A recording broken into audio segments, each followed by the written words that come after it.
coming up. I'm coming up. Hey, no time to run, no games. Your time has come today. Just stopping by to say we're taking over. We're made for this. We're taking over. You know what time it is. We're taking over. We're made to win. We're taking over. Woke up this morning feeling like $1 million. Tell me how you feel knowing you get no love. Wait a minute now. All wins, no losses. Watch out in my cup. If you can watch me rise up to the top, you can learn how to pick it up. Pick it up now. Your window's closing, you notice. You never lose so bad. You should expect it. You know I'm coming up. I'm coming up. Hey, no time to run, no games. Your time has come today. Just stopping by to say, hey, come on. We're taking over. We're made for this. We're taking over. We're taking over. We're taking over. We're made to win. Yeah. Say what we made for. We're made for this.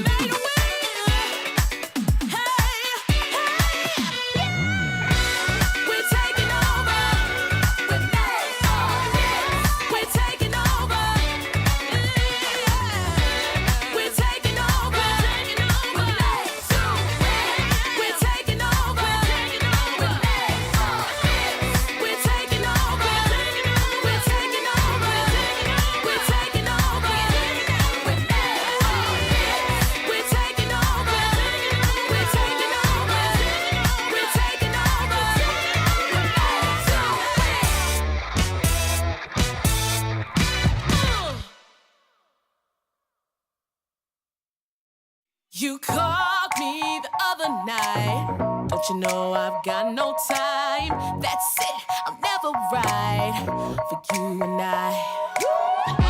Don't you call me babe? Thought you had a chance dropping DMs on my page. You can stay outside, you can park it on the pavement. Waiting, I don't need a man that's cheap and basic. I'm ranking. Back up. I don't need another suitor, babe. Man up. Put your pouting on a Twitter page, yeah. And I advise you to take a deep breath, cause you gon' hold it till the colors in your cheeks left. Whoa, child, I don't mind. You can follow if you like. Just know I got no time. Now for you and I, now for you and I. Call me if you like. Don't expect me to reply. Don't expect no ride or die. Now for you and I, now for you and I.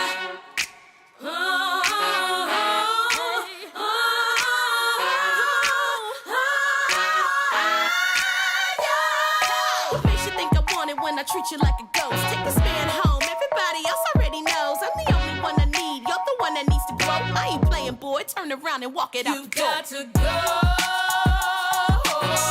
For the love of God, for the love of time. Watch, baby, I don't mind. Just stand home, yeah. Televised, you don't need to come by. From a distance, though. Whoa, child, I don't mind. Follow if you like. Just know I got no time. Now for you and I, now for you and I. Call me if you like. Don't expect me to reply. Don't expect no ride or die. Now for you and I, now for you and I. Only love I need to keep is from the mirror on the wall. I'll never let her fall, no. Yeah. The only time I need to keep it mine. I'm never playing games. I'm trying every day, yeah. The only love I need to keep is from the mirror on the wall. I'll never let her fall, no. I'll never let her fall, no. The only time I need to keep is mine. I'm never playing games. I'm never playing games. I'm trying every day, yeah.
Excuse me, señor. One moment, please. Yeah, disculpa. I know my English not good looking, but are you using salt? Cause there's no flavor in this place. Dile a quien fue que cocinó sin el sazón que no se aguante. Ponle un poquito de cebolla y limón a ese picante. Ese mangú no me lo como. Le hace falta sal y huele a mojo. Hay brujería en esa vaina, me hizo daño. Pues tu mamá se come un plátano muy extraño. Ya estoy cansado de estar picando por la plaza, amor. Quiero comerme un desayuno ahí en tu casa, amor. 2 huevitos con chorizo te cocino. No soy cochino, te lo cambio por tocino. Dile a quien fue que cocinó sin el sazón que no se aguante. Ponle un poquito de cebolla y limón a ese picante. Es que te extraño como la cocina de abuela o la empanada de tu vieja. La nena dulce como la miel de abeja. Hacho, me muero pa' comer si tú me dejas. Diablo, nena, que tú sí estás fuera liga. Mango bajito, lo que son tus amigas. Por eso que yo no me encaramo en almor. Gracias por el plato, pero es que le falta algo. Dile a quien fue que cocinó sin el sazón que no se aguante. Ponle un poquito de cebolla y limón a ese picante. Dile a quien fue que cocinó sin el sazón que no se aguante. Dile no se aguante, dame. Ponle un poquito de cebolla y limón a ese picante.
distance. Don't even take the risk, walk away, walk away, walk away. Cause I got everyone wishing they had what they're missing. But no, never know. Guess I got it simple. I'm not like the people you know. People you know. I make it look easy. I bet I'll make it look easy. Don't try to fake it to be me. Just cause I make it look easy. ESL Impact is brought to you in part by Intel, Qiddiya, DHL, and 1xBet. Lights fall in the golden city. Fire's out and the water's gone black. You can run, but you won't get pity. Ash to dust will get you back. Tomorrow we will rise.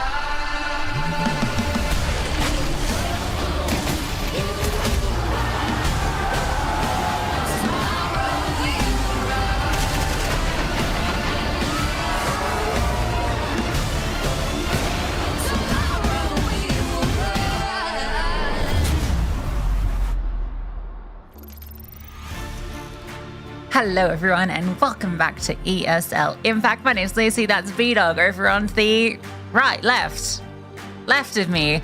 And we're both really excited for today, Brandon, because we're continuing the action of Group A. Yeah, we are. It should be a really good day.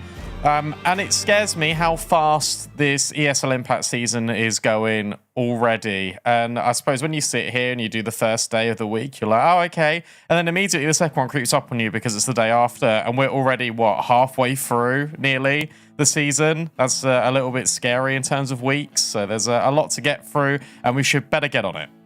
Yeah, let's take a look at the standings of where we're at the moment. As mentioned, we're covering a Group A game today between Imperial Valkyries and Leto Cook. That's the last round 2 game from Group A. So we'll see which team will be joining DMS, the 2-0, who very comfortably found their way there with a strong victory over Spray and Slay. So far, they've had some great results. They also 2-0'd Leto Cook in week 1. So they've made themselves a favorite of this group.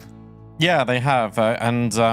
I really like the honesty in Jammy's interview where she was like, look, no one was keeping an eye on us and we've quietly been working away and now we're here and everyone needs to take notice of us. And it'd be really exciting to see where they end up towards the end of the season. That's Group A. Over in Group B, we had NIP play against Akuma yesterday and NIP ended up winning, so they sit still at the top of Group B. Yeah, slightly different lay of the land there, where we have one team at 2-0, and it's a lot of 1-1s, and there's going to be an extra one added because the community stream game that's going on at the same time as our game today is AKA Hero KO versus No Mercy, so one of those teams will be tied up alongside those 3 in the middle, so very, very packed in there in Group B. So yeah, there's still a lot to be decided, only kind of 2 rounds of games, even though we're in week 3. It'll build up as we go on. Yes, it will indeed. And we can also take a look at the schedule of what we've got coming up today, because whilst we sit and talk things European every single week, there's also South America and North America respectively going on all throughout the broadcast today. We've got Imperial versus Leto Cook, then South America have got Brave Bears taking on Masitas, and then over across the pond, FlyQuest Reds take on Nouns. Brave Bears, that's a great name for a team. I like it. Brave Bears. FlyQuest Red need to look out. You know, they dropped that series versus the Supernova Comets, and with Supernova Comets winning out against Ghost Gaming yesterday, they've now kind of put them in a position to be the top team of North America. So FlyQuest Red need to watch out. They need to keep fighting, or things could slip away from them, which would be a huge shock. Yeah, but also look, there's 2 spots, so it'll be fine. Yes. I'm sure they'll just get themselves there anyway. From the outset, whilst there are some really exciting teams, in North America, it always feels like it's always going to be FlyQuest and the Comets. So it's cool to see that tracking at the moment. It was really cool to see the Comets get a victory over FlyQuest last week. Let's talk veto with Imperial versus Leather Cook, because every single time we've seen these two teams play up against each other, it's been a different veto every time. And for Leather Cook, I don't know what their strong map is anymore. Normally it's Ancient, normally it's Inferno. The issue is they're very good Imperial maps. Yeah, that's the thing, right? Imperial, I imagine they'll be picking into Mirage. That's kind of been their go-to as of late. Like this year, basically, that's become their go-to, I think, with Train coming into the pool. So I wouldn't be surprised if they pick Mirage. They might go for something a bit more tactical, but I don't think they really care about playing to their opponents. And yeah, so it's literally these two teams just pick the maps they're comfy on. That makes perfect sense. Inferno or Ancient decider. I would pick Ancient. I think that feels like the more likely choice. I'd love Train. Leather Cook are going to ban it. No, don't do it. You. Okay. Ancient. Fine. I mean, this is...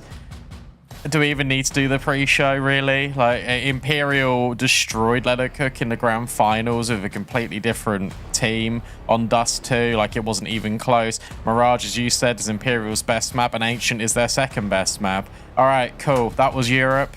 We can now go to South America. I'm joking. But it's been a really tough time for Leather Cook in general, to be honest, because...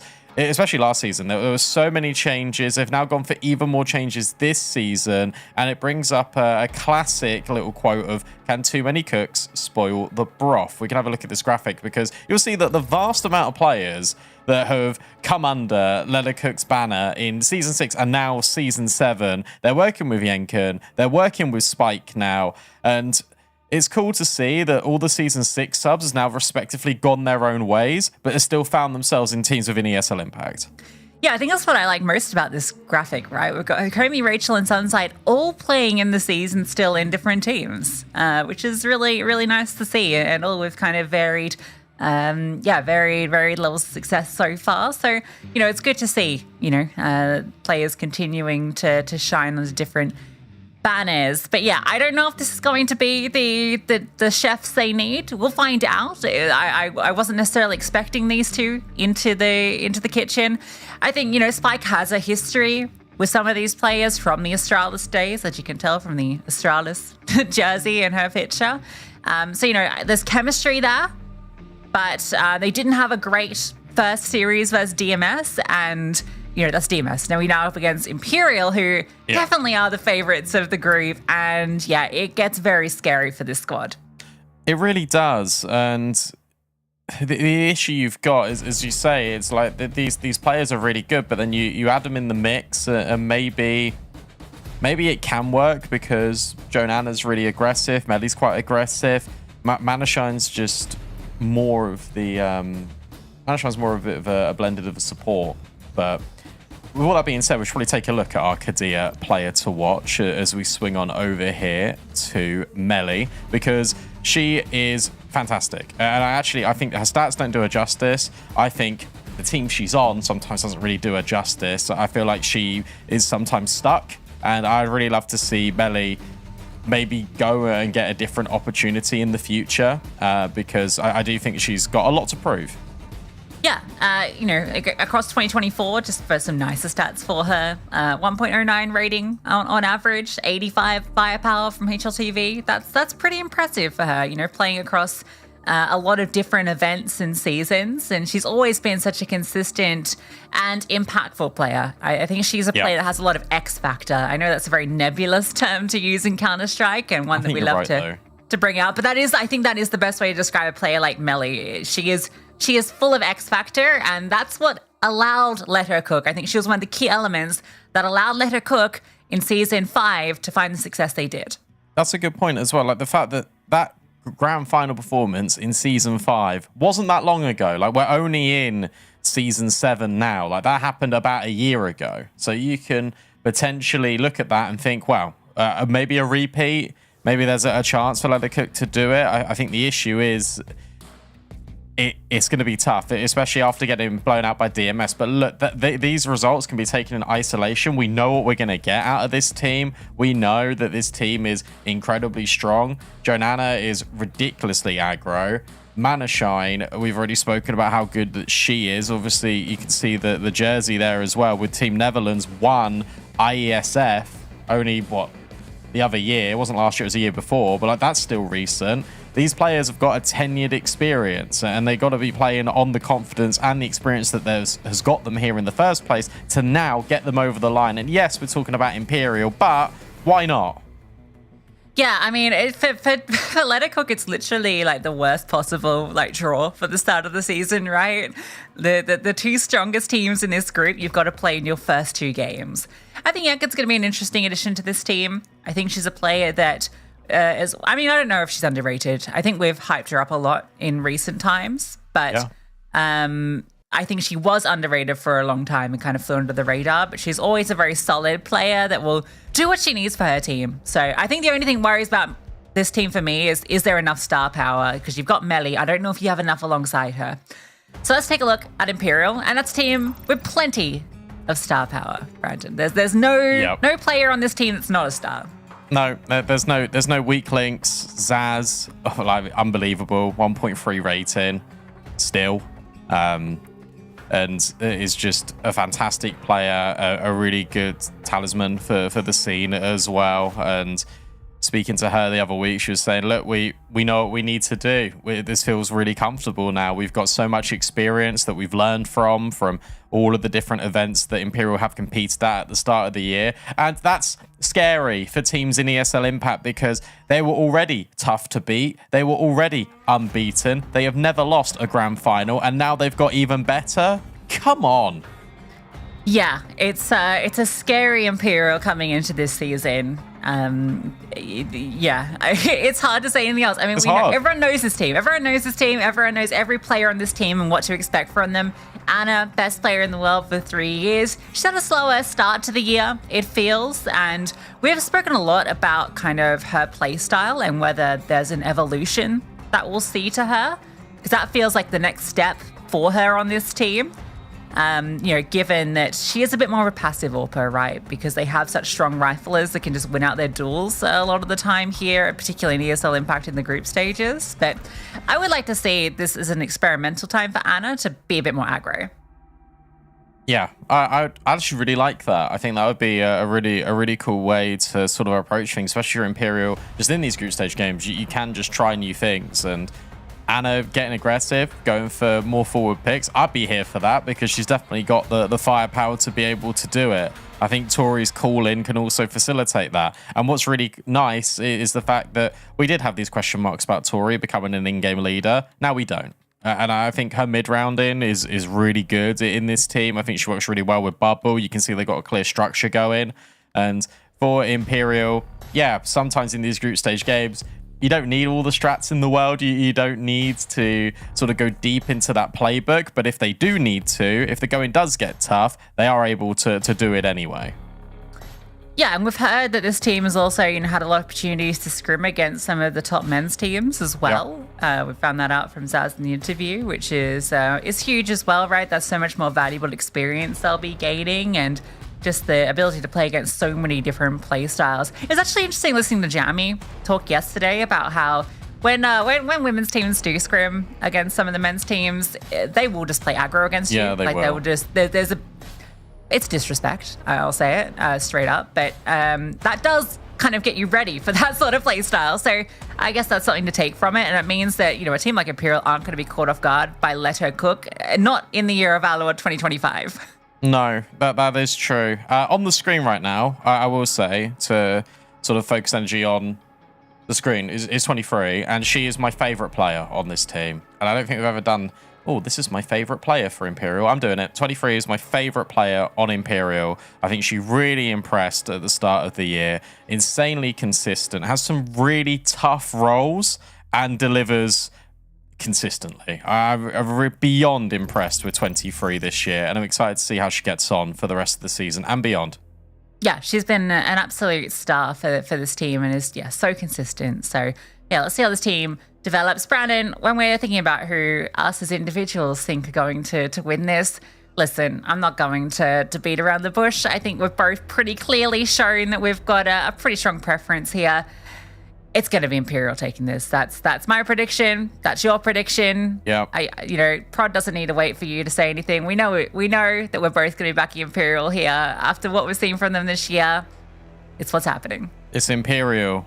There it is. They're winning. I think looking at the maps as well, the fact that it's Dust 2, the fact that it's Mirage, it's 2-0 as well. Like, I'm sorry to be that guy, and I really don't want to let her cook off, but you look at everything that has happened for Imperial, and Let Her Cook upset a lot of different teams and have upset them in a lot of different moments. They won the best of 1 against Imperial in Season 5. Now we're going to a best of 3, and I really do think, especially with the new pieces that have now been brought in, the fact that Imperial have got even better, it's going to be a really tough time for Let Her Cook. I'd love to be proved wrong. That's the thing with all of these predictions. It's like I'm not just personally attacking the teams, or I'm saying you're not going to win.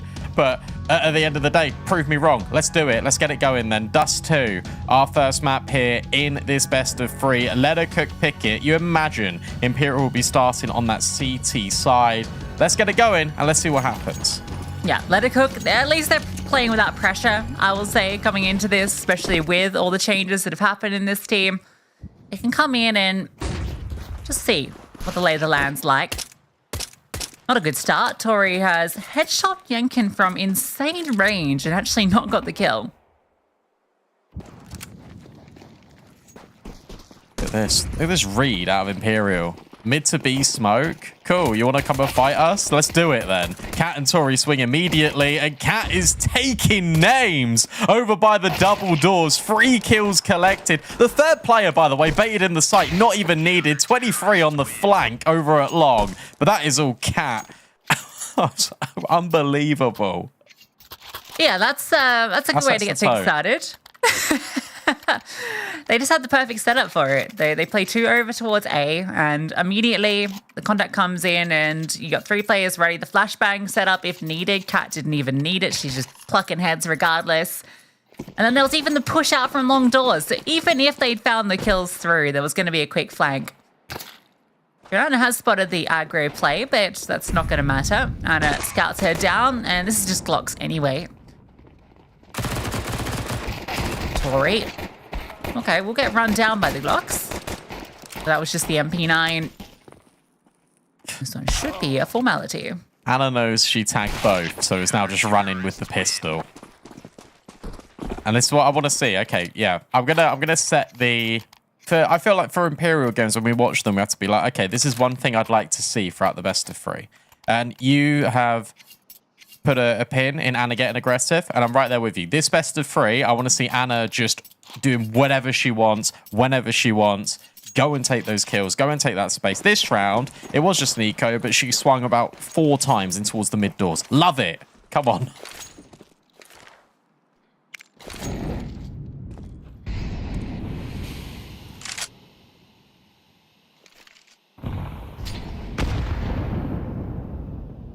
Guns cut them out. Let Her Cook slow it down.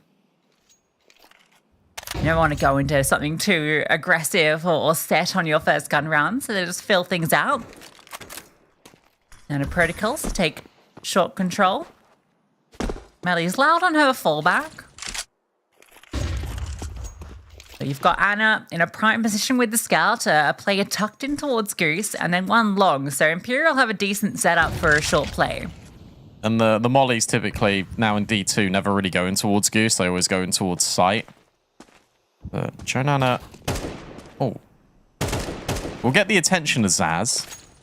But it all feels a little bit fakey. Another mid to B smoke. Zaz just confirms there's only 1 player there. And you know Zaz. She's going to keep just taking the fight anyway. Cat tucked in at car.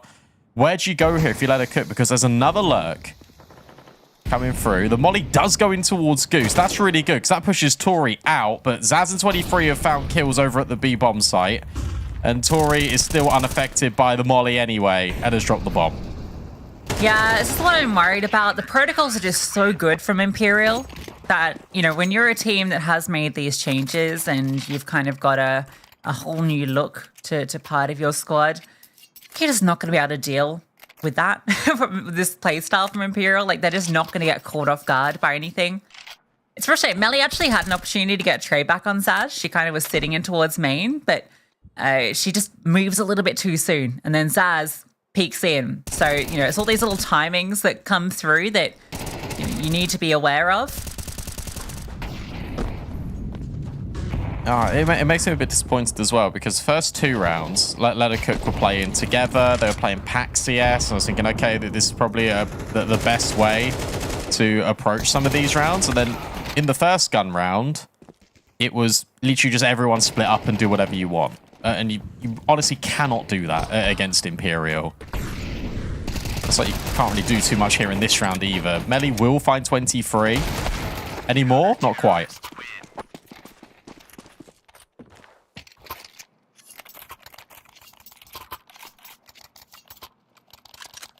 All right, quick 4-0 start.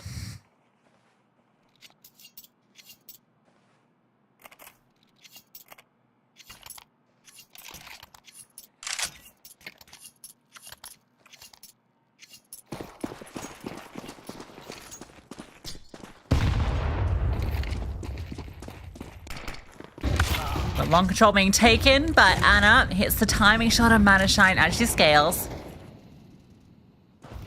And Tori just duels out from short behind the flames to get her pick. They're taking fights all across the map and they're winning them all. And now 23 is just sliding close to the smoke over at Car. Spike needs to be really careful. Looks like they might pass each other, but no, 23 backs up. She's now holding the other edge of the smoke. Flashbang over, but Spike doesn't push through it. She could have maybe caught 23. Instead, it'll be Jenkins to do that at the very least. Anna now pushed off by the flames, and she just sees that the player dropped the gun. She knows they're close, can just drop the incendiary, fall back towards Gandalf, and miss the shot. But at least Tori is here. Zaz is in towards CT. This is becoming so claustrophobic. There is no way in, and there's only one way out through the bullets or the nades of Imperial. Yeah, two nades went over. I thought that first one was going to ensure it, but the second gets it done.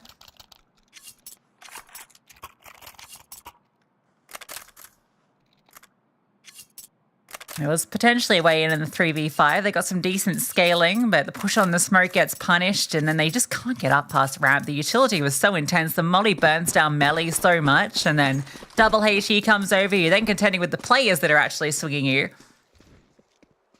Not easy at all. And Anna has facilitated Tori just running up the top. She's gotten full control of this. And they should know his B hit could come through. Cat is on an island and is half HP after an early nade. Well, I mean, the thing is I don't think you're going to expect these flanks, because you might expect... The thing is, if you see 23 in at short, you have to know that they would have pushed elsewhere. So it will be this lower crunch, but it will be this double setup. The different elevations are so difficult to contend with. 23 now goes forward with a pistol. She runs out of ammo. So these are reasonable trades. The issue is you lost so many members to get to this point. 1 on 3, low HP. At least Anna has now been dealt with. Where do you take this from here? If you can find Tori, round could be on, but Tori's off angle is enough to keep the slate clean for Imperial. And within 20 seconds, they were in your spawn. They'd pushed long, and like, what can you do about that? Yeah, it was nice to watch the Imperial setup in that round, because obviously Kat has pushed all the way through to backyard and is watching in towards halls. I think she fired off a shot and kind of let them know she was there. Not Kat, sorry, Tori. Kat didn't get any contact on the B side, and so, well, the only place they could come is lowers, and they double up, one below, one on top of the railing. Sure, you can wide swing, but those two angles are so brutal to deal with.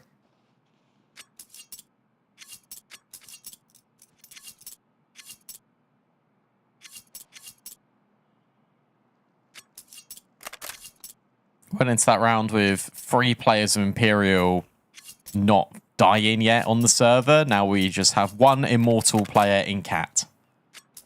Yeah, Cat's not going to give away a death unnecessarily. Whereas, you know, Tori and Zaz are going to be, you know, looking for those fights.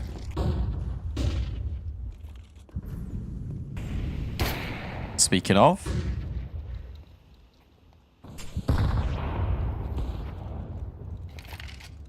Jordana will deal with 23. And that does mean good scaling, but with Zaz finding the kill and towards lower, look at the rotates immediately.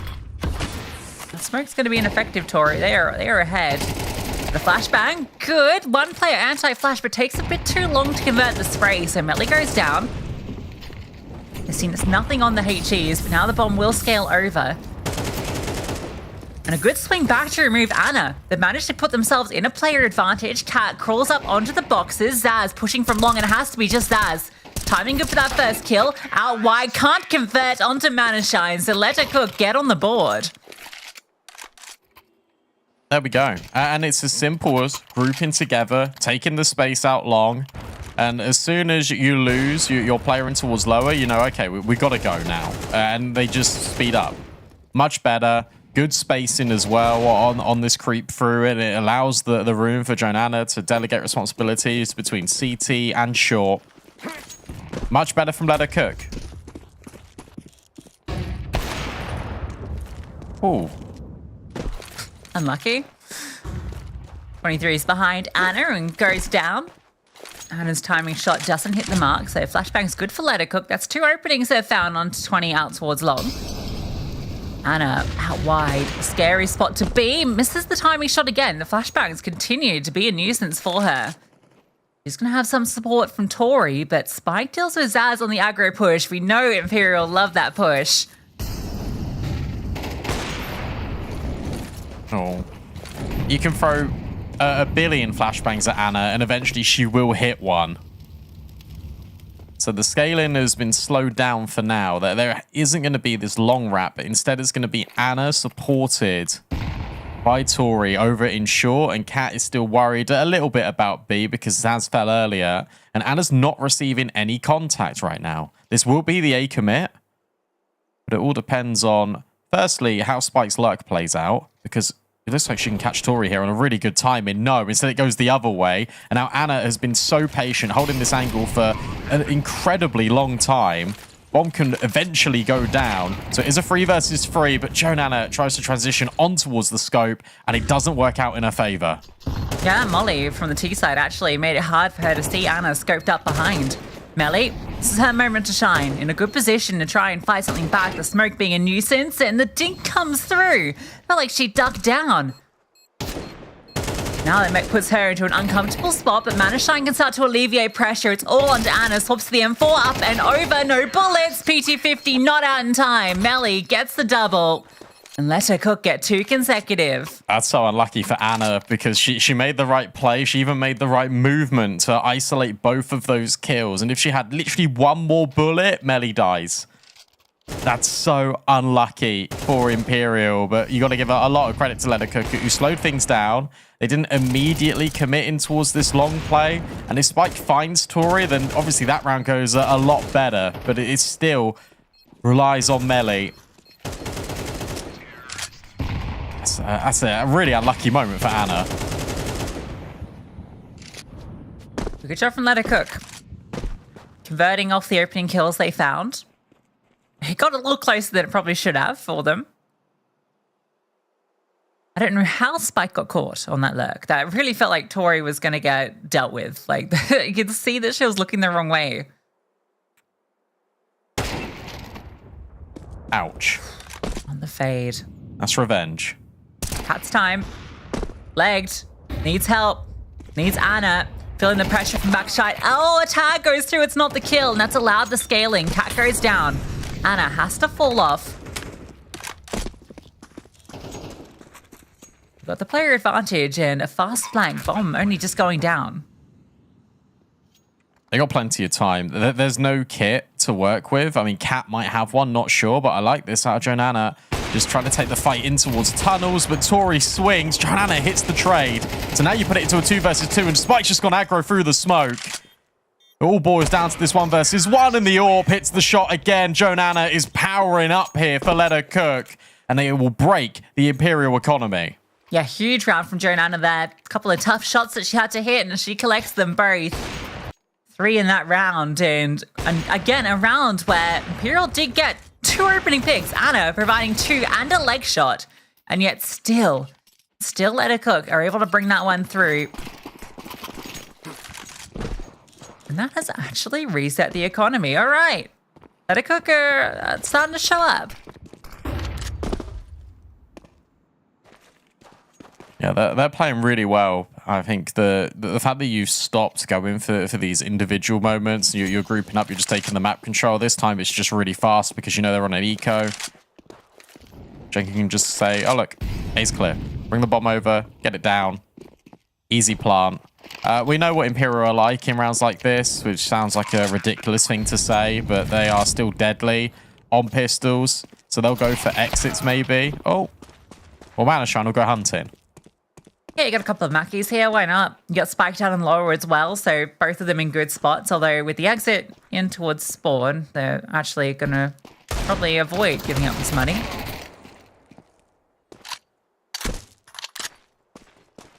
Yeah, that's okay.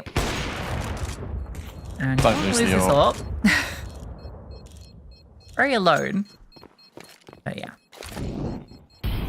Playing it careful. Melee will come through and clean up. AK, no, not allowed. Nice. Much better because Imperial just don't walk away with any of it.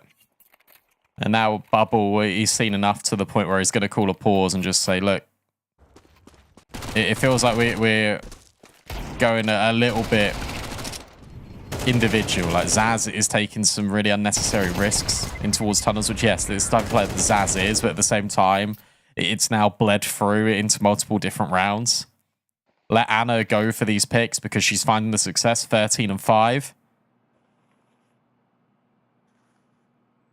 It's almost one of those like water in the face moments of a timeout for Imperial where it's like, okay, time to wake back up again.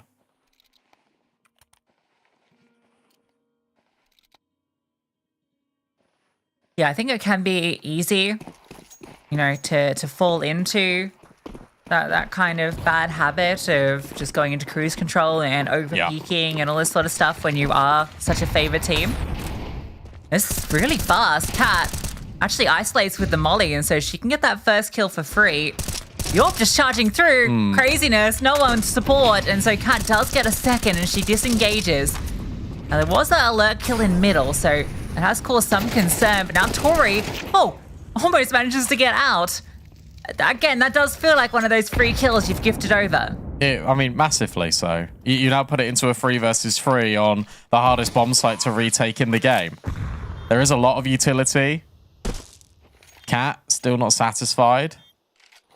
So she's going to jump and take a more aggressive angle over towards the window. The smoke in towards the tunnels as well indicates to let her cook that, hey, this is going to be through the doors, through the window. Where's this flash coming in from 23? It's being lined up. Cat's ready to go. Oh, and they're caught by it. So now Cat can start to deploy, but it's Manashine that hits the shot, and Jenkins got a good trade as well. It's just 23, but you can't get past Jenkins and let her cook survive the scare. Okay. Let her cook. We have, and they have. 5 on the trot, and they've got Imperial Valkyries sweating. Again, these are some of the mistakes that you're not really expecting from a team like Imperial.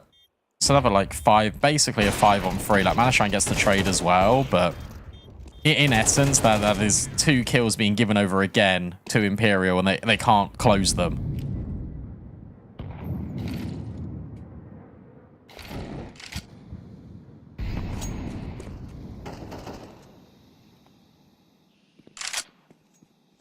Can't be another season that we do this to let her cook. Underestimate them at your peril.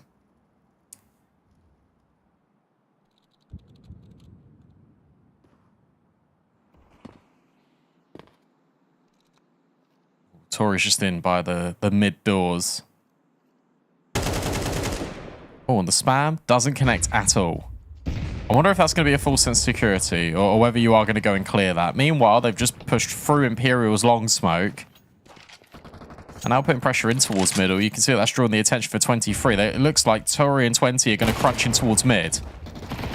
Yeah, the MP9s from 2 different directions, but both of them meet the same outcome. Was at least a kill through. And Anna, the timing on that is horrendous. Just as she swaps, that's when she sees the leg, and it's too late then. Zaz can't convert, and it's only Cat left standing. A 1 versus 4. And it doesn't feel likely Against all odds, let her cook. Look to sling together 6 rounds, and this is from a 6-0 start from Imperial.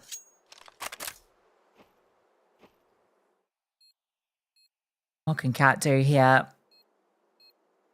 Feels like very little. Has to start making a move on. Doesn't have a kit. The AWP will be able to lock in if the rifles don't get the job done. Everything looks good here for the close. A flash over.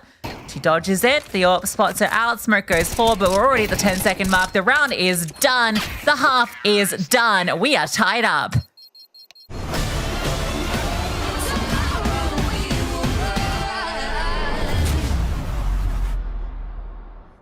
Press play.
Tied up scoreline here between Imperial and Let Her Cook. Tied up scoreline between AK Hero KO versus No Mercy. That's on Nuke on AK Hero's map pick.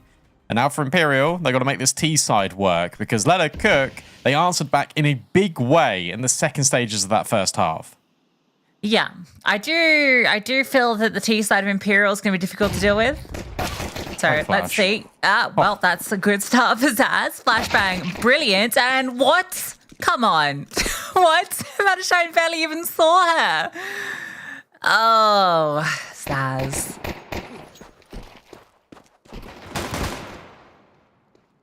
Now Melly's been dinked as well. Janana, maybe she could grab a couple of kills here, but no. Swings into 2 players, and now Melly and Spike are both dinked. This will be the pistol round. You assume for Imperial. Yeah, Anna makes it so. I really want to compliment that flashbang because there was one player in towards lower, tucked in the corner. There were two players in towards short, and that one flash thrown deliberately under the lip of the ramp so that it didn't blind Imperial as they came around the corner was exceptional.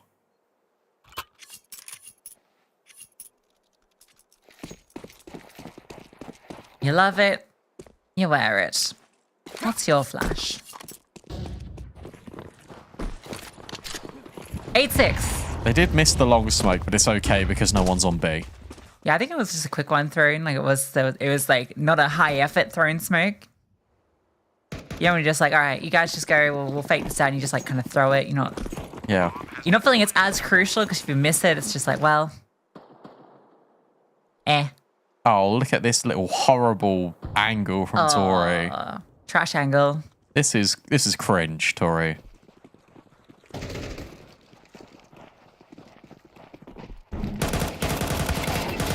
Aww. You hate to see cringe win, but sometimes it just does. Top 5 player of the day. The cringe angle. The cringe angle. Crangle.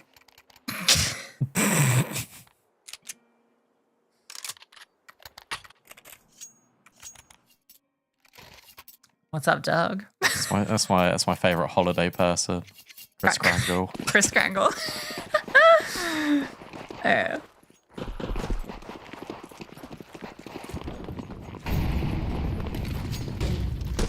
Fast. Melly spotted them. Huge damage. What? Zaz still gets the kill. Spike tucked in.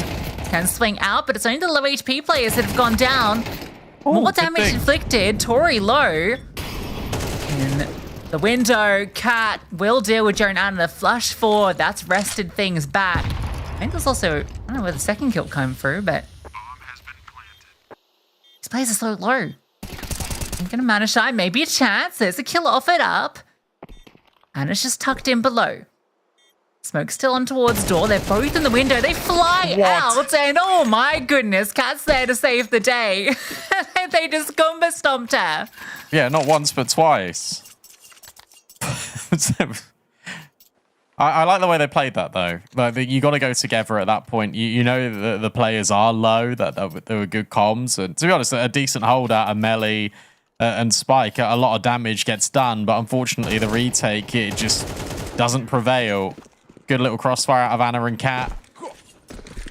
Now Cat's holding a pixel line there and towards lower. Yep, there it is. You can even lip read. Lower, lower.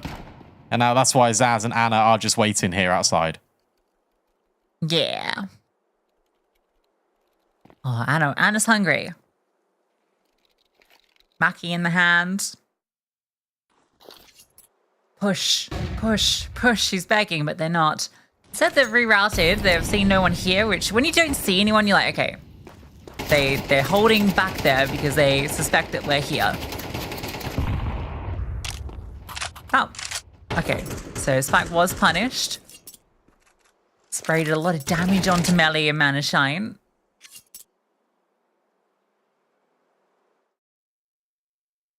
Shouldn't be expecting much more craziness in this round. Imperial are really making sure that they don't slip up. It could get a bit crazy.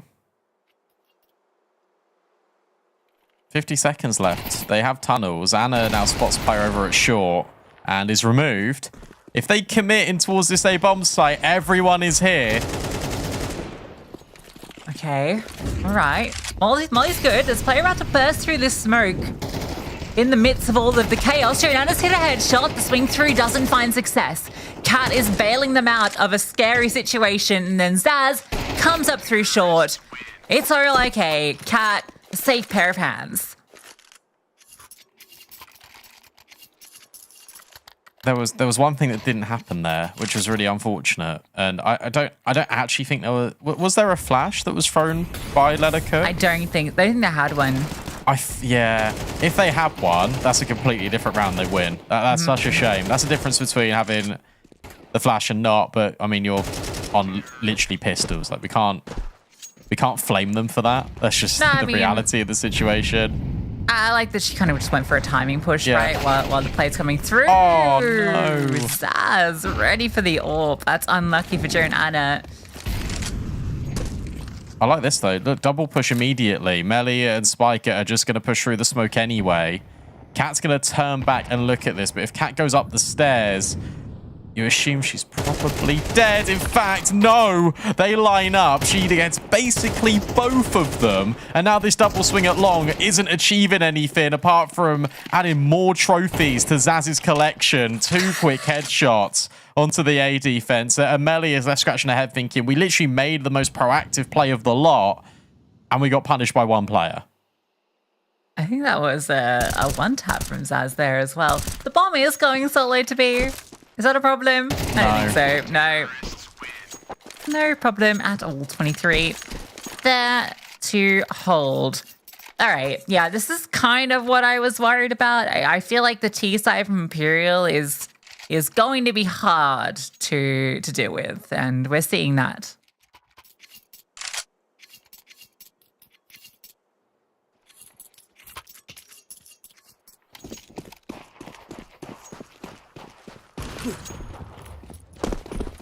That's how you throw the B smoke on the fly. Look at that.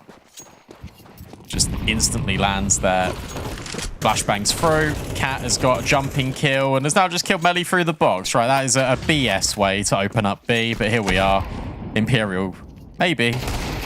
Get 12. Yeah, I think that was like a Mach 10 kill for like 2 damage to get the final, the final bit of damage to get the kill. All right. Look at them hunting.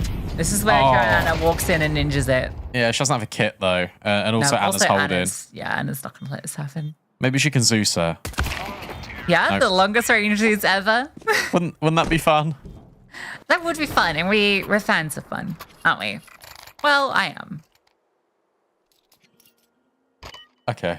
I've seen you have fun. Yeah, cool. You had your Pokemon cards earlier. That was fun. True, I did. Need to order more. But I don't want to like buy them all in one go. You know, I just want to kind of enjoy them whilst I got them. Yeah, savor them. I don't know why I say whilst I've got them. I'm not planning on doing anything with them. I'm going to bury them in the garden. Like... Put them in a time capsule. Okay, that's why we get an opening pick. Tori out long is punished for it. Zaz is charging into be solo though. She knows she's got Melly locked in behind the boxes and it's messy. The AK not all that accurate while moving as much as Zaz wants to make it so. The MP9 has the advantage there, but 23 takes her time to strike. There are 3 players on B. I don't know if you want to wrap this, but they don't have the information that there's so many bodies here. Oh, they only saw the 1. Now they know there's definitely 2, and now you know there's 3. But now you've got Manashine to contend with up towards top middle. Should be anticipating this if you see 3 players. Yeah, Anna's staring at top middle, but do you stare at the correct side of things? Smoke not deployed. It's a flash instead. Manashine will catch Anna. And now you know that Cat is also here. Manashine just takes matters into our own hands. So let her cook. It was 6 before they replied on one half, and now it's 6 before they reply on the CT side. Can they do it again? Feels unlikely. Yeah, if we were just purely going off what had happened so far in this match and we had no data outside of that or understanding of Counter-Strike at all, and we were just purely basing our probability of previous occurrences, we're going to overtime. In fact, we're going B. They're liking putting a lot of pressure on here early. This one's not a full commitment. It's more just an insinuation that's occurring. 23's again so quickly out middle, and Jekin gets caught off by it. Yeah, good space in here with all the smokes. You're deliberately trying to catch that CT rotate. And they've done exactly that. Now you can just drop mid to B. That keeps the B players over there. And you scale in towards short. Jonanna misses her AWP shot. Nearly gets dealt with immediately. And in fact doesn't. And 23's dropped the bomb. This could get a little bit touch and go now for Imperial. I think it should still be okay. Especially with Jonanna getting picked. That should secure it. not managed night out long, but she's not peeking into this, and Anna's holding the line anyway. And you know you've got Melly stuck here. Leg shot comes through, Melly's dealt with, and Anna finishes the job. Imperial, it got a little dicey there in the first half when it was all tied up, but their T side was unstoppable.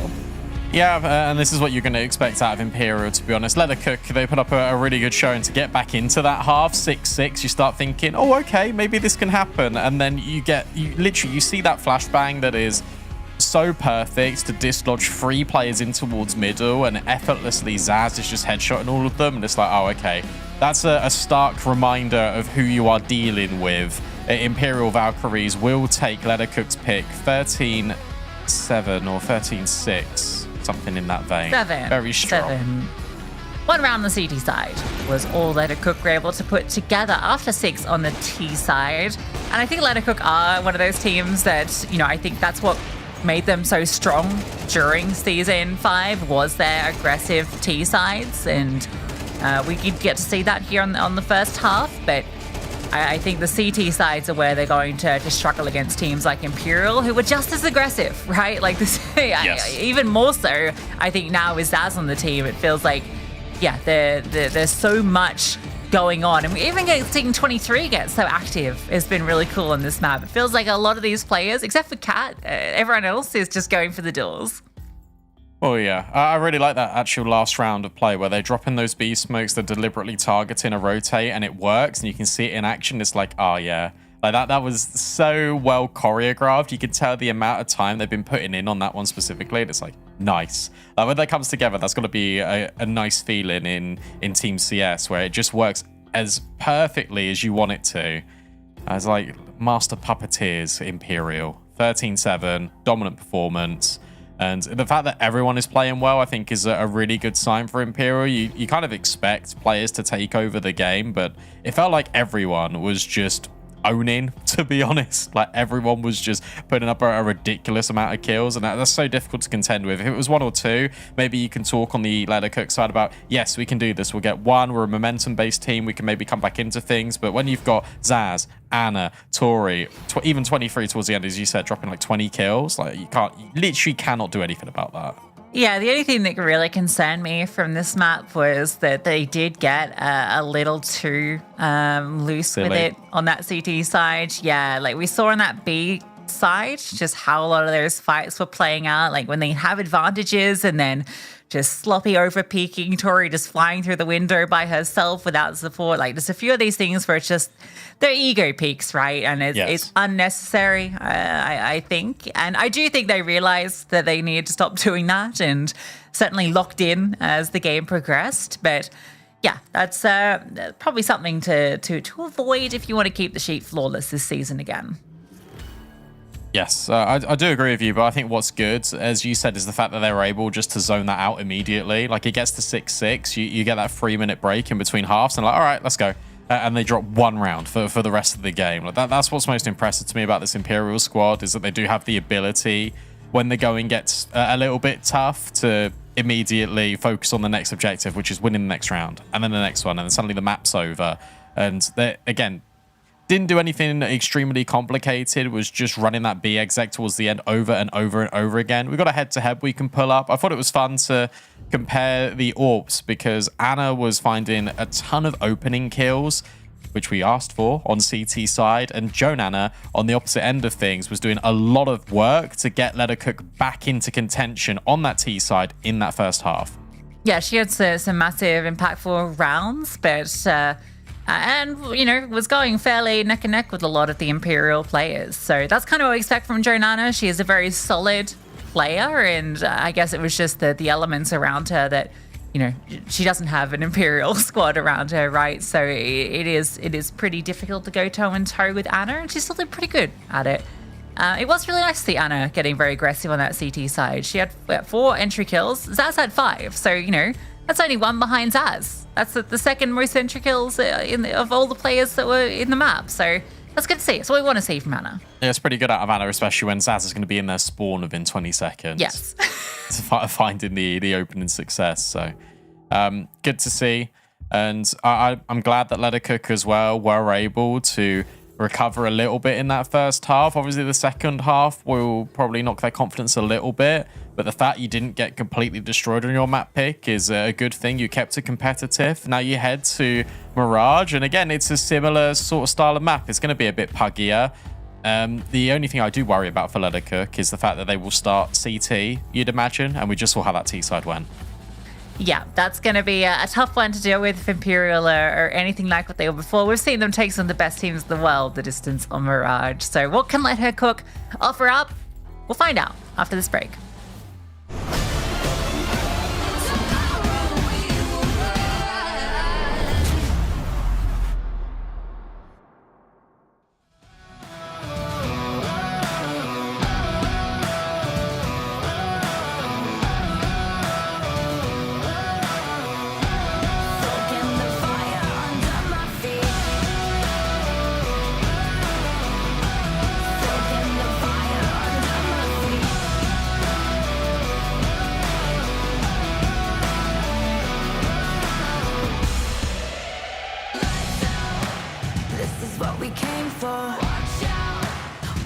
You can't handle, 'cause we don't ever stand still.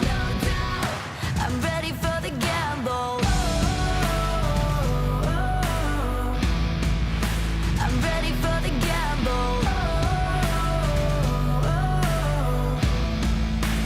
Ready for the gamble. I keep feeding the flame, chasing the fame. This world will never be enough for me. I feel it run through my veins. I sharpen my aim, soaking the fire under my feet.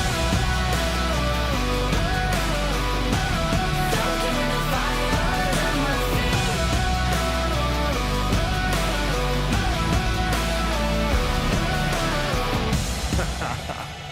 Yo, I switch, I swerve, wonder how I have the nerve. Leaving the heat on the track, too hot and I'm lighting the match now. Blasting off, I'm rocking, grab the mic just to drop it. My Fahrenheit is shocking, amazed, dazed by the sense of grade. Come now, don't be phased, follow the trail I blaze. First place, no second to waste. Pyromaniac, fanning the flames, burn the brightest they've ever seen. Giving armor that third degree on the kerosene, and I smoke them out, fire away, counting down. 2, 1, ready for the gamble.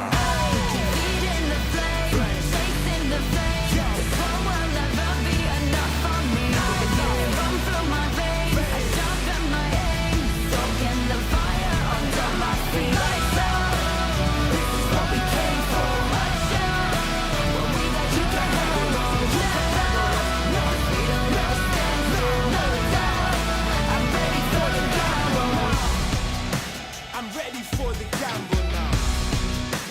Ready for the gamble. Reach out, top out, lights out, lights out.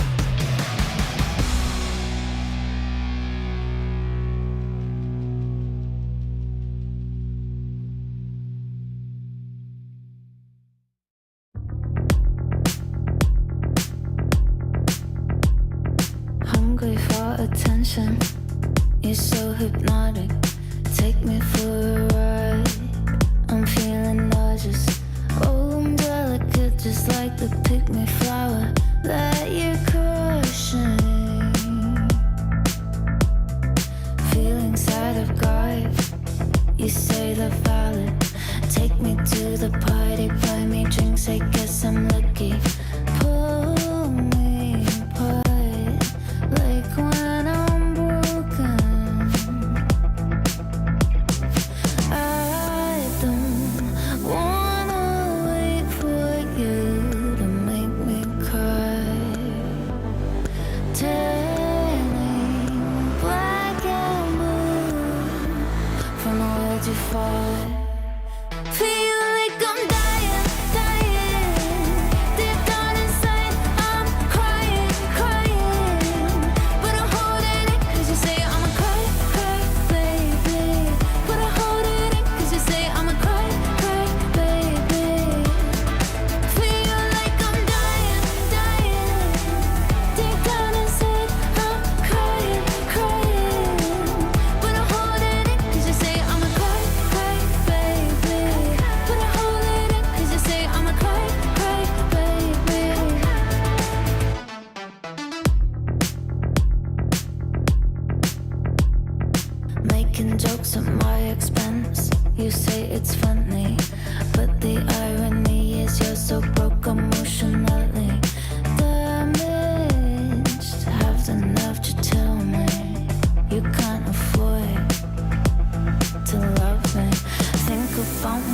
party with somebody else. Hope it feels like hell. Feel like I'm dying, dying. Deep down inside, I'm crying, crying. But I'm holding it 'cause you say I'm a cry, cry, baby. But I'm holding it 'cause you say I'm a cry, cry, baby. Feel like I'm dying, dying. Deep down inside, I'm crying, crying. But I'm holding it 'cause you say I'm a cry, cry, baby. But I'm holding it 'cause you say I'm a cry, cry, baby. I do spy you broke your pinky and I promise that's karma. Turning black and blue from oil to fire. Feel like I'm dying. Deep down inside, I'm crying, crying. But I'm holding it 'cause you say I'm a cry, cry, baby. But I'm holding it 'cause you say I'm a cry, cry, baby. Feel like I'm dying, dying. Deep down inside, I'm crying, crying. But I'm holding it 'cause you say I'm a cry, cry, baby. But I'm holding it 'cause you say I'm a cry, cry, baby.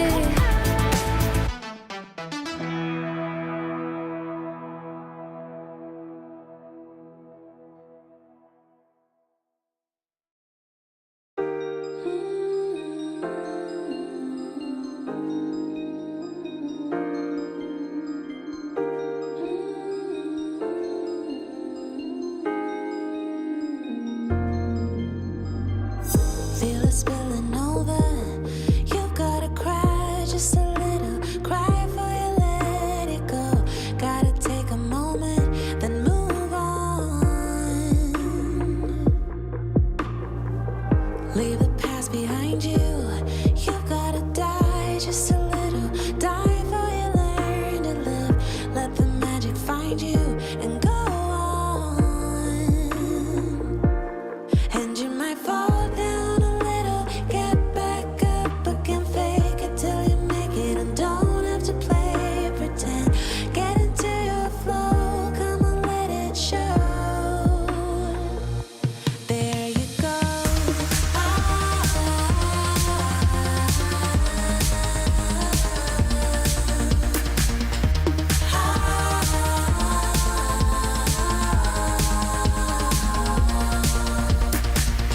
Feel the fire burning. You gotta hurt just a little. Hurt for you, heal the pain. Soon the winds are turning. Let it rain. And you might fall down a little. Get back up again, fake it till you make it, and don't have to play pretend. Get into your flow, come on, let it show. There you go.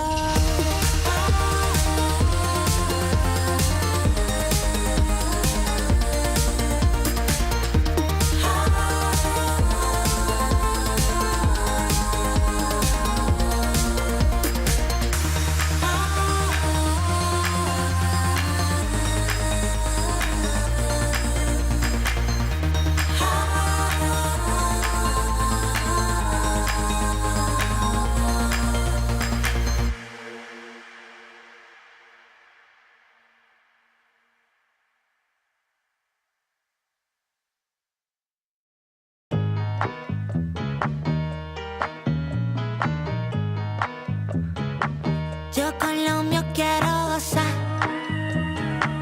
Dale pa' acá, dale pa' allá. Se prendió la fiesta, se prendió la fiesta.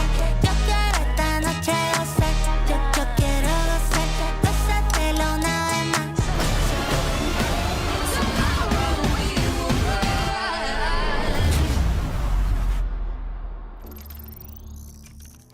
And we're back after Leathercook try their best to try and have a competitive game on Dust 2. Imperial just took it away from them. Now we head to Imperial's map pick of Mirage, and Lucy, you were saying just as the break rolled in that Imperial have pushed the limits on Mirage to some of the best teams that we've seen just in competition in CS in general.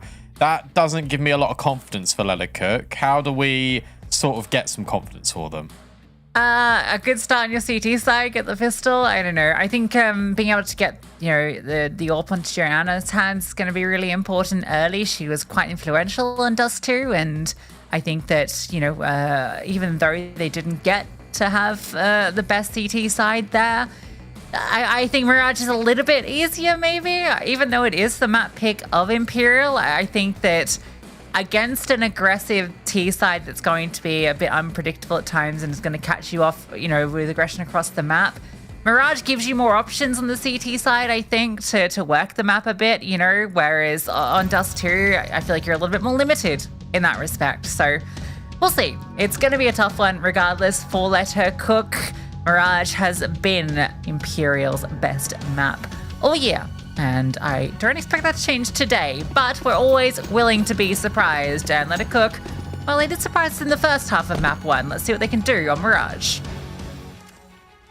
Yeah, we saw a couple of times Let It Cook go for these aggressive pushes in towards tunnels. The Mana Shine worked long. Like, the extremity play is definitely available here on Mirage. It's just whether Imperial will give them that luxury. It's just going to be an A attack. 2 smokes in, flashbangs, and immediately, wow, Zaz has just removed Jonanna. I imagine just as the smoke was blooming into jungle. All right, yeah, that's a nice start to things. They've also gotten the full control. So the swing out doesn't quite connect. A second flashbang set up exactly to counter this, and they've just been devastated in CT. That's the kit too. That's everything. Let It Cook were relying on success in CT to win this round. Jenkins got no chance, getting run down. That round lives and dies in CT spawn. And they were already ready for the first flashbang. The Imperial Valkyries had 2 players playing anti-flash.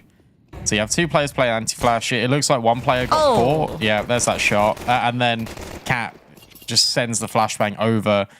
Aggressive taking of the space. Once you've got the bomb down, it is such an important thing to have in after plants. Just an escape route.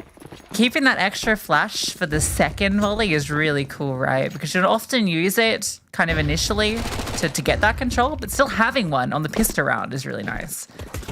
There's a stack here, but there's also a lot of Mac 10s.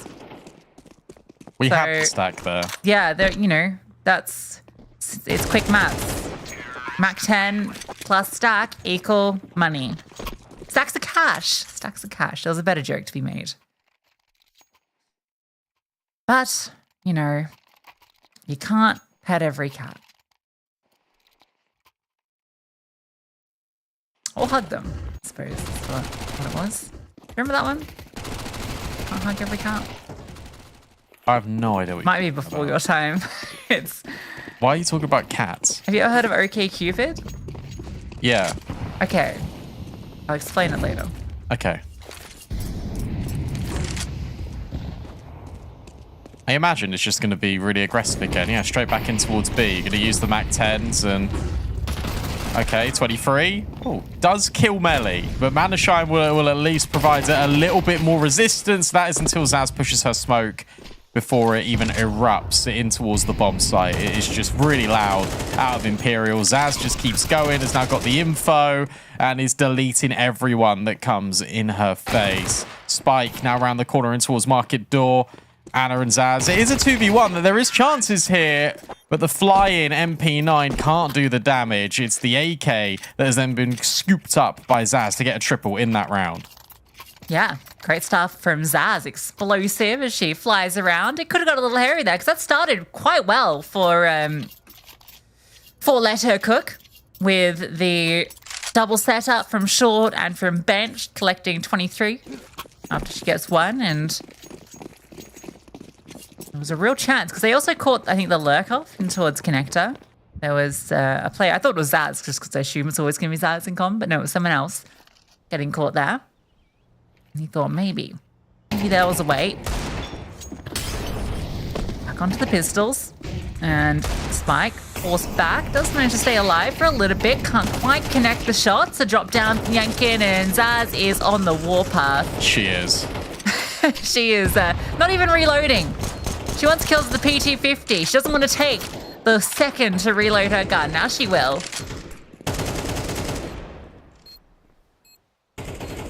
This is relentless. Anna does get dealt with, and that does, I was going to say, baiting the player in towards CT, but no. Amanda trying to remove Zaz finally, but the damage was already done. She gets another 3k. Her and 23 have got 15 kills. And if you add up all of the kills just across the server, it doesn't even come close. And that's including Imperial teammates. Yeah. Yeah, I think this is maybe, I mean, we talk about Ancient with Zaz, but I actually think Mirage is also a map where she loves just to run around shooting people. She's a classic CS player. Yeah. Probably has, you know, like 5,000 maps of Mirage on Face8. 1,000 of every other map. Oh, Yankin. Nice. Just the swap. Okay, no, Anna takes down her teammate. She's smiling. She's smiling, and the round's not even done. Look at all the util they've still got, though. Like, look at the amount of util Imperial have. You just put a smoke over towards Connector, and Joanna can't really achieve anything. Scope, that would have been heard as well.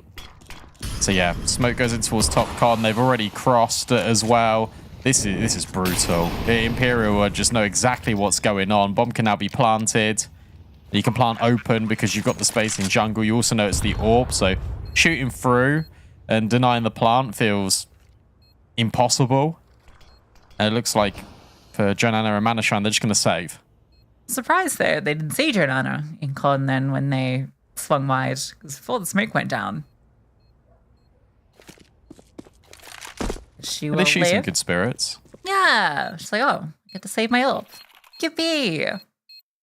Right. So basically, okay, Keyfed dating site, right? Okay, Yeah. So I think you could put videos on there of like yourself, like talking about yourself. And this girl put on this video where she's talking about how, you know, things she likes. And she just starts talking about cats and how much she loves cats.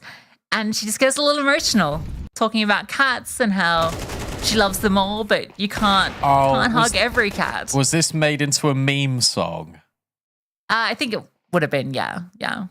But I know exactly. Yeah. I know what this is now, I think. Okay, good, yeah. Oh, there was a cat. Oh my god, I can't hug it. It's just, what's even the point?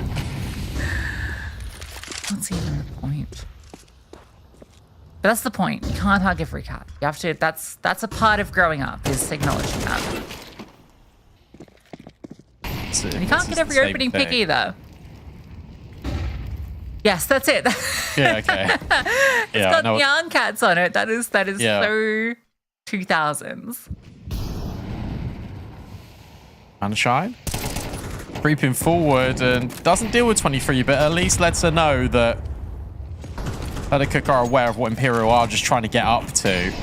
Jonana can't really peek behind this molly, but Zaz is in window, but they deliberately didn't break the murder hole. So you can't creep through here if you're Zaz. It means her lurk is going to be a little bit less effective. You still got Jenkin on site. And they've pushed Spike away from CT. Do they clear Jenkin?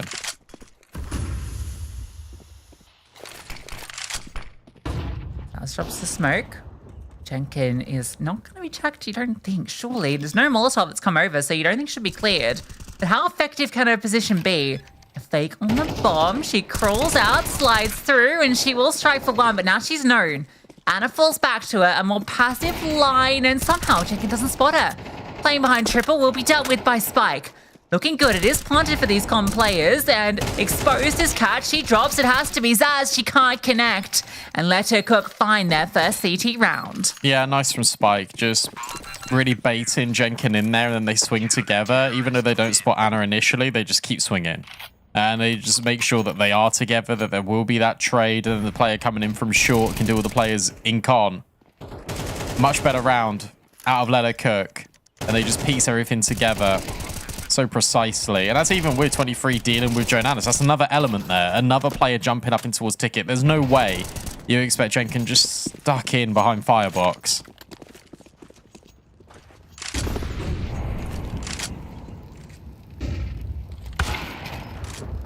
All behind the flames gets the first kill as well. So Jonana gets that involved early.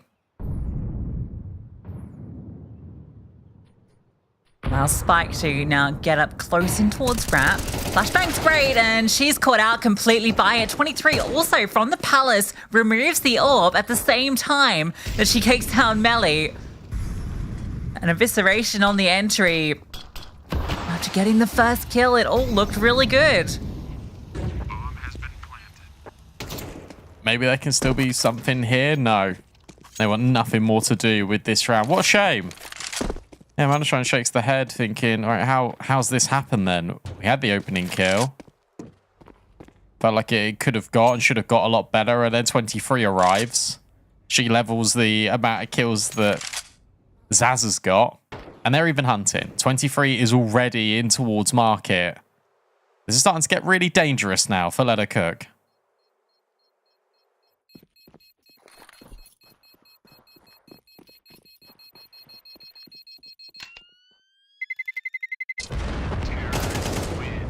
Oh, no. Oh, the hunt finds some success. I think it's okay. If they lost both, it would have been brutal, but because Melly's on 3k, but I think they'll still be able to get an okay investment here.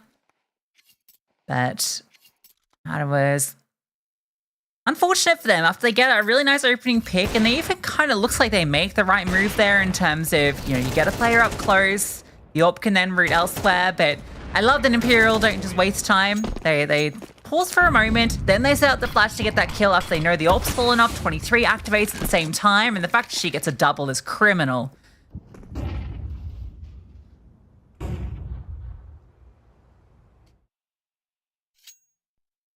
My stats guy. Yeah? Hold up. Got a bit of a biff. Tori's drawing some contact. Yeah, so Zaz actually might get caught off here. Manashine, jumps out. And on the swing, Anna is holding for it. Melly's still here, though, with the MP9. And Zaz is just running away. Such a nuisance. Will eventually be caught. That's a nice kill from Melly. And disengage. Don't need to commit. In the 4-on-4, Tori caught on her lurk. So Kat needs to find success. Spike in towards CT will spot her out.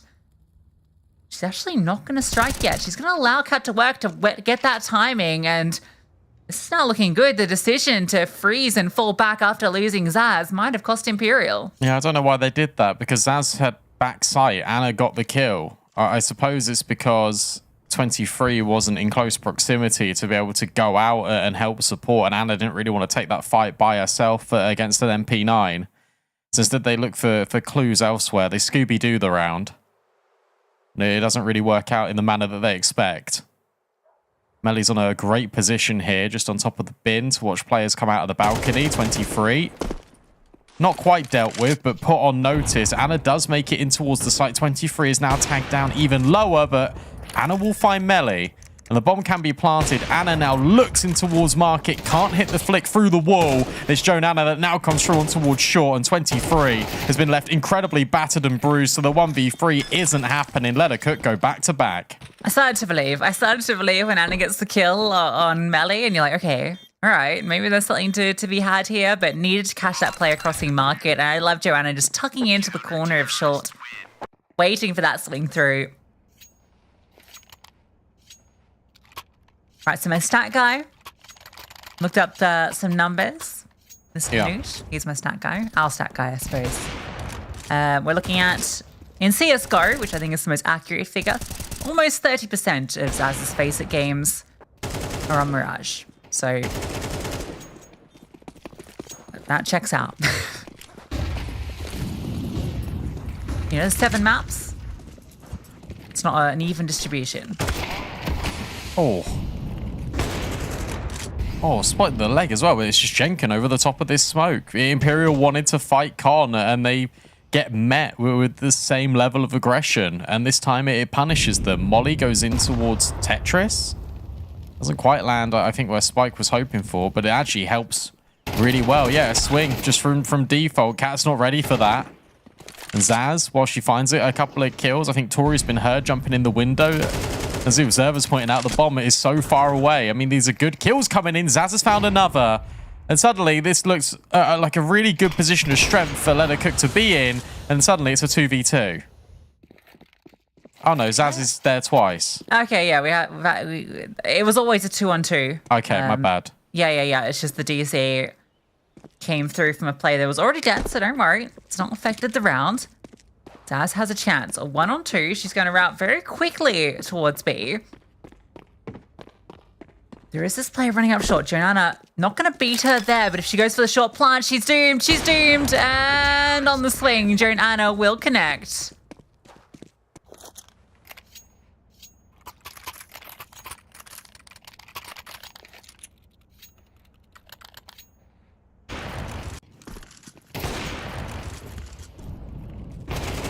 That got scary. That got very scary when Zaz and Tori start finding kills there. But Joanna able to recover things, which is good news. And now Imperial, a hero AWP is interesting, but I suppose when you can afford it, why not? Means Anna's going to have to be quite proactive into this round. She's paired up at 23 in towards Palace.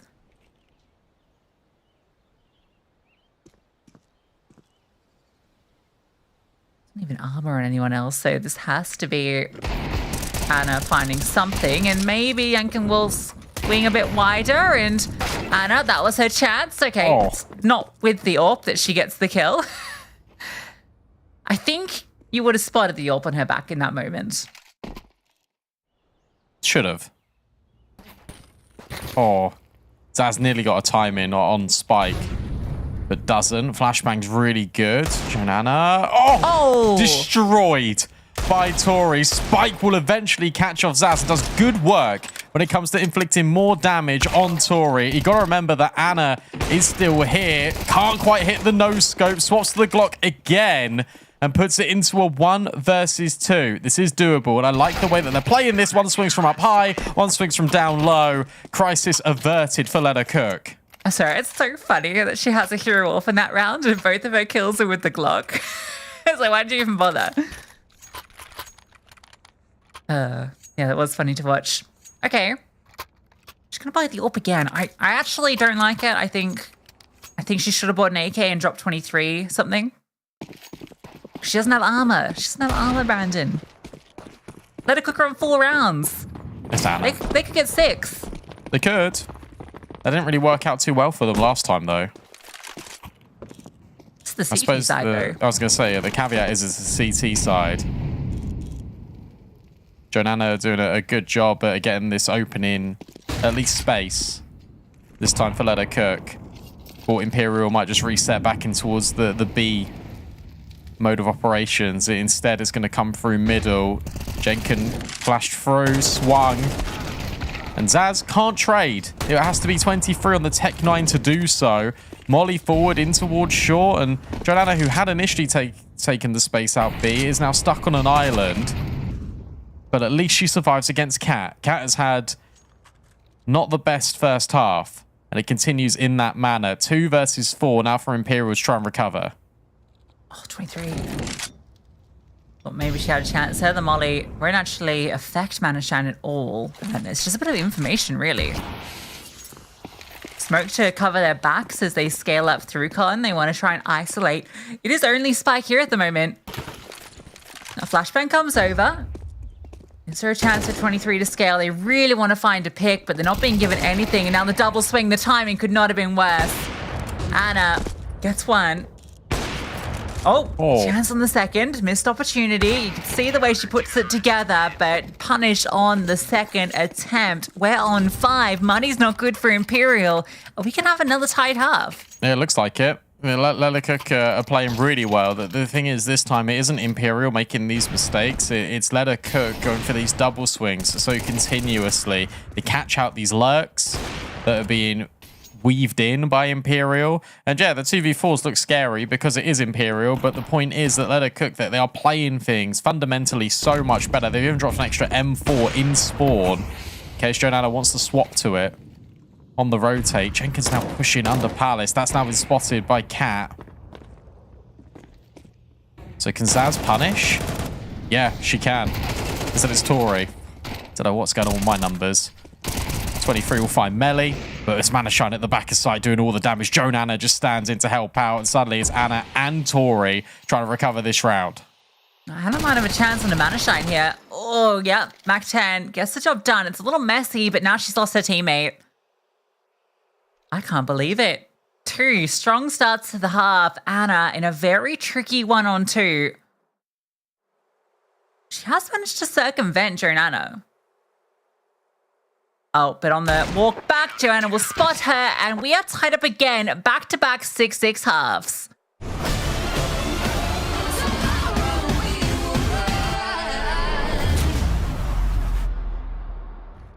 Press play.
And yes, you can say Leathercook have had a much improved CT side, but this was the CT side that Imperial came back against Furia on to force OT. I remember that because I was watching it in my car.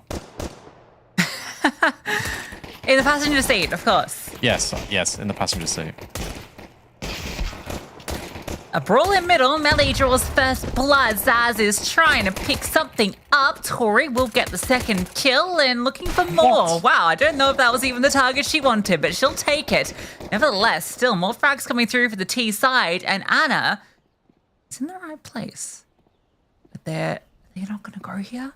They're really going to go B. They're really going to go B. Oh my God, they're going B.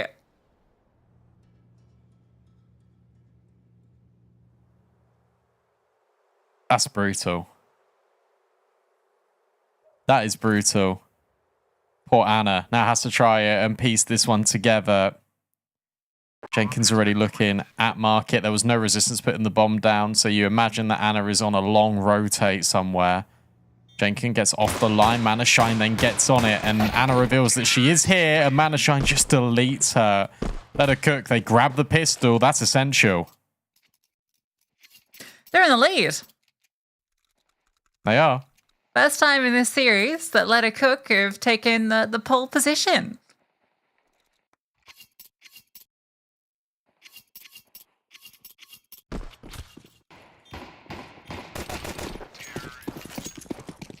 Okay. They're going to have a 2-round lead because we have a full eco out from the CTs. They're going to stack A, which is where Let Her Cook do move towards. 4 Mac 10s.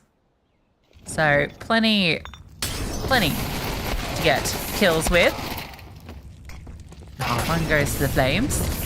Okay, let's a little careful against these pistols. Okay, plenty of flames go out, and all right, it's a rundown. All is well. Yeah, good mollies. You might as well use them just to ensure that that doesn't get a little bit out of hand, especially when that second equalizing kill comes in from Tori. That was just the eco, though. Now we get all the guns. Anna has gone straight back to the AWP. It's of high prioritization. And the Zeus doesn't do anything. That always makes me sad. And I don't think Kat's particularly happy at the moment. A tough one for her. It's like not where the pressure is. It's in towards Con. Anna gets one. Spike, Tori, all filling their names in the feed. Tori's got to spam through the smoke too. Melly removes 20. This gives you space to scale onto side. Cat stands tall and gets her second frag. And that's actually a huge one because Manashine's low. Tori runs her down. A massive round from her. Look at the HP of these 2 remaining players. Yeah, I was going to say, that's actually really unlucky for Manashine because she fakes out the plant. She expects there to be a swing. She gets one, but can't convert the kill. Unfortunate. So they do get the guns out Imperial. It does work well. That was only the bonus buy, though. There's a lot of Mac 10s there for Let Her Cook. There is... Oh, well, there was supposed to be one for Manashine, but she sells and grabs a Tech 9 instead. An A attack is where this is all going to rest into in round 16. 23. Oh, just goes ahead of them. I don't even think there's a flashbang there. She finds 2. Anna grabs one on the AWP on Manashine. And suddenly, Let Her Cook are thinking, what's happened there then? Yeah, so she was completely alone on A. You're right, no flashbang, but it's because her teammates saw no one elsewhere at all. Zaz is pushing top mid, and they comp, no one's here. So 20's like, all right, I'm just going to swing and get the info now. Well, does a whole lot better than that. Ellie can't do anything more either. 3 stay alive for Imperial, and it's another big round. 23 on the push. Sets them up for success. AK Hero KO are 6-1 up on map 2. They edged out Nuke 13-11. So it's a good start to the second map for them. Okay, yeah. Exciting team. I can't wait till we get them on the mainstream.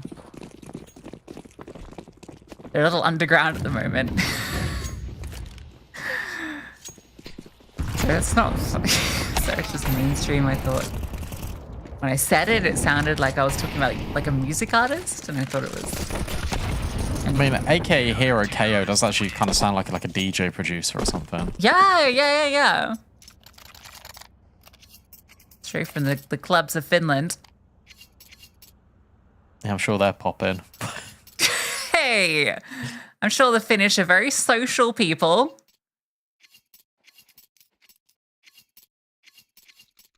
We're big Sweden fans here, aren't we, chat?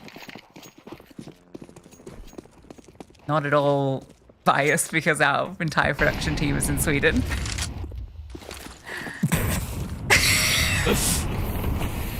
I just like it when they speak Swedish in my ear.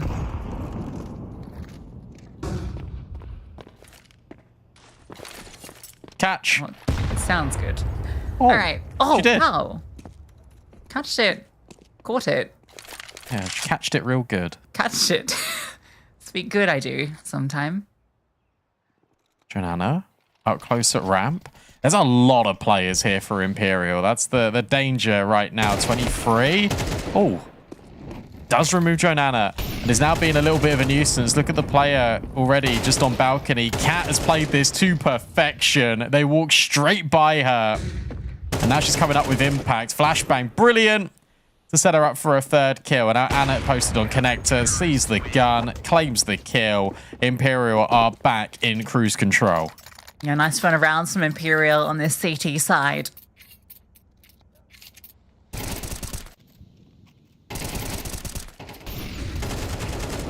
And great from Cat. Really, really huge impact. Just waits. Knows that this player's already scaled, but she's expecting that push from Palace. You know that's part of the hit. There's always going to be that player, and the timing is going to come now just because they've already got an opener on site. You know that they're going to want to activate. Huge heads-up play.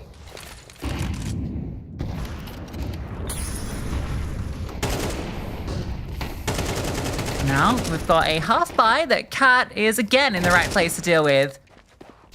Another multi-kill from Cat. She's making us quickly forget what her halftime scoreline was.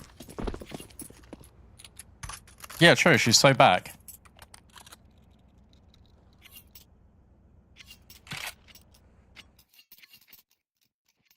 This is the make or break round for Leda Cook. It's a shame that we're here already because they were in the leads. They converted, but then the guns came out, and it's just looked like Imperial have never thought about it since. They stopped looking over their shoulder. Fighting towards middle, perhaps. This is really aggressive out of Imperial. I love the pacing of this round. Oh, and Cat just removes. Now she's getting some confidence. The frags are flowing. And Zaz and Tori also combine on the server. It's a 4 versus 2 within 15 seconds. Yeah, I like the decision to go for the aggro play here, right? Because I think a lot of these rounds in the second half, it's been Leda Cook kind of going for the early play. But Imperial like, all right, you half bought to get your guns out into this one. This is a hugely important round for you because if you lose it, we're on series point. So we're just going to run at you. We're just going to push you and make you feel uncomfortable.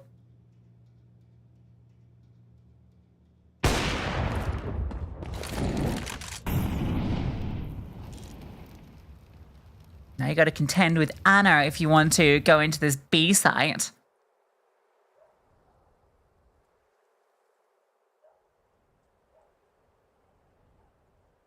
Ellie has cross. I don't think Anna knows this based on the angle that she's on. I suppose she knows that she'll hear the drop and that's why she doesn't mind holding this. Yeah, so she hears the drop, then she can adjust. Was never in doubt, and Tori sitting in short. Series point secured for Imperial. And look at all the money. They are iced out for the rest of the half. And for Leda Cook, it's Galil's, Mac 10 maybe on Spike. No, we'll elect to go for a little bit of utility disappearing axe in order to swap for a better weapon. And CS Magic.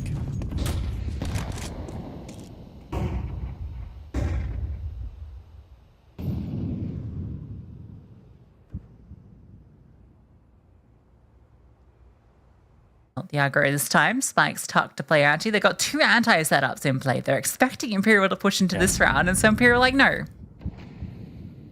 We did that last round. It's a new round. Got new tricks.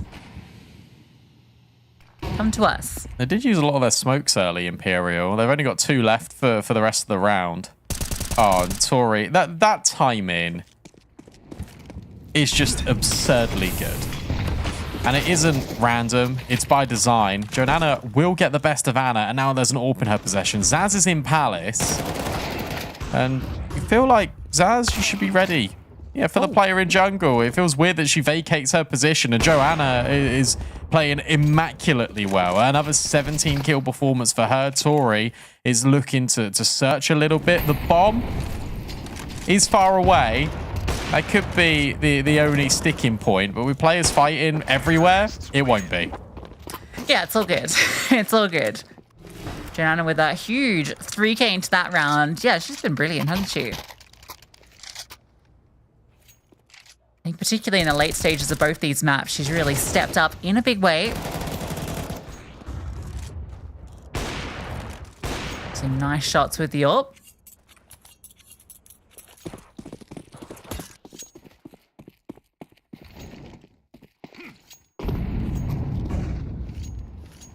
No, this looks pretty straightforward. A looks to be the player.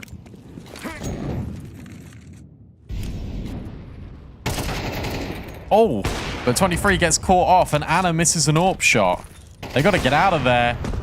At the same time, though, Let Her Cook, do you really want to cross this? But you know, the AWP's there. Yes, fine. A number of AWP opportunities wasted. And that's when Manashine swings. Victoria is mid-jump and it knocks her off her perch at window. Manashine will be removed. Do you want to go for this, your Imperial? I feel like you do. You've got so much money. Yeah, you're loaded, right? And there's only a couple more rounds left after this anyway. It's interesting they didn't buy kits. Yeah, that is interesting. But it should be fine because Anna's got one and they've found 2 kills. Melly and Spike. Molly goes forward. There is a smoke from Anna. And now the swing through. Spike's still standing. Tori's low HP. The swing out. She just needs to find her in the smoke, and she will. Spike gets 3 at the end. And that's double digits for Let Her Cook. I'm surprised that there's not a timeout here for Imperial. Because, again, it's one of these rounds where you're just being caught off because you're playing really advanced positions. It bears a lot of similarities to D2, where Imperial now just are taking matters into their own hands at times, where it feels like a structure should just be needed. And, yeah, time being called. We don't want to go over time.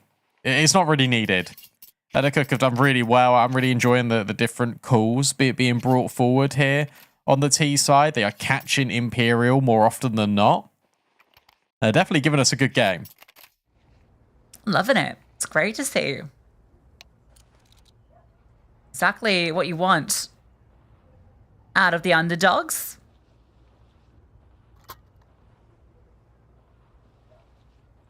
And they're feeling pretty good about it. You can see the vibes seem pretty good in the cap. Okay. Spike, what's going on under there? Still hits the line up perfectly. That's the only window smoke I know. I don't know any. A again. For 23 and Zaz. A new chance to prove why they're top. Plenty of flashes can come over. The smokes are in, and oh, actually, the Palace smoke's been faded by the Mac-10. The longer you take to go here, Let Her Cook, is the more time for rotates to come and rotate through. There you go. Joanna didn't receive contact into CT for absolutely ages. 23's inflicting more bursts onto these players. A swing this time is punished, but there's Zaz in towards the stairs, and you know Zaz is just going to keep going over the top. Last bullet headshot onto Melly. And now it's a 4 versus 2, which I think signals the end of Let Her Cook on Mirage. Unless Jenkins can do something, but she gets wall-banged by Anna. Yeah, put to that paces though. Let Her Cook definitely showed up at Imperial. Well, they are the best for a reason. They let a few rounds go by the wayside, but they are able to convert and close it out 2-0, continuing their flawless run for the season. So, yeah, expected result, but I think that was a lot closer than many of us would have thought. I think in both maps, Imperial were a little bit complacent, to be completely honest with you. It felt like at times they were like, yeah, we've won this, no worries, we can just do whatever we wanted. Because the rounds that they did win on CT side is because it was through their coordination, it was through their setups. That round timed perfectly and called by Tori to push in towards double mid. That really, you felt like signified the beginning of the end for Leto Cook. But then there was aggression just everywhere over the map for Imperial, and it was one of those where Leto Cook were just able to isolate them. Yeah, that's the key thing here. But yeah, some good individual moments from Joan Anna. I thought Spike had some big impact as well. We saw that 1v3, but also she was having a lot of success in the short plays when they were coming through. And overall, I think this Leto Cook actually impressed me more than I thought. And, you know, I said last year that I'm never going to get caught off by this team again. And it happened again. It's just that they made so many changes. I didn't expect, you know, them to find form straight away. But what I saw today was pretty good. If anything, this speaks volumes to how good DMS are. Because Leto Cook, they were sort of dismantled by DMS. And DMS... Obviously, we saw them yesterday. We were really impressed with them. That means that game versus the Imperial is going to be quite a spicy one, in my opinion. Oh yeah, that's a real exciting one. That could be the one that determines which team goes straight to LAN, right? Like, at least in the trajectory of these two teams, because they're both sitting 2-0 now, right? So, yeah, that's exciting. I don't know when that's in the season, but that'll be one you definitely don't want to miss. Yeah, for sure. The update going on the community stream as well, aka Hero versus No Mercy. A 7-5 in favor of aka Hero KO. That is on Ancient. Here we got the scoreboard of Mirage, Anna, and Zaz topping the charts, which is, to be honest, a good recovery from Anna, considering Zaz in 23 had like 15 kills after like 4 rounds. Yeah. Anna had a pretty good map. Yeah, not quite as aggressive as she was on Dust 2. But this was Zaz all the way. But definitely props to Kat for her recovery on the CT side. It was, 110 to 914? That's a very nice recovery for her. And yeah, I think we already kind of praised Joanna and Spike. I think, you know, obviously we put Melly as our player to watch coming into this. Didn't feel like I got the X factor from her in this series, but we know that she's definitely capable of that. And, you know, when all of those pieces come online on this team, I think they are going to be very scary. Yeah, for sure. Like, I think that there's definitely still chances for them because now they've had to play the 2 hardest teams in the group. Yes. So I expect Leto Cook's results to be on more of an upwards trajectory now. And they did definitely impress me in both Dust 2 and Mirage. And we know what their Ancient is like, don't we? Yeah, exactly. So, yeah, I think if it got to that third map, who would have known? But we can talk to someone who knows all about that map. We've got Tori on the line. Tori, congrats on the win. A little bit closer than maybe you expected. Thank you. I mean, it wasn't that close as it was on the scoreboard, so... Yeah, that's fair. That's kind of some of the conclusions we were drawing as well. Could you talk us through a little bit of Dust 2 and Mirage, though, and what made the scoreline get to be that close? Because you're saying it wasn't that close, but the scoreline was pretty close. What do you feel like in the server when you're playing Leto Cook? I mean, we honestly underestimate them. That's why the close was like this. The score was like this. Yeah, I mean, we've been leading 6-0 both maps, and eventually we've been started doing like some unnecessary moves, which cost us the important rounds, and of course the economy-wise, it wasn't like the best afterwards. So that's why we lost like many rounds afterwards. I wanted to speak to you a little bit just on a personal level now, because obviously it's been a while since me and Lucy have had a chance to catch up with you. And before we did, it was right before all of the tournaments at the start of the year. We spoke to Zaz last week and touched in with her, but I think it's important to touch in with you as well, because how did it feel watching Imperial, obviously in Katowice, and then reuniting with them for the PGL run? Like, what were the emotions there?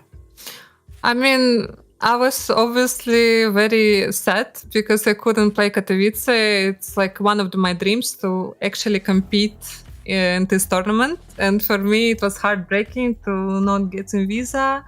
And yeah, like skipping this tournament. Of course, I was watching girls play, and they played insanely good against Furia. And I felt like I kinda, like because of me, like the loss, I felt guilty. And overall, yes, I'm very proud of them, of their performance. And like in Bucharest, I felt like we didn't play our best. Like we've been under the pressure, and I was very upset of the result. I was expecting actually to play better.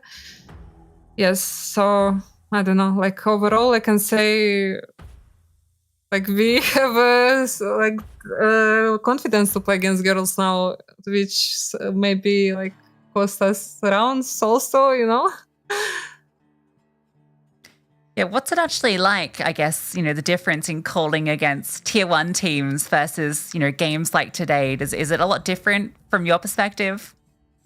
I mean, yes, of course, it's harder, obviously, because like against girls, like for example, today I was actually chilling, like I was calling like, guys, let's go Mirage, let's go, let's go rush long, this kind of like, I was actually chilling, and the girls was just popping off. And I mean, against guys, like fully need to use my brain to try to overplay the enemies. Yes, it's obviously harder and more interesting to play.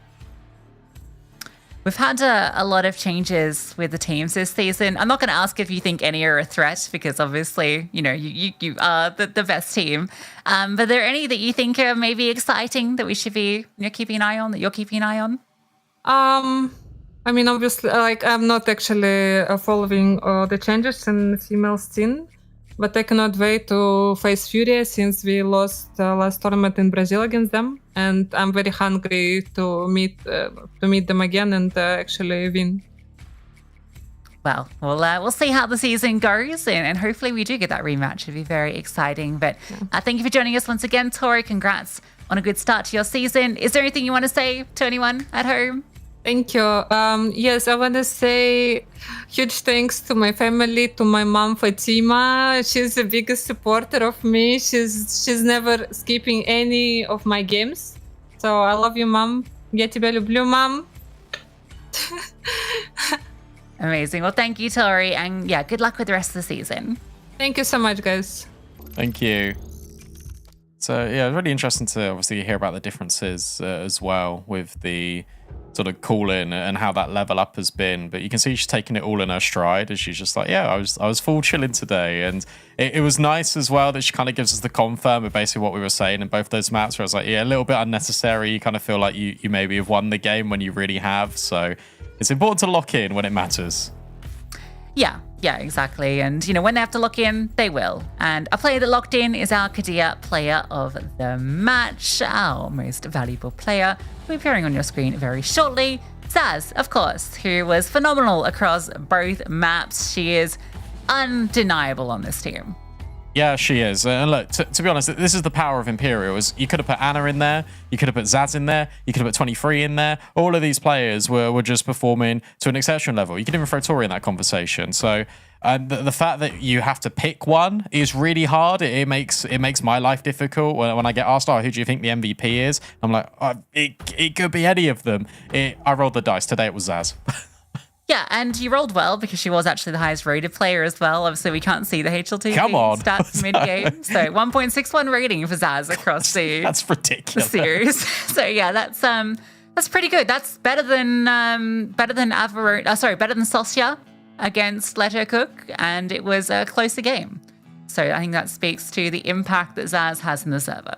Yeah. It does, and we can now see what that result does to the overall standings of the groups. We still have got the community broadcast game going on, so we'll update you when that one's done. But we can have a little looky as to the group standings right now, because as expected, Imperial are going to be sitting 2-0. DMS have beaten their opponents in a little bit more of a dominant manner, so they will remain actually at the very top of Group A. Imperial level on points, but sit below them. Spicy. Yeah, give me that head-to-head. I'm excited for it. I think Prototype Blaze could be a dark horse here. If they can beat DMS, then we've got a real exciting top 3 playing out, I feel. So still a lot to be decided. Only 2 matches in Group B. We do have that AKA Hero KO No Mercy game going on. That's 9-9, by the way, on map 2. It's good that's currently. close. So that one's going to be interesting because AKA Hero, I think they didn't start the season well. They were sitting 0-1, lost their first game, but a 1-1 after this will be the winner of that match. So Yeah. To be fair to them, they played Eco Warriors, and they did go 3 maps. So it's an exciting time for AK Hero KO. I know that they've got a very dedicated fan base behind them as well, so picking up a win against No Mercy would be a great step in the right direction and just completely opens up Group B as well. Yeah, Finland is here and they are ready to frag, is what I'm hearing. So that's standings as they are at the moment. That AK Hero KO No Mercy game taking place in the community stream. You should go check that out and see how it concludes, because we've got a little bit of a break now, Brandon, because that's Europe all wrapped up. Nice quick 2-0. We've had 2 2-0s this week. It's been quick affairs from the favorites, and obviously South America will be coming up next, which where we've got the Brave Bears. I'm very excited about that just because it's got a cool name versus Mesitaz. So that'll be an exciting game coming up a little bit later. So go check out the community stream and make sure you're back for South America, and we'll see you next time.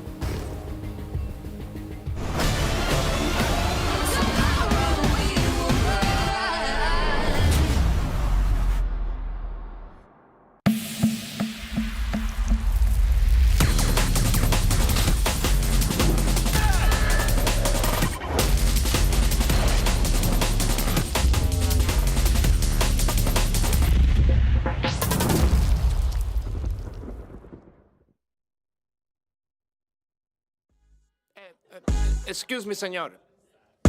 One moment, please.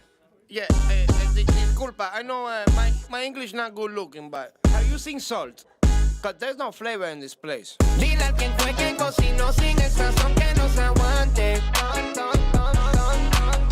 Ponle un poquito de cebolla y limón a ese picante. Ese mangú no me lo como. Le hace falta sal y huele a mojo.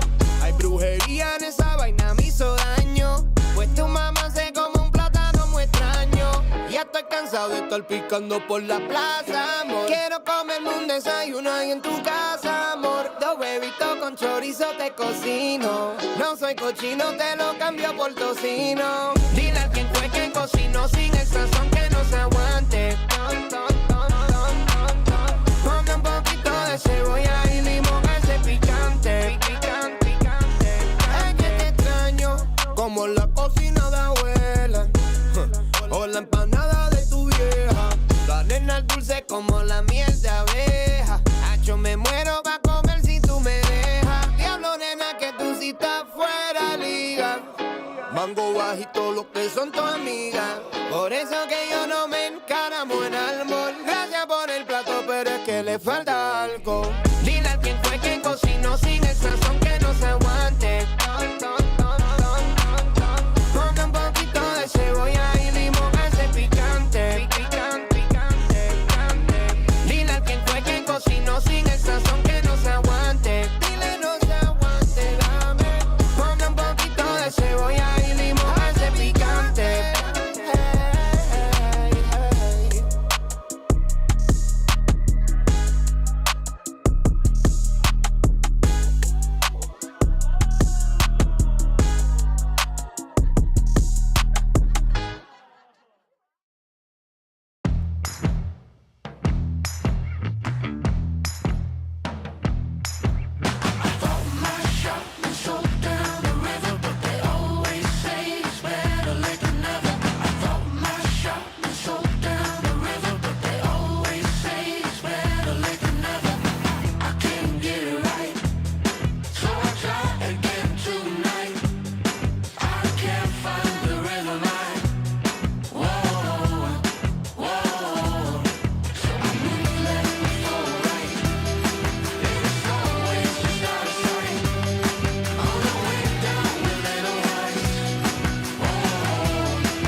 it. They try to reference it, wanna say they invented this. I know you can't resist, trying to be like this. Don't even take the risk, walk away, walk away, walk away. Cause I got everyone wishing they had what they're missing, but no, never know. Guess I got it simple, I'm not like the people you know. People you know. I make it look easy. I bet I make it look easy. Don't try to fake it to be me. Just cause I make it look easy.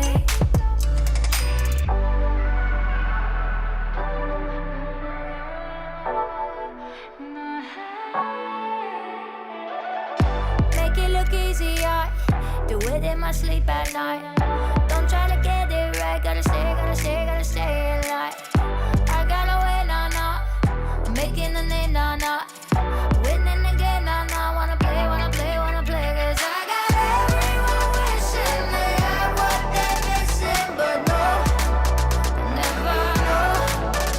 Guess I got it simple, I'm not like the people you know.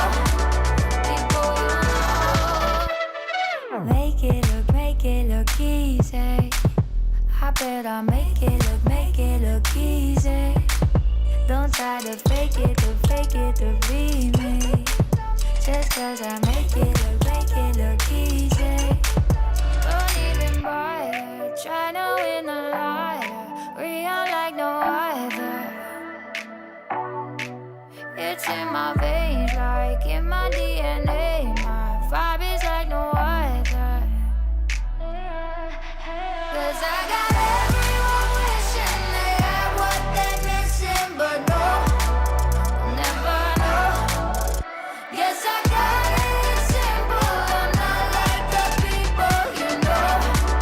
People you know. I make it look easy. I bet I make it look easy. Don't try to fake it to be me.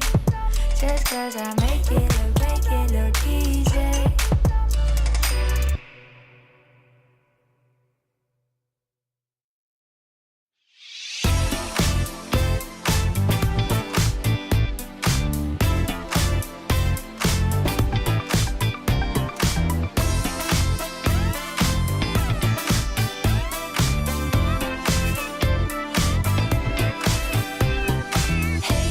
Hey, you look so tired, I'm worried. You know it's true. Hey, you, been working too hard lately. Keep pushing through. Need to get away. Take some time out. Go to a new place. Life is just too short to waste a minute. I'll walk you out that door. Jump right in, baby, let's go. Drop some bass on the radio. You and me will drive through the night, cruising on the way to paradise. Hey, you should give yourself a break, forget the stress. Hey, you, they're chasing dreams, let's slow the pace, take a breath. Time to make a change before you burn out, can't wait another day. Life is flying by, seize every moment. Come on, turn that key, let's drive. Jump right in, baby, let's go. Drop some bass on the radio. You and me will drive through the night, cruising on the way to paradise. Jump right in, baby, let's go. Drop some bass on the radio. You and me will drive through the night, cruising on the way to paradise. Jump right in, baby, let's go.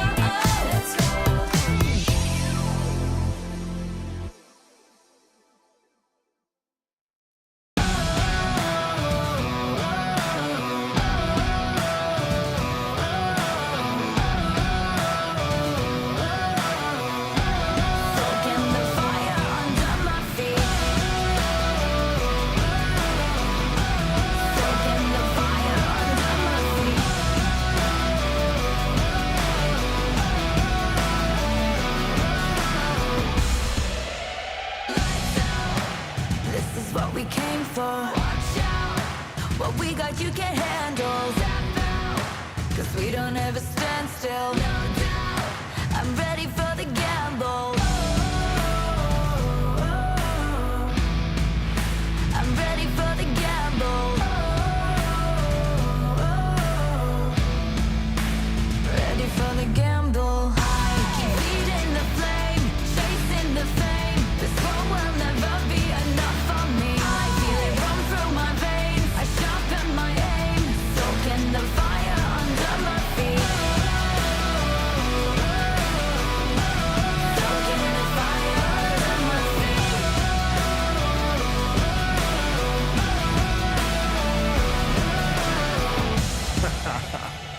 Yo, I switch, I swerve, wonder how I have the nerve. Leaving the heat on the track, too hot and I'm lighting the match now. Blasting off our rocket, grab the mic just to drop it. My Fahrenheit is shocking, amazed, dazed by the centigrade. Come now, don't be phased, follow the trail I blaze. First place, no second to waste. Pyromaniac, fanning the flames, burn the brightest they've ever seen. Give an arm of that third degree, I'm the kerosene, and I smoke them out. Fire away, counting down. 2, 1, Ready for the gamble. I keep feeding the flame, chasing the fame. This world will never be enough for me. I feel it run through my veins. I sharpen my aim, soaking the fire under my feet. Lights out, this is what we came for. Watch out, what we got you can't handle. Step out, we don't ever stand still. No doubt, I'm ready for the gamble. I'm ready for the gamble now. Ready for the gamble. Reach out, top out, lights out, lights out.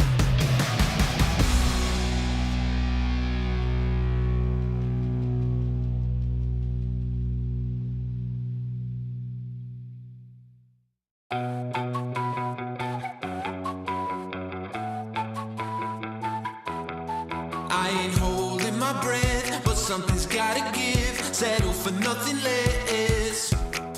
Gotta go, gotta get. I take it as it is. The game is never ending. We never signed it to life, but we're here for the ride. So hold on tight. We're moving fast and time don't slow, so we gotta let go. We already know we're just living for the good times. Nothing better than the good times. Stay living for the good times. We're living for the good times. I don't know if you know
Me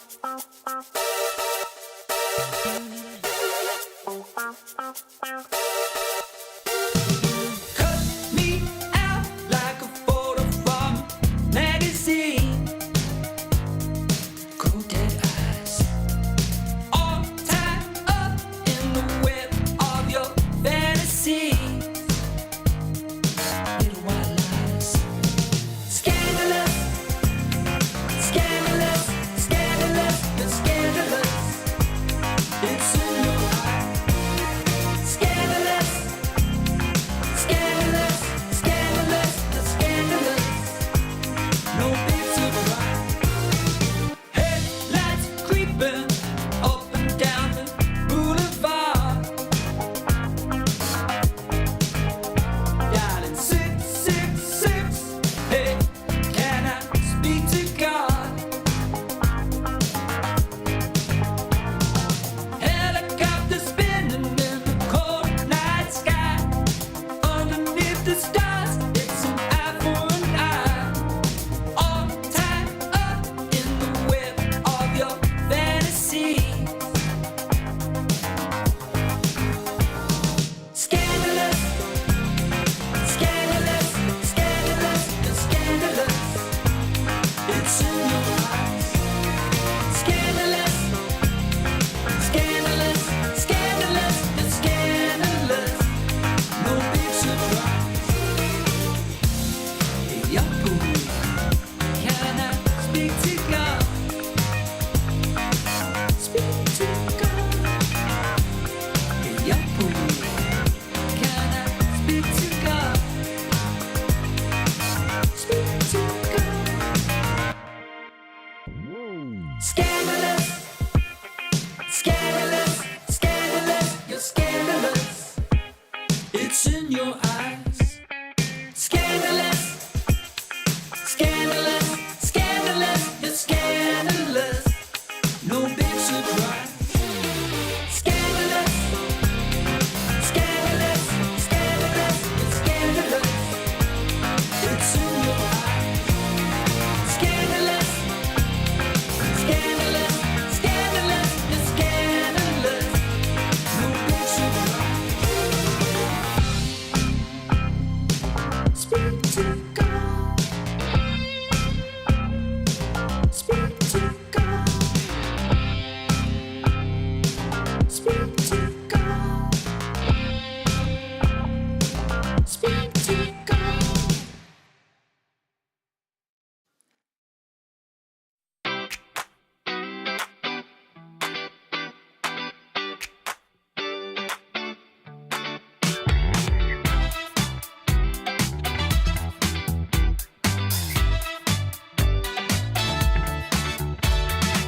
It's 6 o'clock in the morning. That's much too early to wake up. No, nobody gave me a warning. I wanna sleep, but I know I can't. So I got the feels. Let's make a deal. Moments are moving faster. I got the feels. You take the wheel. Got me a real disaster. I got the feels. I mean for real. Call up, pretend I'm master. Somebody bring the fun back. Can anybody do that? 'Cause I wanna be happy.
attention.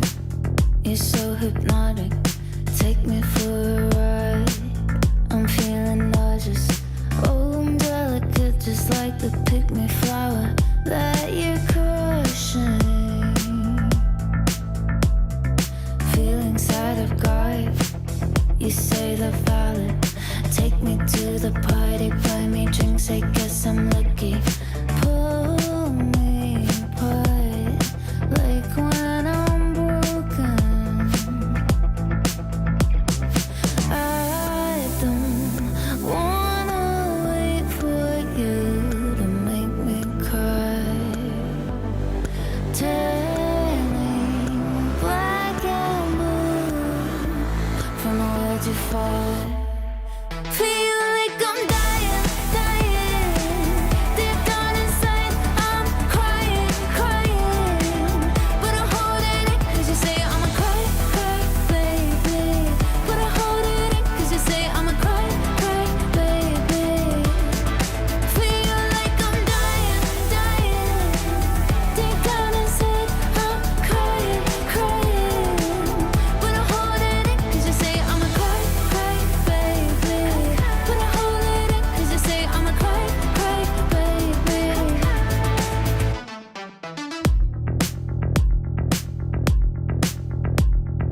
Making jokes at my expense. You say it's funny, but the irony is you're so broke emotionally damaged.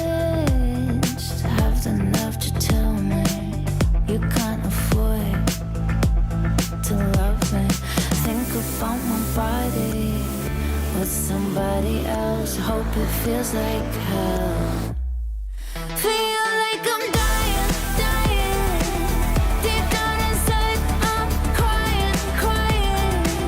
But I'm holding it, cause you say I'm a cry, cry, baby. But I'm holding it, cause you say I'm a cry, cry, baby. Feel like I'm dying, dying. Deep down inside, I'm crying, crying. But I'm holding it, cause you say I'm a cry, cry, baby. But I'm holding it, cause you say I'm a cry, cry, baby. I do spy you broke your pinky and I promise that's karma. Turning black and blue from the words you fight. Feel like I'm dying. Deep down inside, I'm crying, crying. But I'm holding it, cause you say I'm a cry, cry, baby. But I'm holding it, cause you say I'm a cry, cry, baby. Feel like I'm dying, dying. Deep down inside, I'm crying, crying. But I'm holding it, cause you say I'm a cry, cry, baby. But I'm holding it, cause you say I'm a cry, cry, baby.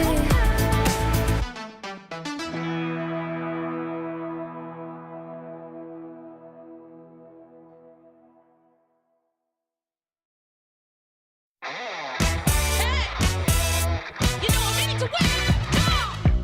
Had enough of these bros. Said they wanna play ball, but they always get mad anytime we beat that. They don't tell us so though. They pretend they got gold. We should put them on blast. A man can't stand such an upset. Your window's closing. You notice you never lose so bad. Hey, you should expect it. You know I'm coming up. I'm coming up.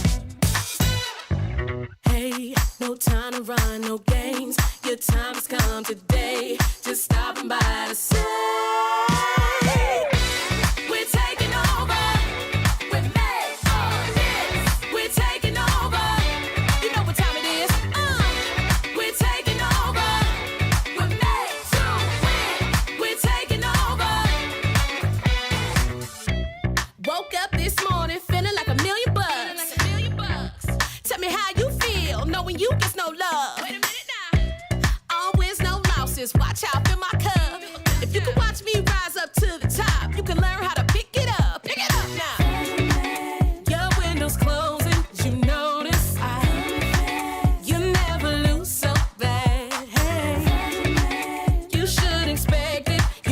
I'm coming up. I'm coming up.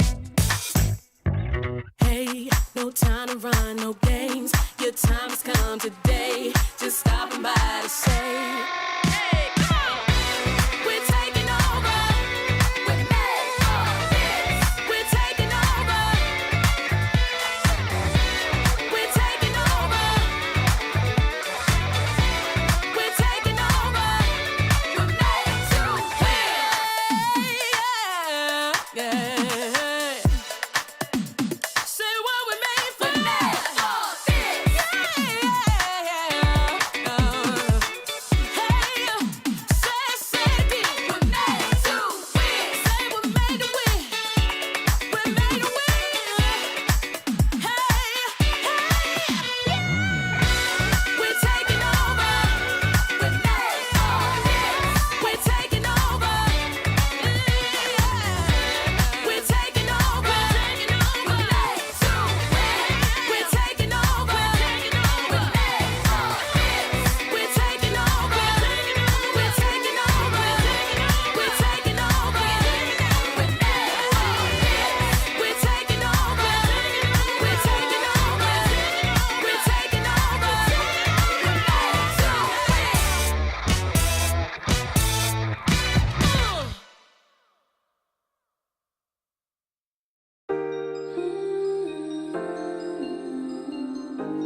Feel it spilling over.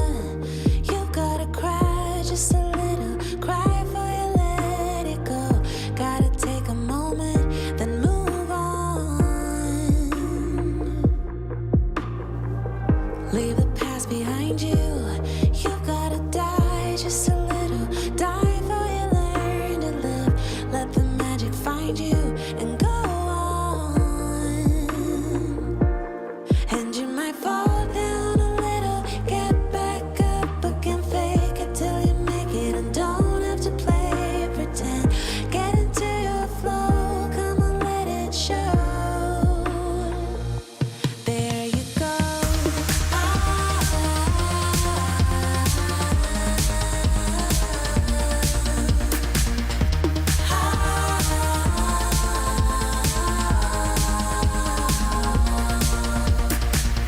Feel the fire burning. You gotta hurt just a little. Hurt for you heal the pain. Soon the winds are turning. Let it rain. And you might fall down a little. Get back up again. Fake it till you make it. And don't have to play pretend. Get into your flow. Come on, let it show. There you go.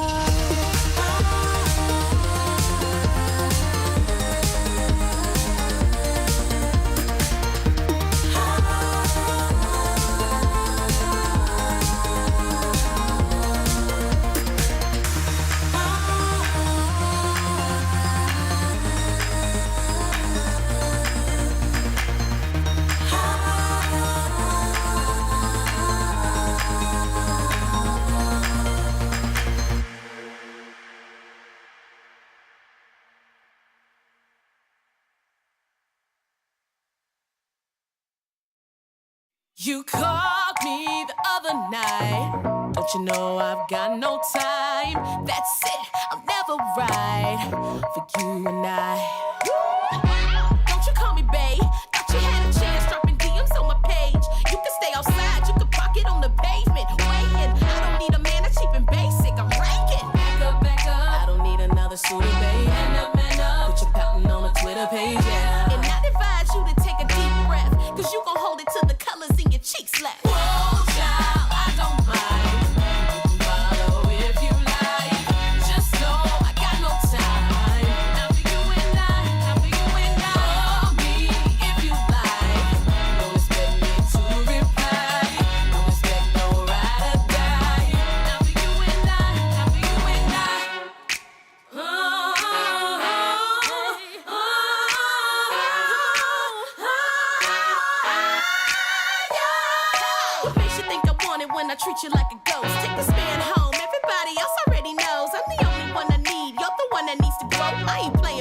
turn around and walk it out. You've got to go. For the love of God, for the love of time. Watch, baby, I don't mind. Just stand home, yeah. Televised, you don't need to come by. From a distance, though. Whoa, child, I don't mind. Follow if you like. Just know I got no time. Now for you and I, now for you and I.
ritmo está como es. Muévelo, ¿quién fue? No te despistes que es lo que vine con mi pana, con mi catamara, mi dominicana, colombiana y venezolana. ¿Dónde están las mexicanas?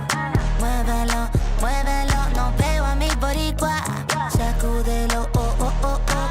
El ambiente está fresco, el ritmo lo siento. Aquí se prendió el party, vente a mover el esqueleto. Yo quiero gozar, gozar, quiero gozar, gozar. Vívetela, vívela, vívete, vívela. Hoy solo quiero disfrutar, la vida disfruta. Vente para mí, deja la pena, déjala, déjala, deja la pena, déjala, déjala, deja la pena. Y vente pa' acá, vente pa' acá, echa pa' allá, pa' acá, pa' allá, acá. Ya, really, de lunes a viernes pa' librar los fines. Pásame un shot que cobra estos chiles. La paso bien gastando los miles. Con mi combo no te metas, la familia no se toca, se respeta. Con mi combo no te metas, la familia no se toca, se respeta. Aquí estamos todos happy, la rutina siempre contra mí. Me relajo, cero estrés aquí. Vente a la fiesta, vente al party, vente al party. Los carros en la calle suenan pi, pi, pi. La pasamos bonito y el juego siempre puesto en la TV. Yo quiero gozar, gozar, quiero gozar, gozar. Vívetela, vívela, vívete, vívela. Hoy solo quiero disfrutar, la vida disfruta. Vente para mí, deja la pena, déjala, déjala, deja la pena, déjala, déjala, deja la pena. Y vente pa' acá, vente pa' acá, echa pa' allá, pa' acá, pa' allá, acá.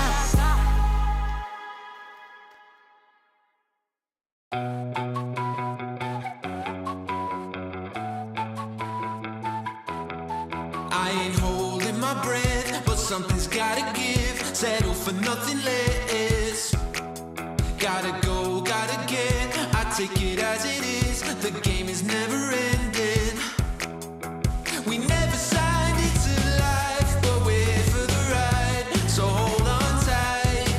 We're moving fast and time don't slow, so we gotta let go. We already know we're just living for the good times. Nothing better than the good times. Stay living for the good times. We're living for the good times. I don't know if you noticed, but I ain't on it. If it don't got that buzz, stay awake, come alive, throw hands up in the sky, and I love it how it was. We never signed it to life, but we're here for the ride. So hold on tight. We're moving fast and time don't slow, so we gotta let go. We already know we're just living for the good times. Nothing better than the good times. Stay living for the good times. We're living for the good times. We got it all. Got it all. Got it all. Got it all. We just living for the good times. Nothing better than the good times. Stay living for the good times. We're living for the good times. We just living for the good times. Good times. Good times. Good times.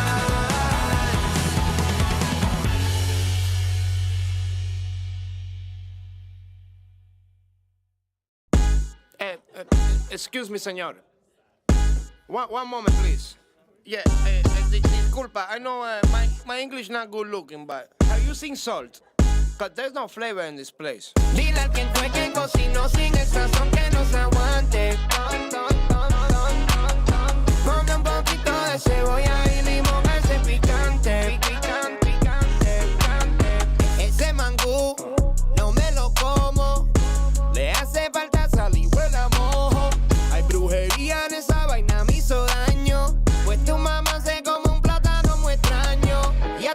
cansado de estar picando por la plaza, amor. Quiero comerme un desayuno ahí en tu casa, amor. Dos huevitos con chorizo te cocino. No soy cochino, te lo cambio por tocino. Dile a quien fue que cocinó sin el sazón que no se aguante. Ponme un poquito de cebolla y limón a ese picante. Es que te extraño como la cocina de abuela o la empanada de tu vieja. La nena dulce como la miel de abeja. Hacho, me muero pa' comer si tú me dejas. Diablo, nena, que tú sí estás fuera liga. Mango bajito, lo que son tus amigas. Por eso que yo no me encaramo en almor. Gracias por el plato, pero es que le falta algo. Dile a quien fue que cocinó sin el sazón que no se aguante. Ponme un poquito de cebolla y limón a ese picante. Dile a quien fue que cocinó sin el sazón que no se aguante. Dile no se aguante, dame. Ponme un poquito de cebolla y limón a ese picante.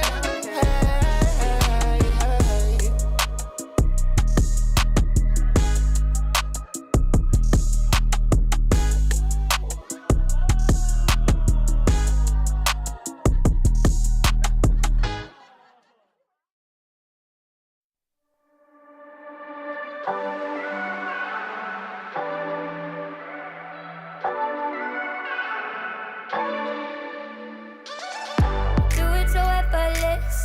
Don't try to mess with it. They try to reference it. Wanna say they invented this. I know you can't resist. Trying to be like this. Don't even take the risk. Walk away, walk away, walk away. Cause I got everyone wishing they had what they're missing. But no, never know.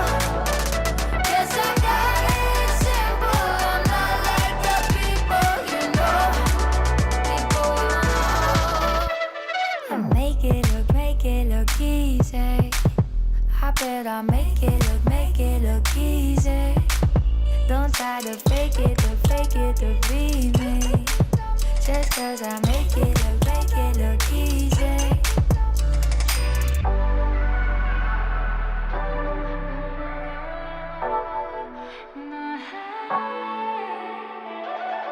Make it look easy, I do it in my sleep at night.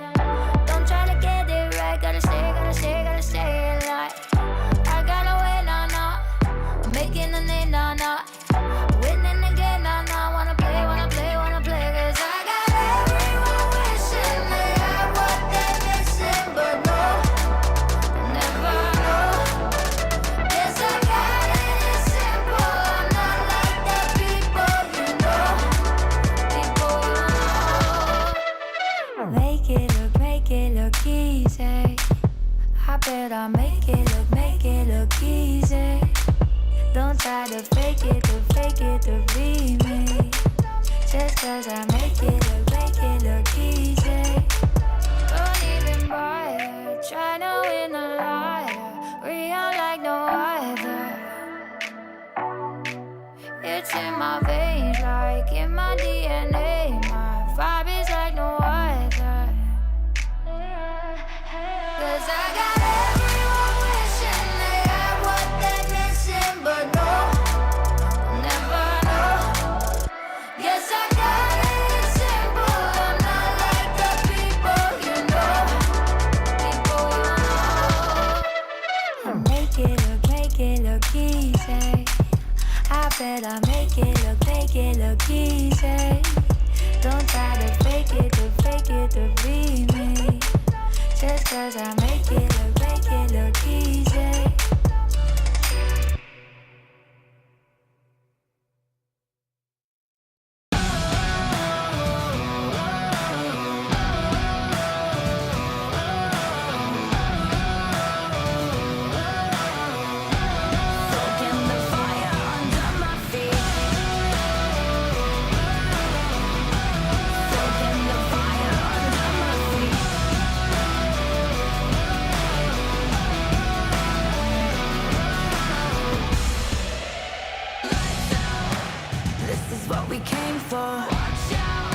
What we got you can handle.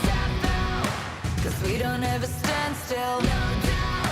I'm ready for the gamble.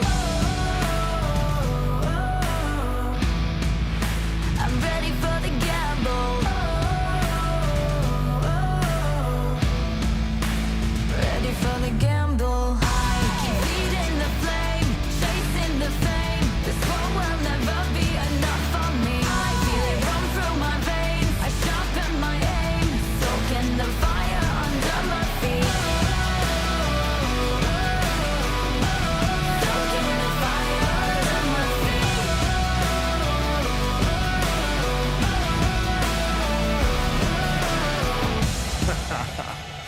Yo, I switch, I swerve, wonder how I have the nerve. Leaving the heat on the track, too hot and I'm lighting the match now. Blasting off our rocket, grab the mic just to drop it. My Fahrenheit is shocking, amazed, dazed by the centigrade. Come now, don't be phased, follow the trail I blaze. First place, no second to waste. Pyromania, fanning the flames, burn the brightest they've ever seen. Giving armor that third degree, I'm a kerosene and I smoke them out. Fire away, counting down. 2, 1, ready for the gamble. Keep feeding the flame, chasing the flame. This war will never be enough for me. I feel it run through my veins. I sharpen my aim, soaking the fire under my feet. Lights out, this is what we came for. Watch out, when we got you can handle. No, we don't ever stand still. No doubt, I'm ready for the gamble. I'm ready for the gamble now. Ready for the gamble. Reach out, tap out, lights out, lights out.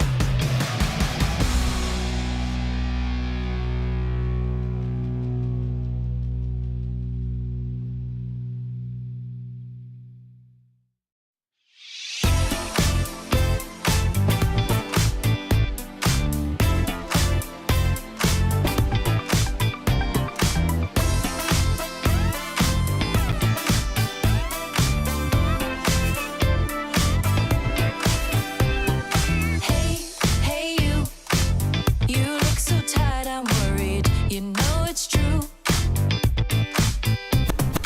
Hey you, been working too hard lately. Keep pushing through.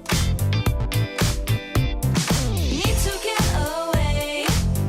Take some time out. Go to a new place. Life is just too short to waste a minute. I'll walk you out that door. Jump right in, baby, let's go. Drop some bass on the radio. You and me will drive through the night, cruising on the way to paradise.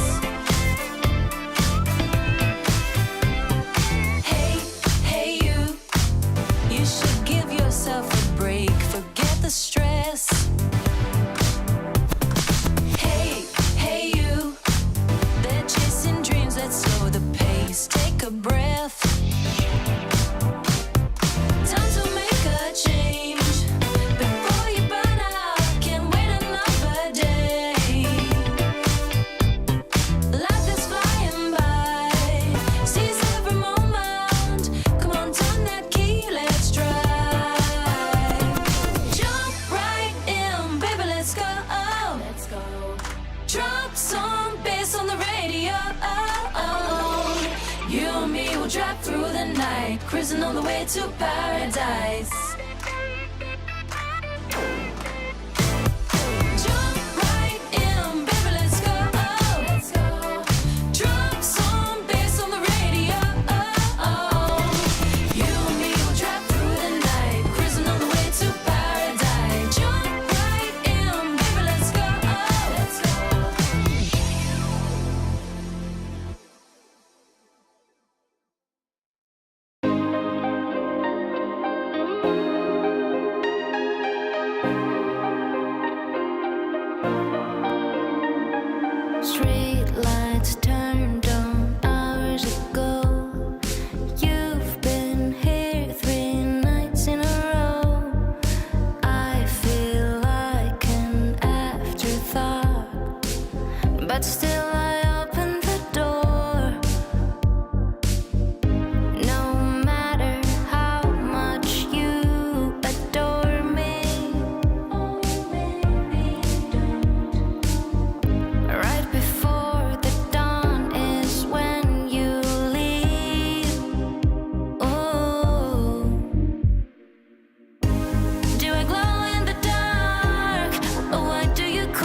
ESL Impact is brought to you in part by Intel, Qiddiya, DHL, and 1xBet. Lights fall in the golden city. Fire's out and the water's gone black. You can run, but you won't get pity. Ash to dust will get you back. Tomorrow we will rise.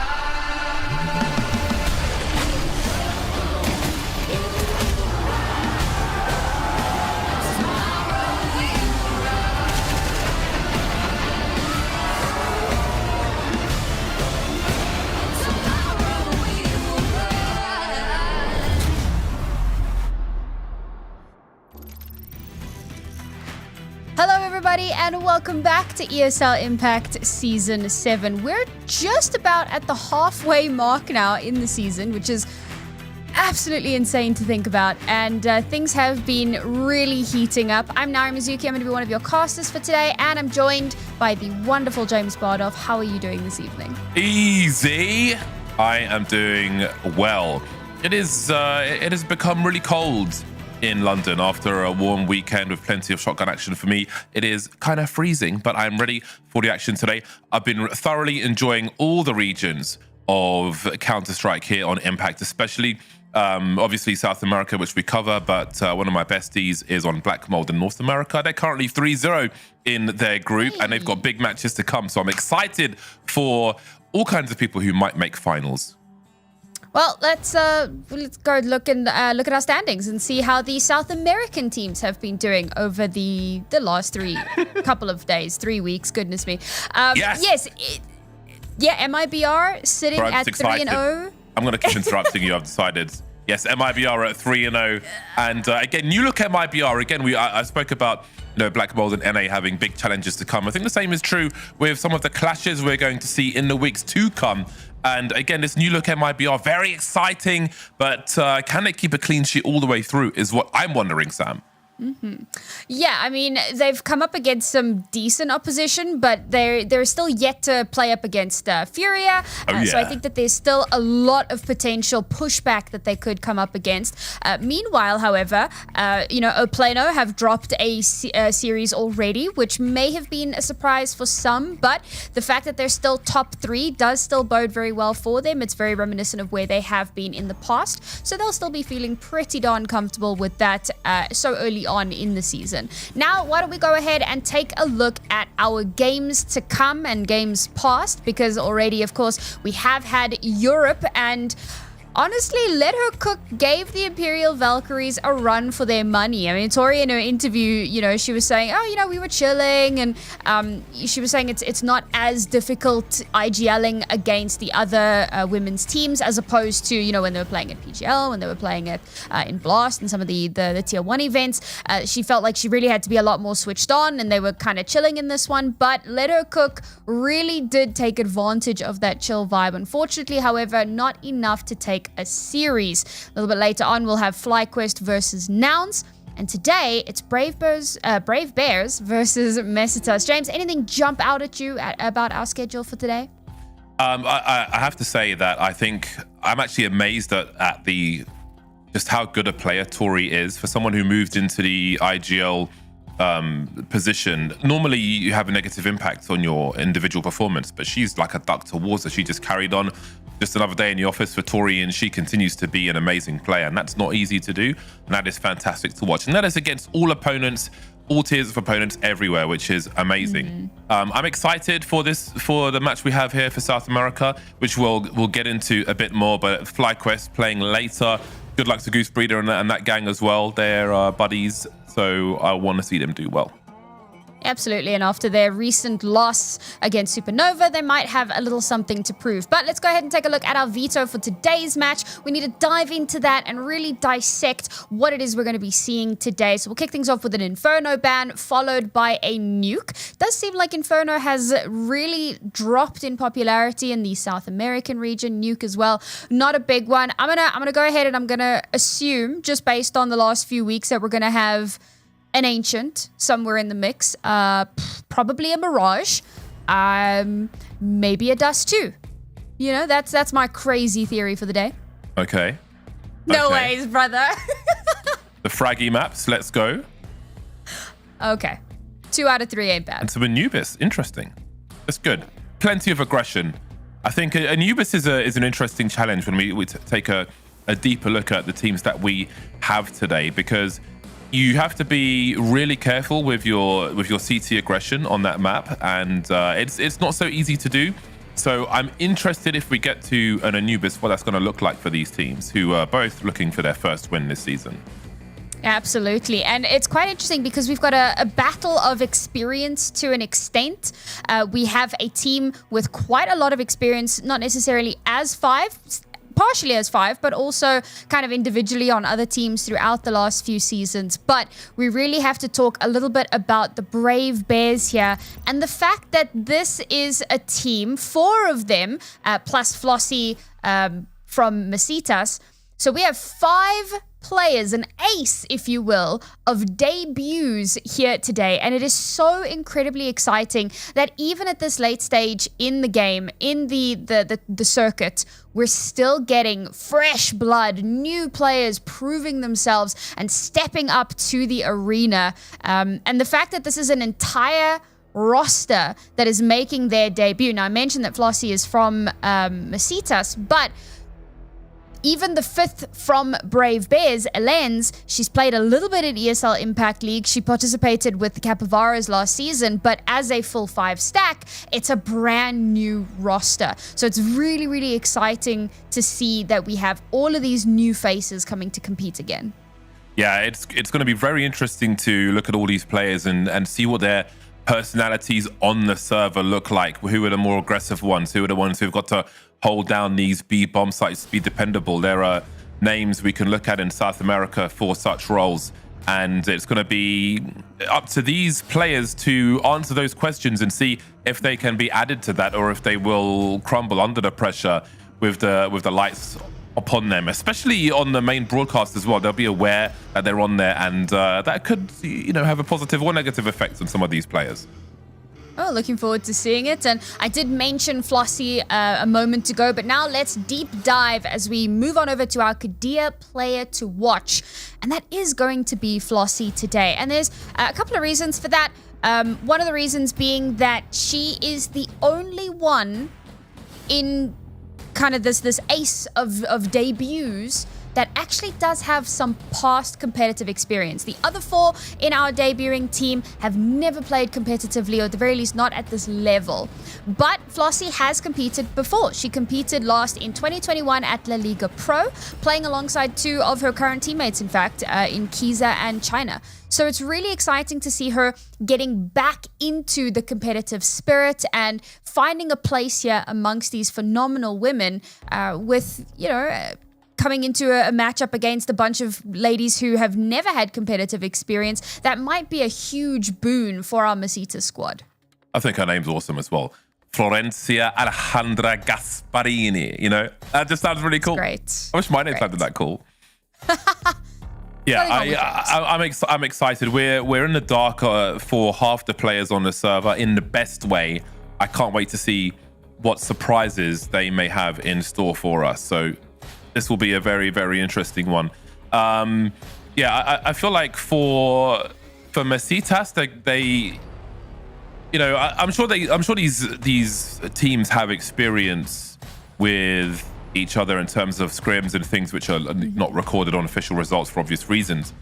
But they will surely, if you've got a bit of brand power and an established presence, you're going to expect to come out with a W. So I do wonder if things start off a bit rough. Is that going to make them a little more uncomfortable versus the Brave Bears? Mm-hmm. And speaking of, we're going to kind of head on over to our Brave Bears, and I'm so excited for this roster because, as you mentioned, right, it's a big unknown quantity. Now, they are currently 0-2 in the standings, but we take a look at the teams they've come up against. First and foremost, they got hit with Furia, which is a very rough way to kickstart your season. However, this was followed up by Bounty Hunters. Now, maybe, 2 weeks ago, you look at that and you go, oh, well, that shouldn't be too bad. But Bounty Hunters have put a lot of pressure on some of our top teams recently. So not a team to kind of turn your nose up at. And these were pretty one-sided losses as well. So I think for these ladies, what I'm really looking at is that tenacity, that drive to overcome a potential mental barrier and still be able to perform at the level that kind of you expect of yourself and that your fans are expecting of you. So I'm hoping that they'll put on a good show for us. And, bearing in mind, Masitas are one of our teams that are kind of more middle of the pack. So there is a strong opportunity here for the Brave Bears if they can kind of rally themselves a little bit to maybe make some magic happen. Yeah, as a new team, they can potentially evolve quickly as well, but it depends. Like if you're playing a Furia and you're not really getting a look in, you may or may not have a lot of intel from those games. So if they are to have a difficult time here, then we can at least witness that and understand the issues they may want to tackle next. But again, with those 2 losses from their games prior, they will be full of information for the squad as well. So they'll be able to grow, and it might be tweaking how they respond to a play on a bomb site on the CT side, for example, or if their mid to late round is a little too slow. There's, many variables, but lots of things that can be learned in wins and losses for both squads. Now, we've spoken a lot about pros and cons and potential for win and loss, but now we come down to the nitty-gritty of it. It's time for our predictions. Now, me, myself, this was a tough call, I'll be honest. Looking at this, it was really difficult, but I'm going to throw myself behind Masitas because I think that the extra experience they bring to the table will make a huge difference. James, what about you? I like to often pick who you don't pick because I want to beat you, but on this occasion, we have a known element versus an unknown element, and I can't really pick the unknown element. So I've gone with Masitas this time as well. But predictions aside, I'm very excited to see what their opponent has to offer in this series. And this series is going to begin immediately. Mirage, the first of our 3-map series, potentially, if it goes all the way. And I really wish it will get there, because a Anubis Decider would be very exciting to watch, to see how people deal with that, especially on the CT side. But anyway, it is Mirage first. Masitas will be defending on that CT side. And we saw some very proactive action on the CT side yesterday on Mirage, and maybe we can do a comparison with that, what we see from that today. There'll be some jump peeking in this pistol round. Oh, the sound cues. Look at that. Nice detail with the HE, but that is one hell of a pop from the P250. We've got 3 players, however, on this B bomb site for Masitas, who will try to do what they can to hold things down. The frags are coming in thick and fast, and suddenly it's Flossie versus 2. So many headshots. 1:15 on the clock, and the round is almost over. Absolutely wild. Flossie, can't you find an angle? She'll take one in the face, down to 1 HP. Carol is low as well, and somehow she manages to clutch it. 1 HP and a dream 1v2, and somehow she's kept that round alive for her squad. There's our Kadir player to watch, being the reason that we need to keep an eye out on her. I will say, some of those shots were kind of ridiculous. You got Elens kind of kicking things off with that first really crisp headshot towards window. Then we move over on towards the site, and you've got this like drive-by USP headshot. And, everything kind of kicks off at that point. The dust has kind of clouded your vision, and as it settles, somehow Flossie with 1 HP has got a 1v2. And she catches the bomb planter, and she perfectly predicts where that last player is going to be. So it's a great clutch from her to kind of set Masitas off on the right foot. But the Brave Bears did get a bomb plant, so there's a bit of cash to play with. Yeah, interestingly, not a force buy. Again, the detail from these HEs is nice, and it's very early on that we're seeing them. But Masitas have a plan here, and this kind of detail again is important because it is the little things that will lead you to victory. So I'm loving the detail we're seeing in those HEs so far. And again, as I mentioned, comparing to the CT side we saw on Mirage yesterday, which was wonderful. We are seeing some flourish here from Masitas in their own way in these very early rounds. Look at the damage that has done as well. Of course, this is not a full investment, but regardless, they are really helping to neutralize the threat that we're seeing on the other side. And these are early warnings for the Brave Bears as well, that Masitas have their attention to detail. And they've got to be careful about their timing, otherwise they will be punished. Masitas winning the round with 500 HP towards the end. Again, it is an eco round from Brave Bears. You always want to get some frags if you can, though, but they were not allowed to do anything in that round. Yeah, I think the gamble there is obviously we could force, but we want to make sure we come into the next round with a really robust buy and AWP as well in round 3. So they wanted to make this as terrifying as they possibly could. We spoke about potential comparisons. I mean, that was proactivity 101. Another great round from the Cetus. That's an important trade from Muttley. Now, what they do in the mid to late round will be interesting for Brave Bears. As a new team, oh boy, down to 7 HP. Again, the HEs continue in a really nice way. They may be dependent on that damage as Keys able to tie up the numbers. Bomb has not been spotted just yet. We can see it as left towards the ramp. But have a look at Valulu. Somehow found her way towards top mid. And maybe she'll have a part to play in this one. Carol's got a very nice position in jungle, though, so Valulu's going to have to get her skates on, but she's aware of that position. How does she tackle it, though? How does she get to that position, knowing that people will be moving into the A-bomb sites as well? With rough range with that MP9, she still manages to get the frag onto Muttley, and here come the rest of the CTs as Carol tries to reposition, and she will be denied, as will the bomb plant.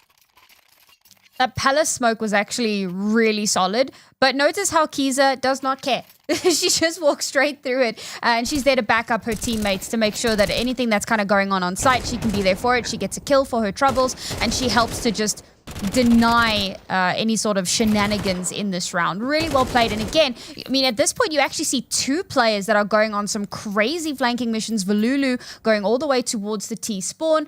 And then, of course, you had Kiza moving through Palace, and then obviously eventually gets smoked off. But they're controlling those extremities, and I love that. They know that very often T's are going to go for some mid control, and they do have a bit of presence there, but it's not their main focus. They want to try and get extremity control so that they can collapse in once Brave Bears have made a decision on where they want to go. But what I also expect is that we're going to see a change up from that, because 2 rounds of crazy flanks, and surely after that timeout we just had, Brave Bears go, all right guys, we can't keep allowing that to happen. So now it's just upgraded pistols, but as the rounds continue on, we should see a bit more awareness for that. He smoked towards short is interesting. So they've got mid control, or well, they're trying to get mid control. Armcam won't get anything from that shot, but they've smoked top con, shorts, and the window. Now, with these, they've got 3 Tech 9, so I'm expecting them to make a play towards B. And again, they're not going to be getting any kills in this round. But yeah, I expected a play towards B with the Tech 9s. Again, trying to close the distance quickly. A might not be the best idea in that respect. Smokes up, maybe trying to... So they smoked every choke point in mid. Tried to make their way towards B, it looks like, but had limited success. So... Again, you want to chip away at the CT economy if you can in these lower rounds, but they're not really getting any frags. Everybody's on 1, save for Carol, who's on 3. But again, the buy round's here once more. They'll have to make some sacrifices due to the lack of bomb plant. They won't have all the utility they might want. Scarlet has to go for the Galil, but they're mostly there. So let's see what they can do on their next attempt and how the CTs might change their plays. Have a look at Flossie. It's her turn to potentially make a flank then, making her way through Palace already. Seems in many of these rounds that we've seen thus far, there's always or often a CT behind enemy lines. That's certainly true, as this is a very early flank. And considering how early it is, the CTs can use the smokes elsewhere to allow Flossie to get into a position. In the meantime, Brave Bears have been given mid. This will be a nervous position. They will have to watch on the CT POV. No smoke just yet as Armcam has a look towards the ramp. Flossie towards top mid now as Keys has been lost. Mel will be dropped by the chair position. And again, they've got position. This is a very strong position for Brave Bears. Taking jungle for the second time. But what can they do with the rest of the team? Hell will probably be on a clock here because the CTs can come from a number of places. And indeed, she does get dropped. That'll fall make Ellens fall back from the A bomb site. So there's 2 creeping towards B. Can they wait for Ellens to rotate all the way over before they make a play? That will allow the CTs to reposition also. You see Valulu being as careful as she can. Look at the timing there as Flossie's making a play as well. Ellens and Scarlet now last 2 remaining. 15 seconds to get this bomb planted. Sheena's on the site also. Scarlet's trying to dance as best she can. Still that rotation's coming through for Ellens from that short position. 6 seconds, they've got to go for elimination. Armcam trying to fall back now, rounds the corner, and she will just about win the round before she's eliminated. So a 5-0 for Masitas. And again, Brave Bears getting into good positions, but leaving empty-handed afterwards. I can't remember exactly who it was, but there was definitely an over-eagerness to fight back on that B site where, I mean, they had all of the information because of the flank that Flossie goes on.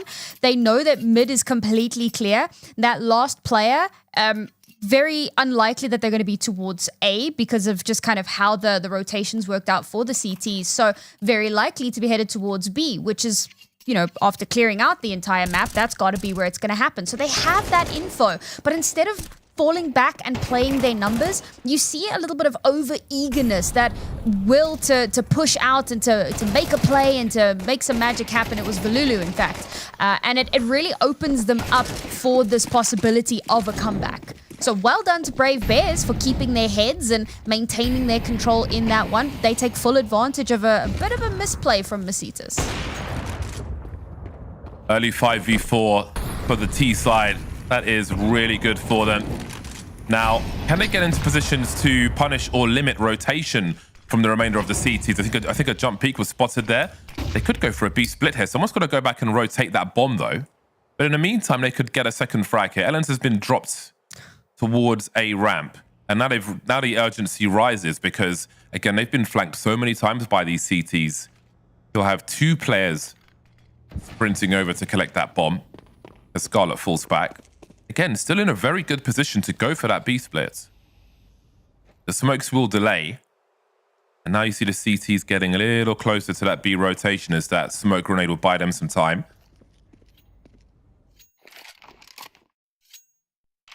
.50 seconds on the clock. And again, Masitas using their utility well. And now Tina's teammate can drop off and support her as well. You can see Keys to buy that van. Carol making way out from that short position. Then there were 2 for both squads as Carol sees one by the bench. Will get sprayed down eventually, leaving Flossie in a 1v1 now, coming in from that short position. Bartley needs to reload.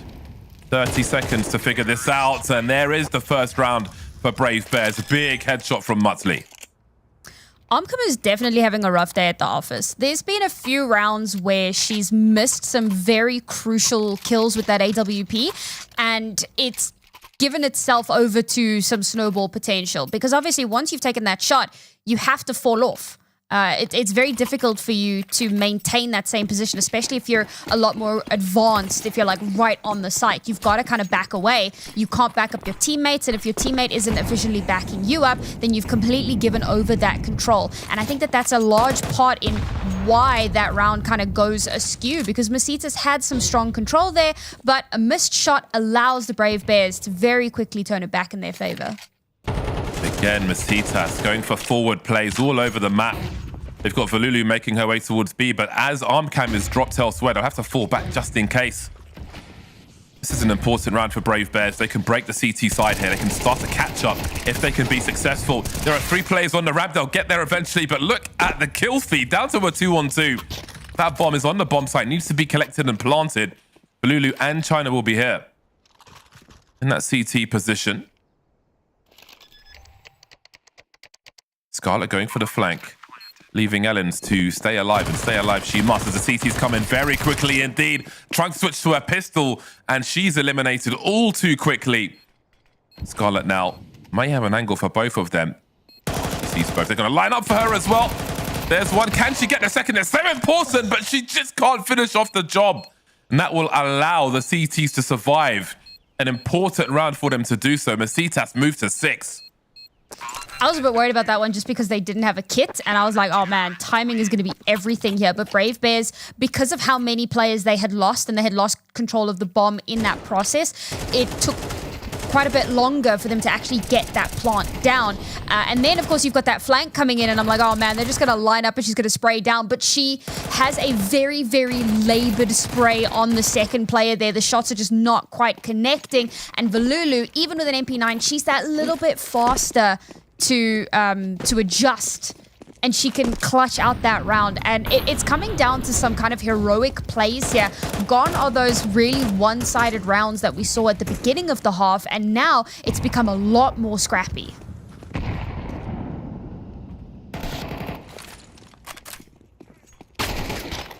Oh, this is a big round. 2 early frags for the T side, almost a third one, but the CTs are fighting back, a 3-on-3. And with low numbers, again, the Ts are in a position where they need to go and get the bomb at some point. But with a minute 20 on the clock, they'll look to exploit their positions as they get a third frag on that B bomb site now. Surely Flossie and Kiza will have to just make a buddy system and move through together. They will find a frag in mid. Martley's got to get her skates on. She will collect the bomb. Back into apps she goes. I think the CTs will hear that rotation. If they can post up an angle, indeed they will. A double peek as well, potentially, as Kiza starts to move to her right-hand side. That's the bomb spotted. Look, that's a nasty frag from Flossie, who literally leaves Mel with a lot to do now. She gets her bell rung immediately, and then she's finished off. Very awkward indeed. A blessing and a curse for Brave Bears. They get the early frags, but they've got to go and get that bomb. And that's the information that Flossie needs to make things really nasty on that B-bomb site. I actually quite like that Flossie, because she had a couple of rounds where she was the one going on the lurk, but I think with the level of her individual firepower, I want to see her more in these closer engagements, kind of on the site, trying to not necessarily anchor, but be a bit closer to where the scraps are, because they really need her to pop off. And in those moments, she can clutch, she can come up huge, and it's been a huge boon for them. I think the bomb being left there has led to some nervousness in some of the previous rounds, so I think they want to just keep it on someone. That's how it feels anyway, but maybe it's related to the loss of Ellens towards top mid. Utley lurking, just showing some presence in that mid position with the MAC-10. She may be focused mostly on that connector area. The 4 players, can they really pull these CTs out of position? They've used their utility so well, Masitas. Be it the HEs, which have really made their jobs easier for them. Case in point. Thank you for that one, Masitas, says everyone apart from Brave Bears. Delaying as well. They're setting the pace on the CT side, as we saw from other teams yesterday. And it's Brave Bears who are having to play to the tune of their opponent. Now, seeing that jump peak, will they check for Lulu's position? Because you may think that that was the player that's there. And the 2-person setup here is beautiful from Masitas. The bait setup, the bait and switch, and the punish is working wonderfully. And Kiza's sitting there like, hang on a second, this was a setup for me. And eventually she has to kind of swing out and go, all right, well, I'm going to take those kills, because she's just not being allowed the opportunity, as you said, right? That bait setup. But the fact is, Armcam doing a lot better on the rifle than she had been a little bit earlier on that AWP. Really, really steps up in these rounds. Now she's got the AWP again, though. So now that question becomes, can she wake up? And yes, she can. Anti-eco, of course, but we take those.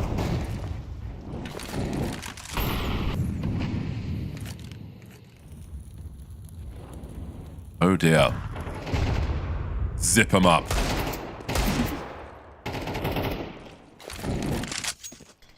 Yeah, the mileage is very low in rounds such as this for Brave Bears. Had that one round with the Tech 9s where they made the play towards B. Didn't quite get there. And again, unable to keep the CTs spending when the chips are down. So many pushes from the CTs as well. We've seen CTs top mid, pushing Palace, pushing apps. A very active gang of CT players who who again will pad their wallets towards the end of this half. A full buy in the hole for Masitas, more or less, as Brave Bears try to solve this puzzle once again. Flossie is very good. I've been quite impressed with her. But the other thing that's impressing me is Masitas have a really good understanding of what to do in an anti-eco. A lot of teams get ecoed because they perhaps don't expect the crazy shenanigans that are going to come through, or perhaps get a little bit overconfident. But Masitas actually use the eco against their opponents, and they leverage that in the way that you're supposed to. And that's what I'm really enjoying here. They're not allowing unnecessary space. Awkward situation for Kiza. Unable to get revenge on that frag. So, Brave Bears have 3 CTs remaining. Moving together towards that B-bomb site. Ellen's not making her way around the corner just yet. Still in ladder room from what I can see. But they need to move in that split together. Again, as they hesitate in the apartments, the CTs will be positioned. So again, they're not, that decisiveness not quite there. They had their player in ladder. I think there was a smoke up on connector. Ellens will be lurking eventually, but there's no one there to avenge that frag. CT's repositioning also. But I point out that's not the one who put their teammate down. And now it's Scarlet in a 1 versus 2. Never makes it out of apartments. So again, a bit of a disjointed push. You've got the 2 players. Again, they had the woman advantage. You've got the 2 players in the apartments. Your teammate kind of lurking in that short position, but you're not pinching the site together, and losing players without getting revenge frags will make life a little difficult for you.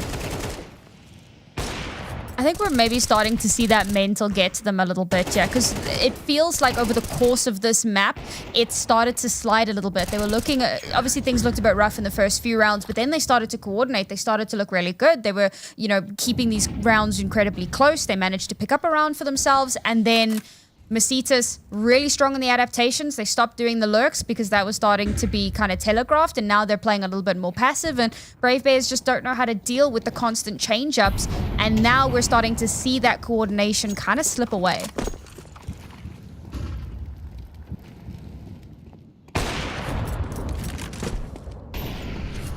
No flash, just through the smoke, and dead. Not what I would recommend. A molly towards Tetris will open opportunity for Flossie. The Muttley will get some revenge. The CTs will get their bells rung on the A-bomb site. Armcam still standing with the AWP, however, in a 3 versus 2. Grenades coming her way, and she's down to 6. Hell creeping. May have spotted Sheena by that connector position.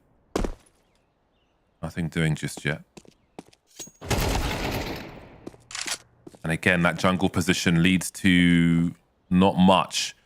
Unfortunately for Brave Bears, leaving Scarlet to get traded immediately. 11-1. Masitas lead by a country mile at halftime.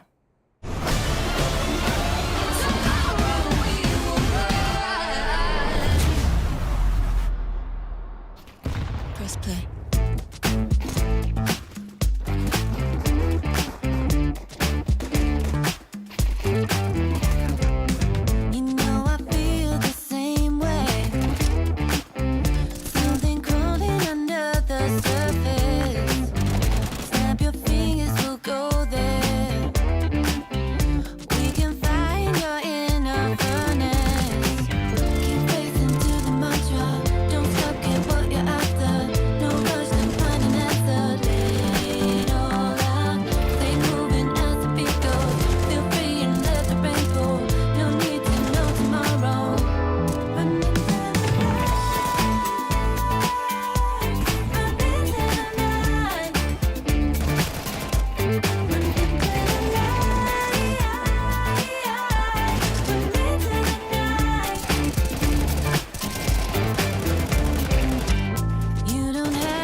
Brave Bears did indeed start out bravely, but as things started to slip away from them, perhaps straining under the pressure, straining against the mental fortitude that is Masitas and not having as much for themselves, they find themselves at an 11-1 deficit. A lot of info spotted in Palace there. Desperate rotation for all the CTs. See if they can make it there in time. Oh. I think that Team Molly's gone in the wrong direction. I think it was supposed to bounce off the corner, but they're probably laughing about it considering the score. Brave Bears starting to move away, actually. Oh, dear. I mean, they probably were maybe a bit confused about what that Molly was. That's some nice fragging though from Elens, and maybe her team have got half a chance here. Carol now, 1 versus 2, makes it a 1v1. Next headshot wins if it comes down to it. He's with 39 HP. They'll all be aiming for the head though. Smoke and a kit, don't you dare, Carol. You got to get this frag. These are dancing around the boxes, and that's exactly what the Brave Bears needed. Let's go. Start the half the right way with the pistol. Very nice. Props to Ellen as well. That 3K was so important. Yeah, absolutely. What makes it so much crazier is that we're seeing a disjoint here. We're seeing like 1 or 2 players decide that they're going to start moving towards B. Because I think the thought process is, okay, they know we've seen like 4 of them in Palace. There's no way they keep pushing this. They're probably going to rotate. And then you've got a couple of players that are sticking behind. And it's like you're splitting up your forces in a pistol round. It's a bit of a weird one. And Elens is like, I'm going to stand my ground. Gets the most unreasonable 3K and allows the opportunity for that clutch to come through. It's really, really well played. But again, it speaks to heroics. And that's something that has been worrying me throughout the course of this map so far.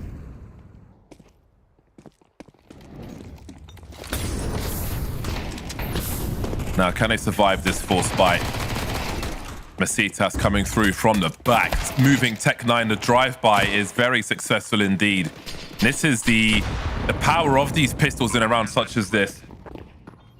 If you've got your plan and you execute it well, it is a problem. Oh my word. China with that Tech9. Scarlet and Mel remain. I think I saw a knife come out there. Might have been a bad time for a mouse roll. Either way, Masitas' force buy may put a very prompt stop to this half. Success all too brief for Brave Bears on Mirage. Oi, map point here. Very, very tough scenario to be in. Brave Bears' money is in such a weird spot. They've managed to pull out an AWP, which is definitely a Hail Mary. Is the Lord listening? A good response from the CTs. Focus on the round in front of you. Lighting up Masitas in round 15. They can keep these numbers up. They might get some nice rifles for their troubles as well. Mel with no cover towards top mid. Some easy fixes that we're seeing here for Brave Bears in some of these rounds, which we'll get into later. Let's see what Armcam can do. She has over a minute. Again, even if you're not going to win a round like this, and maybe she is, the more damage you can do, the better. The more CTs arrive into the next round with empty hands. That plays into the longer game here for the T side.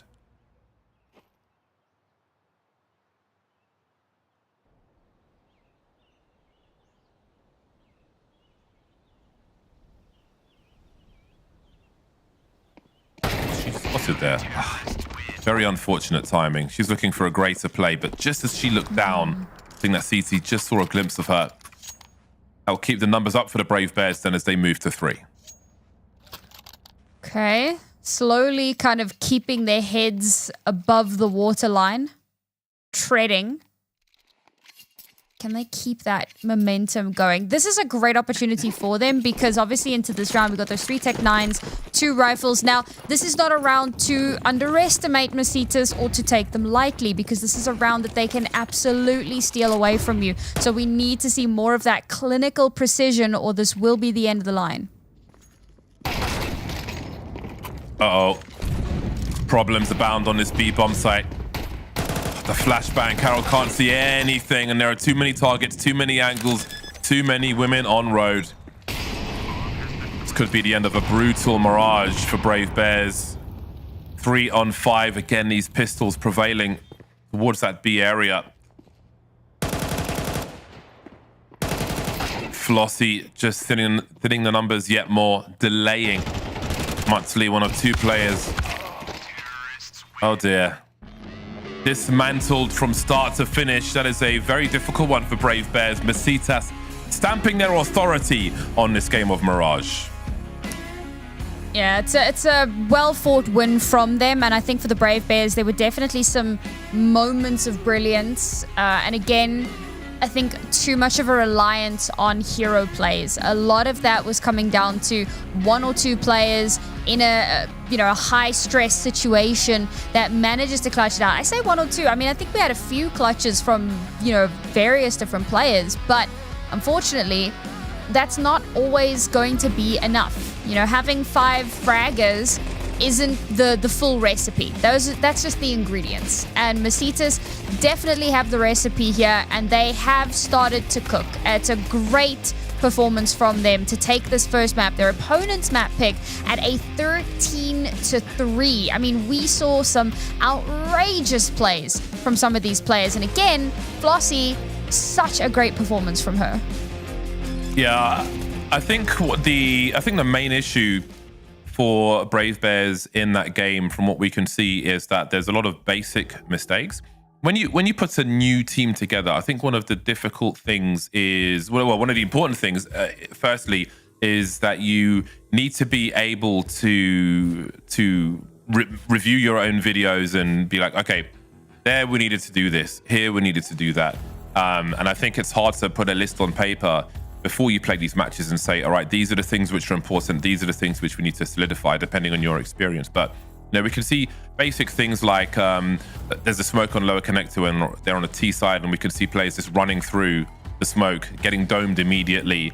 Like there's no pop flash or anything like that, just basic mistakes, not having your angles covered. And again, when you're playing a position with, say, another person on the team, you need to have an understanding of there needs to be trust. You need to be able to understand, okay, I'm going to be here, you're going to be there. And I think the more you play, the less you have to verbalize that, and the easier it becomes. So that will just come with XP. But certainly, this is a map they definitely want to review and look at the simple things that went wrong and fix them. Yeah, I think that kind of goes into what I was trying to articulate. You said it very, very well. But it's, it's not just the fraggers. It's having the full rundown. It's the fundamentals, making sure that you're all kind of on the same page and you know what needs to happen and when it needs to happen. We'll get to protocols, but you've got to start with the basics of flash through a smoke, right? Simple things. Now we take a look at our scoreboard here. And look, Carol and Scarlett clearly did some work for the Brave Bears, and I think that they were involved in a couple of those clutches as well. So good to see them doing well. Scarlett also 3 entry kills for herself that she managed to kind of put under her belt here. I think a thing that I always like to mention, 7 entry kills, only 3 rounds converted. Again, that kind of speaks to that inability to press an advantage and to maintain that control once you have that. And of course, you can go into trade kills and the impact that makes. But overall, statistically speaking, getting an entry should net you a round win. So it's a bit of an unfortunate statistic to take a look at. But some really great statistics to look at are our head-to-head stats. And this time around, we again went with 2 players, same team, Flossie and Kiza. Now, Flossie was an obvious one, I think, because she was just exceptional, but Kiza was stability incarnate, and I was really impressed with her performance overall. Yeah, I actually think even with 2 players from the same team in the head-to-head, I still think that's not even fair for this map. Bearing in mind, I mean, yes, we saw some individual brilliance here and there, but it really was a team effort because bear in mind the lion's share of the rounds were on Masitas' CT side. like all of the players were working together with bait and switch setup, supporting each other. One shows first. When they take contact, the other one pops up. So if you look at the scoreboard overall, they all delivered. These were the heavy hitters, but on the CT side, that will partly be where their opponent was going. But the important thing was, like, honestly, I think the whole team should be in the head-to-head because their support they gave each other, the plans they had, all the flanks as well that we saw on both sides of the map were all important in shutting everything down on the CT side. Well, I mean, just looking at Kiza sitting with 6 assists, right? Like that tells a story in and of itself. Just constantly involved in all of those fights, constantly being a supportive moment, a supportive pillar for all of these incredibly important fights that are happening across the map. Now, of course, that is just our first map of the series. We still have another one coming at you very, very shortly. Of course, it's going to be Dust 2, one of the other kind of holy trinity of maps, as it were. Looking forward to seeing how that one goes, because this time around, it's Masitas' map pick, and things could be very scary for our brave bears. Let's see if they can battle it back after this break.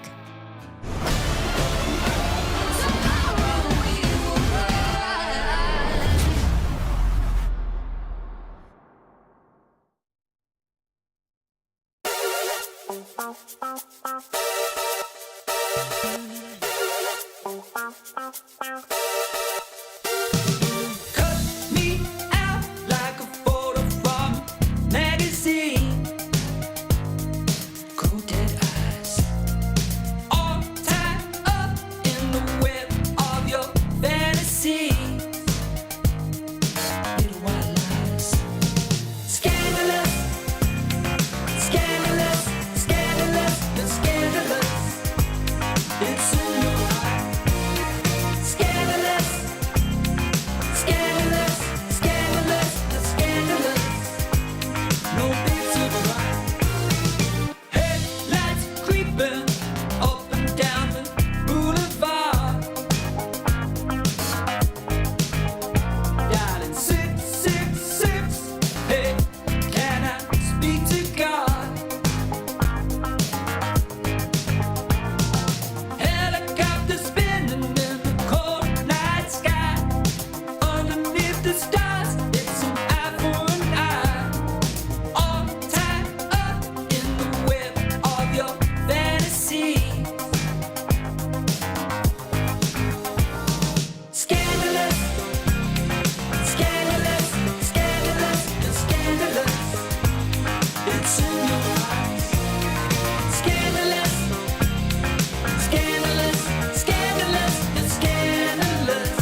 You called me the other night. Don't you know I've got no time? That's it, I'm never right for you and I. Don't you call me babe? Thought you had a chance dropping DMs on my page. You can stay outside, you can park it on the pavement. Waiting, I don't need a man that's cheap and basic. I'm ranking. Back up. I don't need another suitor, babe. Man up. Put your pouting on a Twitter page, yeah. And I'd advise you to take a deep breath, cause you gon' hold it till the colors in your cheeks left. Whoa, child, I don't mind. You can follow if you like. Just know I got no time. Now for you and I, now for you and I. Call me if you like. Don't expect me to reply. Don't expect no ride or die. Now for you and I, now for you and I.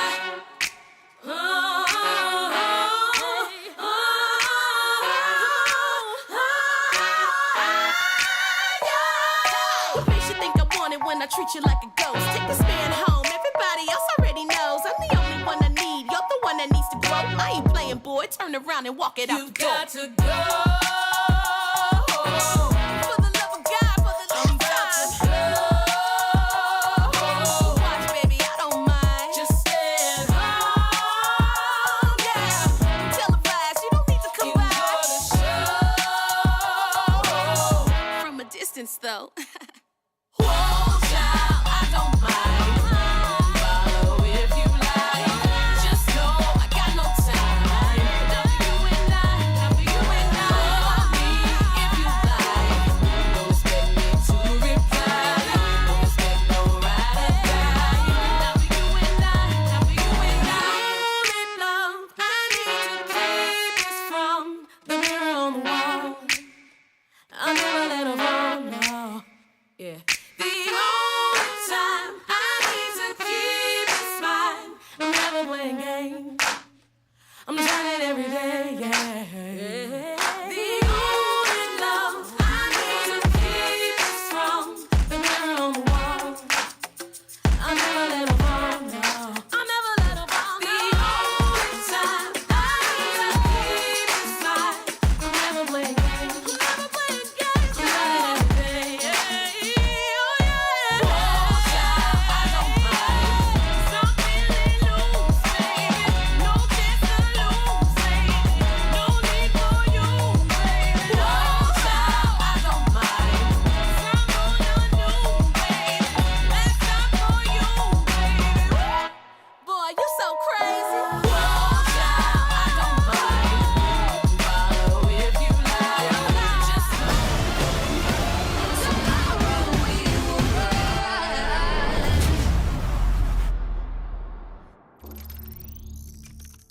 Welcome back, everybody, to ESL Impact Season 7. We're still here in South America after a very one-sided first map.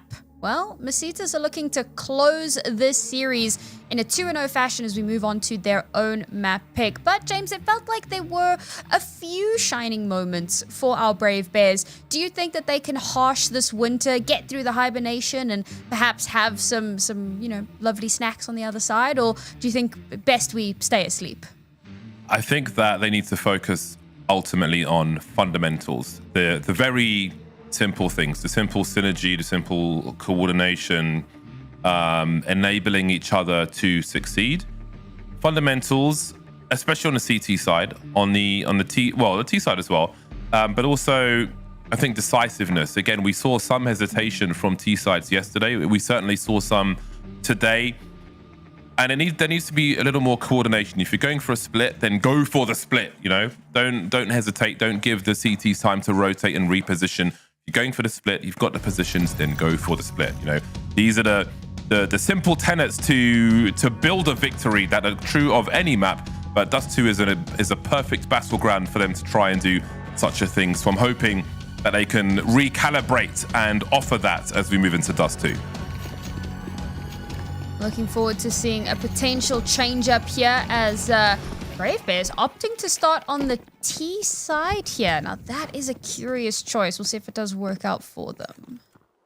Got a PT50 in the hands of Ellens, who is making her way up towards short. That range will still be useful from the short position to the site itself, but the Glocks on long are not really advantaged, and they might lose the bomb here as the reload comes through for Carol's at a very rough moment. The bomb with Glocks on long as they take the bomb site through short with 3 players. This is rough, but they can still win this one. Not going to be easy, though, as Muttley finds herself in a 1 versus 3, and she will be denied. So a rough start to Dust 2, and there may be more pain to come. Yeah, I'm definitely wondering about the T-side pick. I think it might be kind of leaning into what you were talking about. Maybe they're feeling less confident in their fundamentals on a CT half, and so they're trying to kind of brute force their way in. But I think that it opens up a lot of possibility for Masitas to take advantage. Also, quick one while we are in a kind of anti-eco scenario. Furia versus the Killers. Currently 11-10 in favor of Furia. So if you guys want to go check that one out, they are being put through their paces over on one of our community streams. Again, Masitas have very successful anti-eco rounds, anti-force spy rounds within the vacuum of this series. AKs are out for Brave Bears then.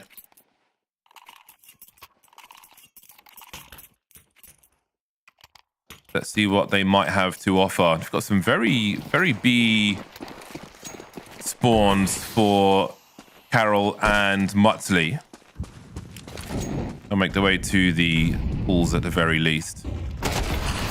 Any presence towards long will be delight. Ellen's going for some pot shots through double smokes and just eating lead afterwards.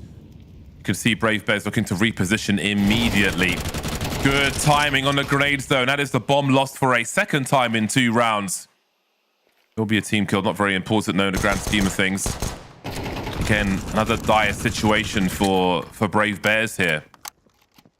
I think maybe reading there's a 3-person takeoff long. Perhaps we can combine and try and force our way through to B, but the timing of the utility is allowing Masitas to have a very easy run of things, although they're coming back with these frags. Are Brave Bears. That leaves Scarlet in a 1 versus 3. A minute on the clock to do what she can, which won't be any more than those 2 frags. So again, a lot of difficulty early here for Brave Bears.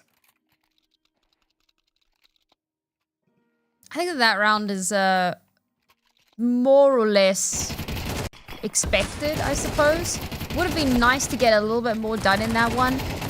But again, it's that proactivity that we saw so often from Masitas. It feels like they're really enjoying doing that early on in a half, like in a CT side, to kind of get that momentum ball rolling. Because once you do that, it's very difficult for the Ts to start getting their way back into it. So if they can get that control early on and keep that rolling, then the rest should be easy as pie. Oh, careful, Tuna. Don't want to get too comfortable. No respect being shown, which is great. If you can play confidently, that can be very good indeed. Down to 2 players left. I don't think they're bothered. I think they can feel the strength that they have in this particular matchup, Masitas. Now looking to make things as oppressive as possible, which is good if you can do it, and they are certainly doing that for the moment. Now Brave Bears get to buy back in. I always call round 5 the momentum shifter. We'll see if that does come to fruition. As Scarlet's got an AWP in hand, I'm looking forward to seeing the AWP mid-battle. Who does win out on that one? Have spotted each other, but oh well, the smoke will just completely ruin all of my fun. But it's not a bad call from the Brave Bears. Blocks a lot of information and gives some space to potentially rotate out.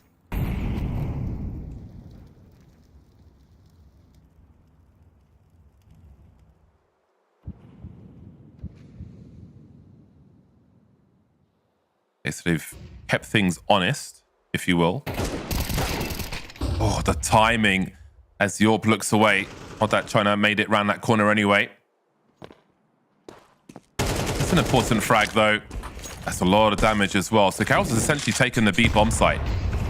Now, they need to respond to this, but have a look at where the bomb is. Could it even be spotted by Kiza? I think so. Maybe, maybe not. It depends on where it is on the stairs. But either way, Keys has made their way through the halls, which are empty. And they have retaken the B bomb site before there is a response from Brave Bears. Why so static? They had T's in B. And now Muttley finds herself alone in a 1v4 made 3. She tries to isolate some fights here. Many angles for her to go through, but she's just not going to make them. And again, we talk about the decisiveness, like when the Brave Bears were in position to split the B bomb site on Mirage, but it's not a two-pronged assault. It's either the short person alone or the people in apps not making it out of apps, not fighting together. We've got one player taking, going into business for herself, making the B bomb sites available, but the rest of the players don't get there. The CTs go through the halls and retake it. That shouldn't be happening for Brave Bears.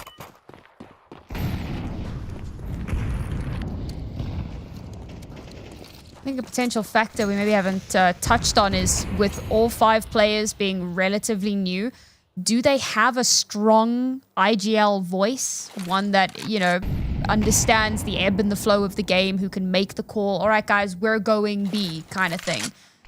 Can read how, enemies are playing. That's an important factor for any team. Yeah, I think when you're new to this stage, you're afraid of making a mistake, which introduces that hesitation. Am I sure this is the right play? Like, you've done this before, it's what you should be doing, but no. Definitely, like when it matters, when it's ESL Impact, and hesitation will lose you rounds. But these are painful lessons to learn, but it's how you grow. You make mistakes and learn from them. 3-on-2 now for Brave Bears, still looking for their first round. Zarmcam will have all the audibles as the T's make their way towards that short position. She knows there's multiples, so she picks up the AK-47. Mel will try to hold. Little jiggling as the 2 CTs will come through. Trying to track that second one. Now we're down to a 1v1. Carol's planting the bomb with Flossie chasing. That is a big headshot from Carol. A really important victory for the squad. There's plenty of money for the CT side for now, but that can quickly disappear if Brave Bears can string a second round together. I must admit, I thought this was going to just be another round that goes Masita's way. It starts off very scrappy. We're getting kills kind of all over the place, but Valulu tries to attempt something that, we'd seen Masitas do a few times on Mirage, where you fan out, try and take some flanking space. But unfortunately, she's only good for the 1. And that's when things start to get a little bit hairy because Masitas are so split across the map, they're unable to regroup in a meaningful way. And it comes down to another clutch scenario. This time around, Brave Bears to win it out.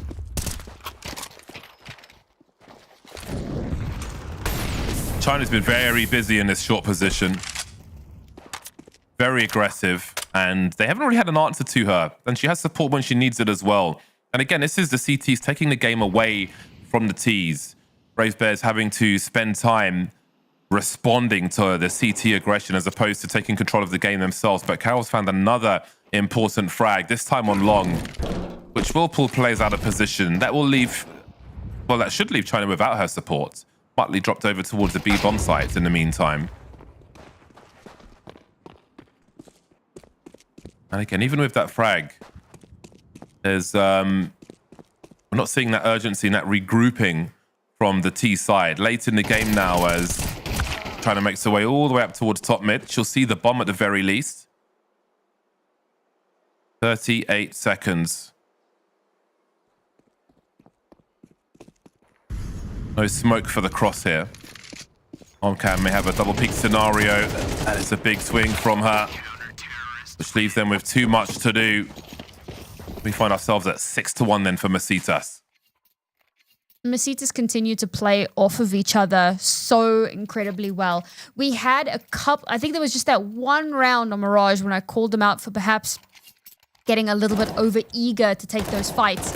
Since then, they've realized we can't keep making that mistake. They move as a unit for the most part, right? Yeah, obviously your lurk is a different story, or somebody who's holding a deep angle, it's a different story. But when they come in for their retake, when they have to kind of rotate into position, they're moving as a unit, or at the very least, they're moving in a way that they can play off of one another. So even if they're really far away, they can set up some sort of a crossfire. If they swing together, they can draw attention, they can bait one another.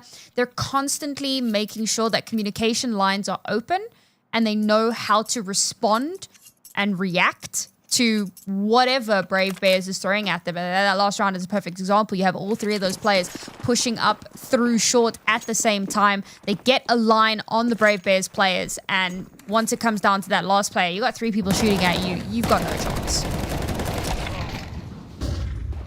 Trying to absolutely drill them. TT's just charging up mid. A fast eco round is a good eco round, and that one will be very prompt indeed. On to the next one. 1-7 for Brave Bears, who look to get a little more from this half.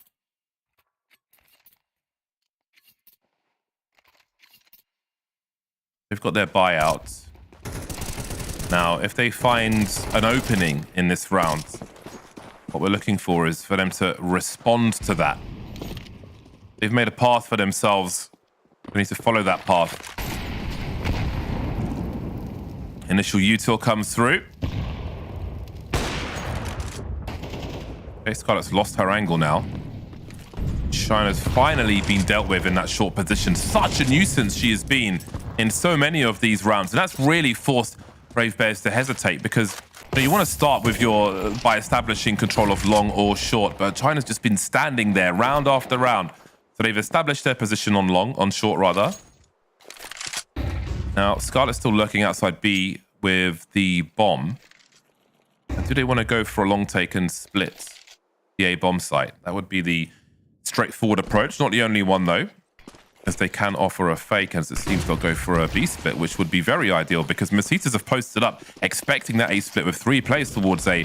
And Flossie will be alone in that B area. Ellens has dropped through the smoke, but they still need to get these numbers in. But before they can, these CTs are dealing with them.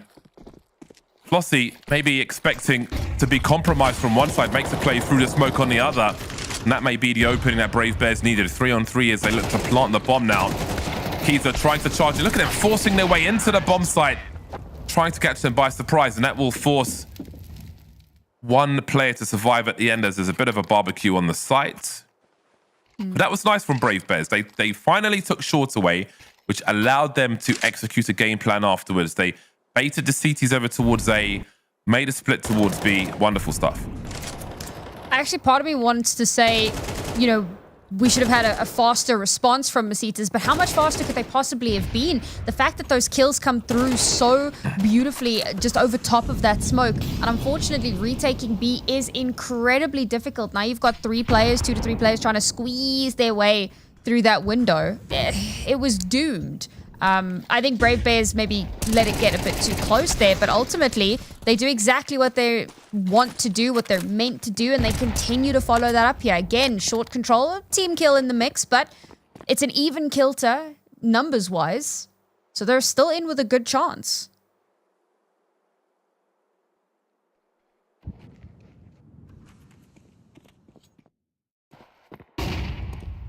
Oh, that's a big flash. Big flash indeed. Leica taken down elsewhere. There is a smoke for Carol. They need to get their skates on. Oh, be really careful about holding that grenade out. Keys has got the angle. Got to get a really fast reload in now. Going for the HE as well. Behind the molly. HE's on either side, but it is Kiza who's standing at the end of it. Wonderful hold there for Masitas. Really nice Wonderful work by the performance from CTs. Kiza. Yeah. I loved her positioning, the fact that she pushes forward instead of trying to play safe and pull back. The HE is perfectly positioned, so she can follow up with a bit of just the tiniest tickle of damage that follows it off of the HE, and then manages to get that last player as well, just as the flash pops, presumably behind her or just off to the side, whatever the case. She doesn't get full blind, and she's able to clutch out that round. I mean, it's beautiful decision-making in a very high-stakes moment. Safety in numbers here for Brave Bears. They've got smokes to deploy. Keep the urgency up. Try to overwhelm that bomb site. Almost all the util's been used now. There'll be pop flashes for the CTs as well, but surely there's a response from the Ts. Indeed, there will be. With so many numbers, they will trade these frags. They will surely take this round. Oh man, they've broken the money. Maybe too late though. 2 on 4 retake for Masitas. This is the economic situation that Brave Bears needed to find and exploit way earlier in the half. It'll be to no avail here. Masitas will have to go for this one. There's a kit on Kiza. Send the MP9 in first. Let the rifle try to clean up. Shoulder to shoulder, they start to make their way forward. Now it's Kiza with 2 to find. Not happening though, so just towards the end of the half, there will be some light at the end of the tunnel for Brave Bears. They've finally put the CTs in a dire situation as far as economy is concerned, and there's at least one more round they can get out of this one. When you're at a fairly sizable or noticeable disadvantage in terms of your like one-to-one mechanical skill, one of the best things you can do is isolate fights, but in a way where you have like 3 people aiming at one.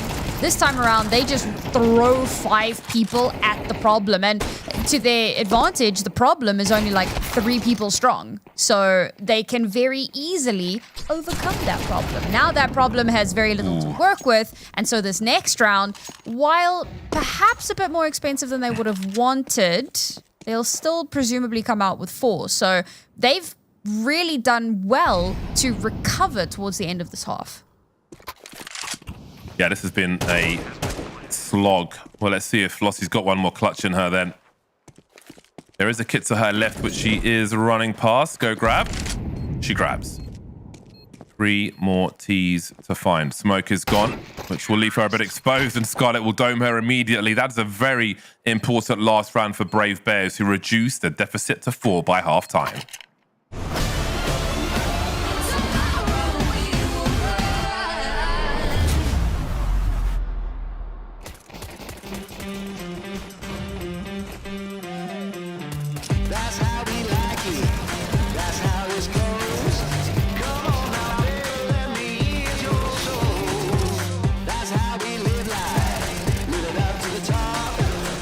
Once we start, you know we're never gonna stop.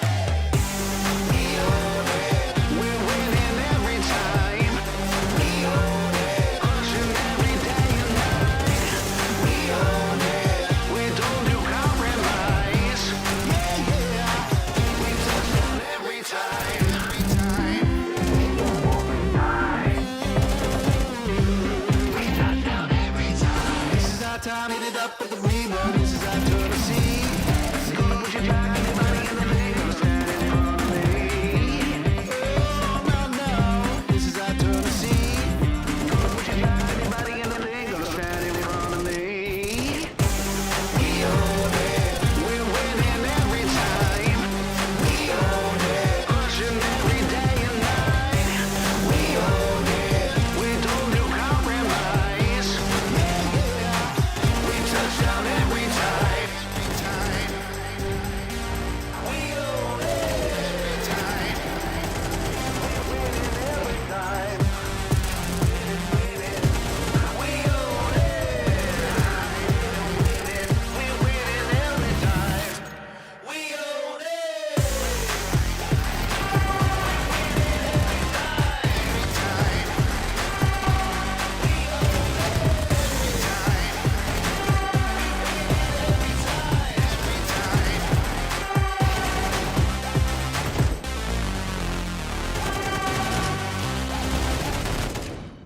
Press play.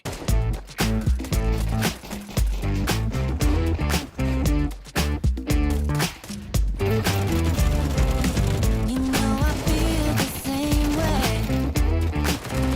Something crawling under the surface.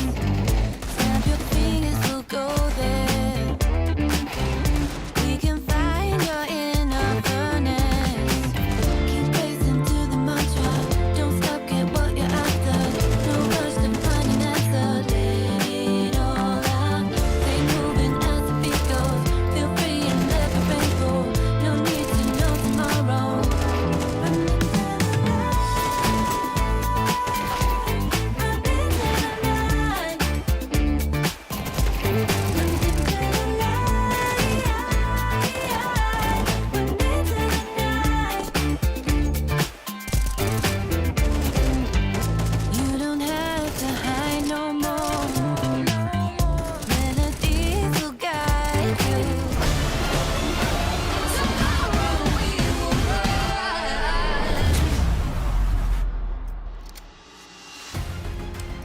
Well, it's a far closer affair than what we'd had a little bit earlier on Mirage. Brave Bears putting up much more of a fight here, but will it be enough to give them the chance to turn this back around? 4 rounds is what it will take to even out the scoreline and perhaps give themselves a fighting chance in this series. Scarlet needs to stay alive to get these T's into the crossfire. With all the Glocks shooting, they may not hit. Oh, they go swinging straight for that car position, actually, to no avail so far. But Flossie will pick up the slack and drop Scarlet as well. She goes for the reload, trying to peek for information. Ellen's doing what she can. We've seen a multi-frag from her already in a pistol round. We'll see if she can do it again. 3-on-3 as the bomb is planted. No retake util for the remainder of these CTs. I have to wait for that smoke to go, surely. One by the car position, just showing a bit too much leg there. Can they identify the bait setup, though? Ellen's being teased. Akiza is the real threat here, and now the plan comes to fruition here for Masitas, who drop Muttley last and take the pistol on the T side.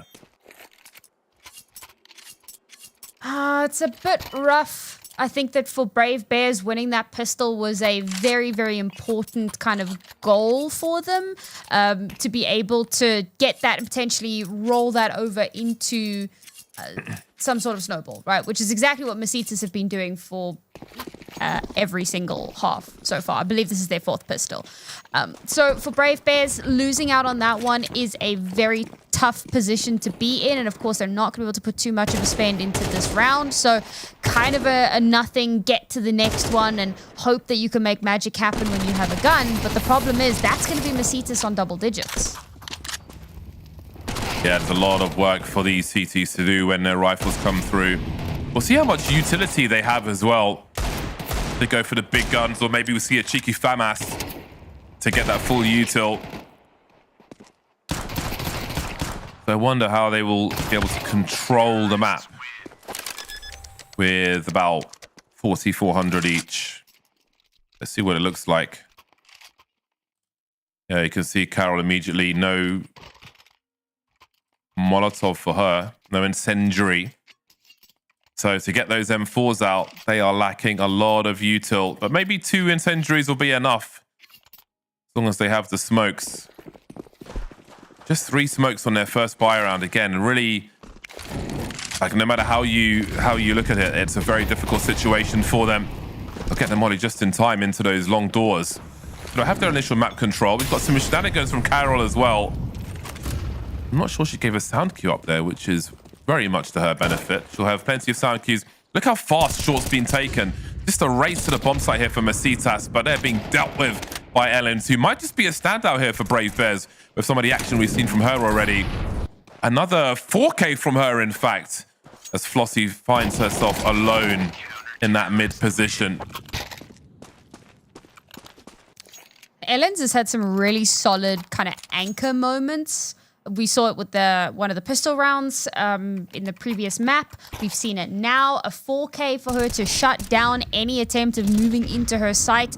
Beautifully played. And to be fair, she's got a teammate there kind of backing her up, playing a little bit of distraction, and she's playing off of that. Nice. We're seeing a bit more cohesion and coordination than we'd seen previously. But still a ways to go. I'm hoping they can keep that momentum going, as now Masitas kind of on the knife's edge economically. You got the 2 Tech 9s with 3 rifles, so it's not ideal, but this is a very similar buy to what they had when they won the last map. So never count them out.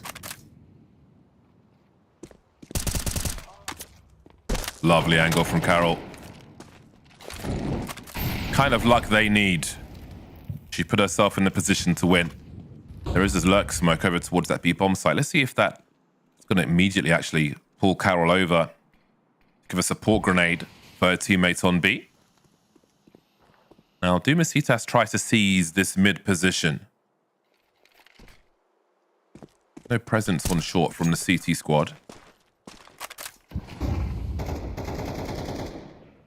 He will poke through that mid area. Not too much response, though, from these CTs. Carol will be playing outside the bomb site. They're lining up for Ellens, who only catches 1 on this occasion.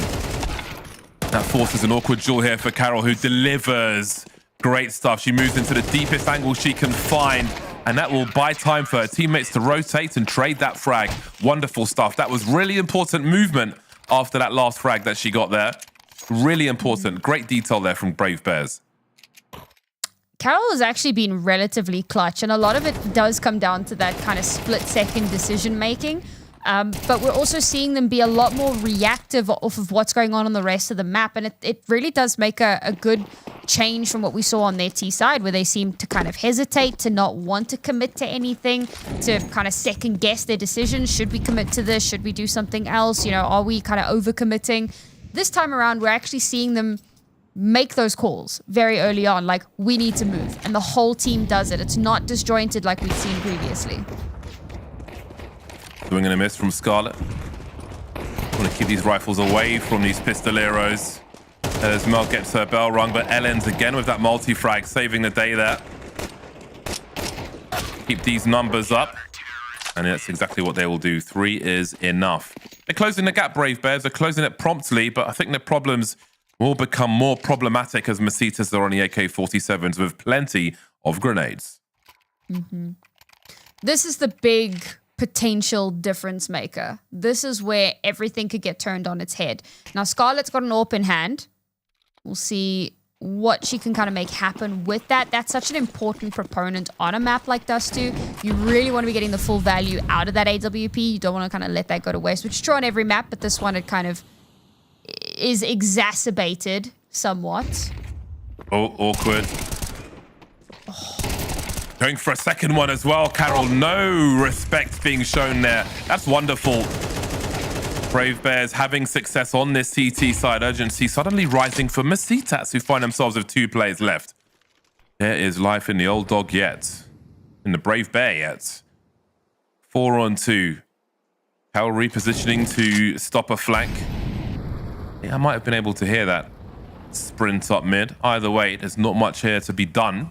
In most cases for Masitas, you never know though, mistakes can be made. But there isn't really much reason for Brave Bears to move more than the positions they're in at the moment.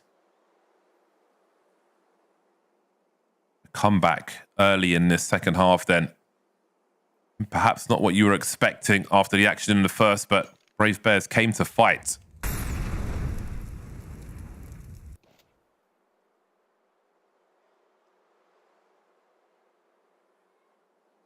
Decided to barbecue her teammate with that incendiary. So it's banter. It's banter. Looks like Masitas are just going to try to keep these weapons, which is definitely the right call to make, I think. We did kind of mention how their money was starting to look like a bit of a problem area for them. And now, unfortunately, they've reached that breaking point. The ice is cracked, and they're not going to be able to get a full buy into this next round. They'll perhaps string something along, and they will have hopefully the 2 AKs, depending on how aggressive the Brave Bears want to get with this. Oh, it would make no sense for them to try and chase these weapons. They've got to build their own economy. Still brittle for the moment. These rifles could be things. These rifles could be joined by some Tech 9s. I mean, the layout of Dust 2 isn't as favorable as something like Anubis for a Tech 9 play. But they may still have a plan for this one as well, and perhaps they'll have some confidence. I mean, they took short really easily in one of these earlier rounds. So if they can do something like that again, there could be some issues here. If they are able to get... Oh, this is actually a really good boost here from Carol, which takes one of the rifles away immediately. It will be collected, though, and that flash could cause problems. Now, they've still got enough numbers to come out here and try and go after Ellens, who has no one to throw flashes in her direction. Scarlet doesn't have the right angle, which is going to make things so awkward indeed, and Ellens will be lost because of that. 2 players remain now. Keys are very low. Can they take Scarlet off this angle? They can do more than that. She stays there completely blind and goes down for free. This could be the House of Cards collapsing for Brave Bears, as Mel's got to pick the right time to make a play through this smoke. She hears the footsteps. There are only 2, but she does not deliver the frag. Once again, Muttley is the last woman standing. They're both low for both squads. Does she understand the position of Keyser? She's got a lot of utility, but does she have the angle to throw it? I mean, she needs to know where Keyser is first and foremost. Moline behind the boxes, having a look now as Kiza goes through the smoke rather than around and gives it up for free. That is a nervous round for Brave Bears, but they are still standing for now. That's fantastic patience from Muttley as well, to not kind of overplay her hand, but rather to wait it out a little bit, to feel out the space a bit, throw out a bit of utility, maybe draw that player out into the open. And it works out perfectly for her, you know. She's just not being checked for. And I think, again, you know, she's got a much wider angle as well. So as you're coming through the smoke, you're not expecting someone to be on such a wide angle. You're expecting them to be holding a little bit closer. Instantly wins that out. We are 1 round away from a tied up map. Bearing in mind, we had a 13-3 on our previous map for anyone who is just joining us or only joined us for this map.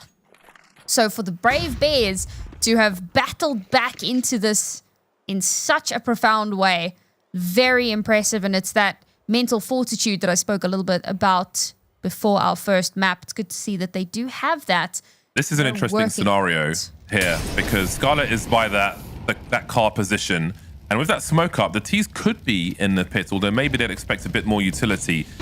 Now, if another Molly comes in, she may not escape this position whatsoever. She'll find 3 targets and hit none of them straight through the windows, and down she goes. This is a big problem. Now they can collapse on the site in heavy numbers. There are 4 players on long. They are going to take this bomb site.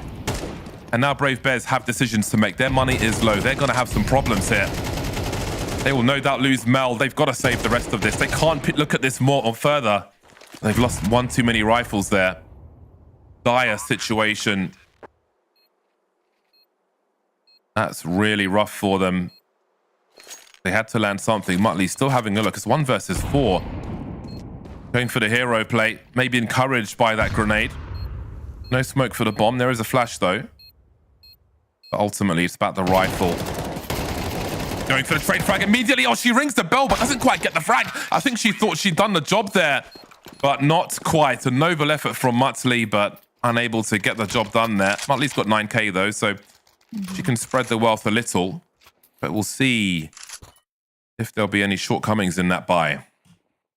I like that Masita's kind of contact up to a certain extent as they make their way up towards car, so that when Scarlet does rear her head, as you said, right, you spot 3 players, you kind of split the difference, you don't really manage to hit into anything, and at that point she just gets overrun. Like, what are you meant to do against 3 players that are just running at you and all you have is an AWP? Stranger things have happened. We've seen some crazy heroics, but those are certainly the outliers. And that, as we saw, completely opens up that site and makes it very difficult, nigh impossible for the Brave Bears to mount a retake. Now this is where we come back into very, very dangerous territory, because as much as they've had a bit of a streak going, they have lost a few players in quite a few of these rounds. So they have to reinvest into this. We'll run 1 round away from map and series point. Losing this round puts them back down onto a very, very broken force. If they save 2 rifles at the end of that round, they might have an AWP in this one. We'll see if they can hold on to this round anyway. Oh, this is looking rough. They just have too many people out here. Yeah, there were multiple decisions multiple options that could have been made there. They chose the one they chose. Maybe an AWP would have helped them in this one, but we'll see what Carol can do. An MP9, and that flank is eliminated by Flossie. Good spatial awareness. Noble comeback from Brave Bears, but how much is left in the tank for this squad? Long starting to be exploitable.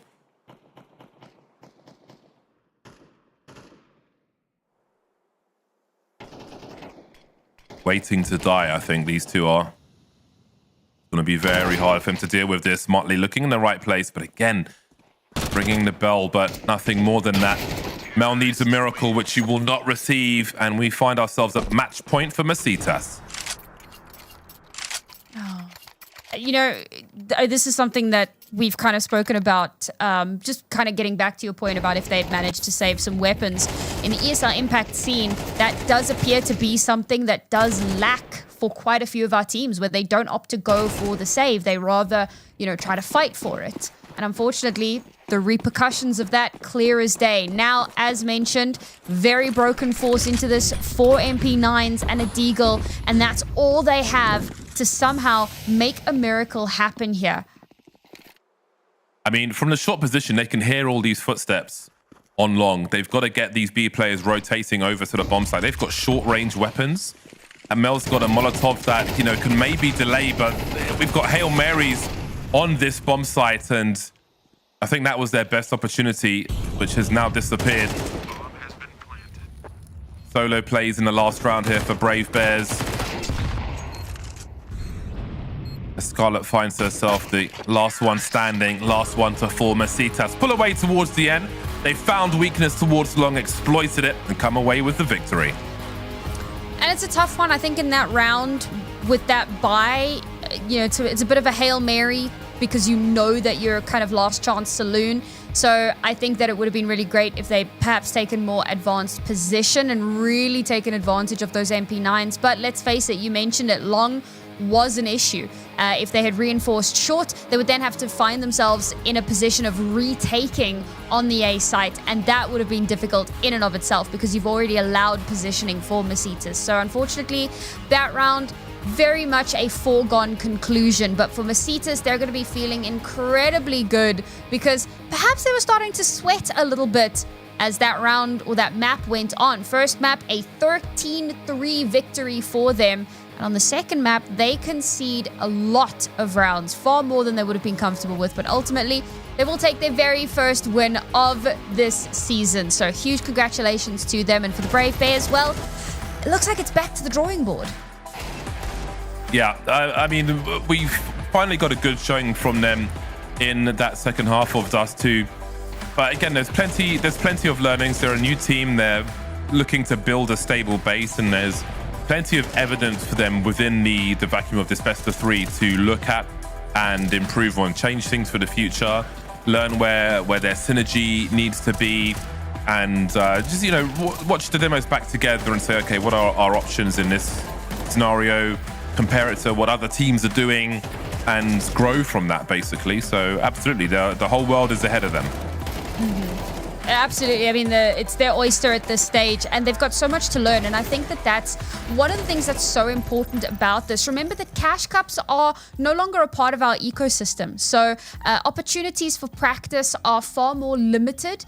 And for a team like the Brave Bears, who come into this as a brand new 5-stack, 4 of them having no competitive experience whatsoever, this is such an important learning opportunity for them. They're going to come up against some of the best teams, not just in South America, but in the world. Furia, who have played on the international stage, MIBR, who have played on the international stage, and so much more. The sheer wealth of knowledge that is now available to them cannot be understated. So I look forward to seeing what they're going to be able to do for us in the future. But as mentioned, for now, it's Mesitas that will move forward and finally get themselves that first win, and they'll be feeling very good that they can, you know, have that behind them. We'll take a look now at the scoreboard, and this time around, you know, Flossie a little bit more quiet than what we'd seen on Mirage, but Sheena stepped up in a big way, in a variety of different ways.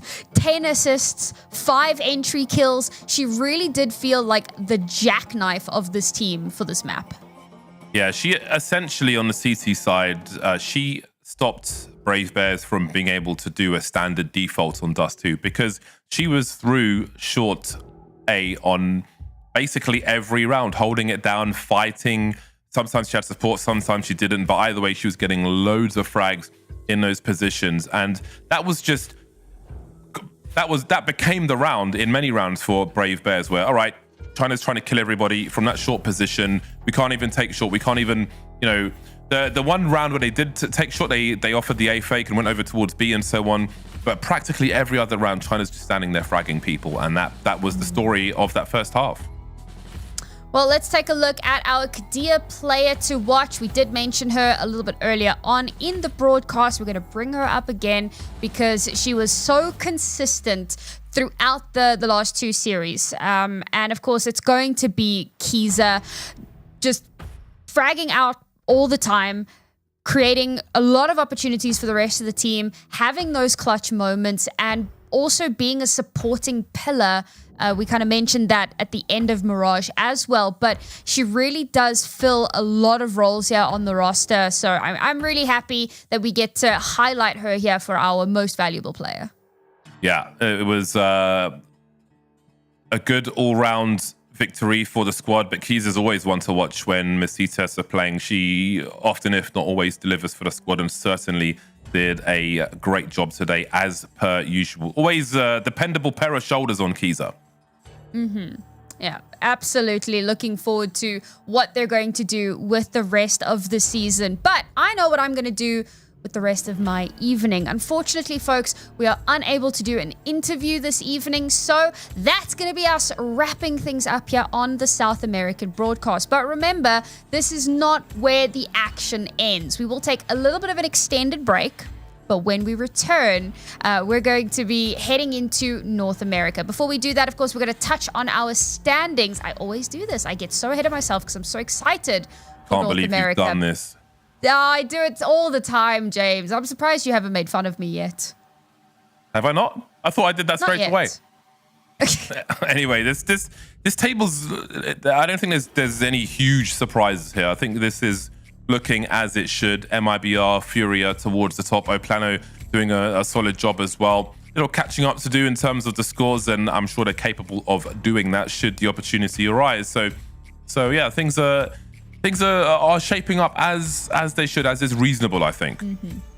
And just an update, I was failing to update you guys on the other game. We were very much engrossed in the cosmetic comeback that we had going on here. But Furia did, in fact, win out their first map in their series versus the Killers. It was very, very close. I believe it was like 13-10, 13-11, somewhere there. And now on the second map, I believe that it's actually the Killers that are leading 7-5 at the half. So when we're done here, make sure that you go head over to that stream to watch the conclusion of that, because Furia are being put through their paces. But make sure to be back here in time. Now I can get excited for North America. FlyQuest Red, who were recently dethroned by the Supernova Comets and handed their very first loss in the North American circuit in the history of ESL Impact. So very, very exciting. They're going to be taking on Nouns FE. We'll see if Nouns can replicate that or if FlyQuest have a bit of a bone to pick with this season. Folks, don't go too far away. We will be back as soon as possible.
hungry for attention. You're so hypnotic. Take me for a ride. I'm feeling nauseous. Oh, I'm delicate, just like the pick-me flower that you're crushing. Feelings out of guard. You say they're valid. Take me to the party, buy me drinks. I guess I'm lucky. Pull me apart like when I'm broken. I don't wanna wait for you to make me cry. Turning black and blue from the world you fought. Feel like I'm dying, dying. Deep down inside, I'm crying, crying. But I'm holding it, cause you say I'm a cry, cry, baby. But I'm holding it, cause you say I'm a cry, cry, baby. Feel like I'm dying, dying. Deep down inside, I'm crying, crying.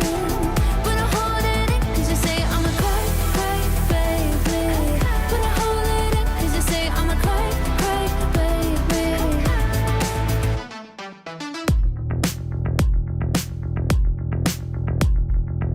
Making jokes at my expense. You say it's funny, but the irony is you're so broke emotionally damaged. Have the nerve to tell me you can't afford to love me. Think about my body with somebody else. Hope it feels like hell. Feel like I'm dying, dying. Deep down inside, I'm crying, crying. But I'm holding it, cause you say I'm a cry, cry, baby. But I'm holding it, cause you say I'm a cry, cry, baby. Feel like I'm dying, dying. Deep down inside, I'm crying, crying. But I'm holding it, cause you say I'm a cry, cry, baby. But I'm holding it, cause you say I'm a cry, cry, baby. I do spy you broke your pinky and a promise. That's karma.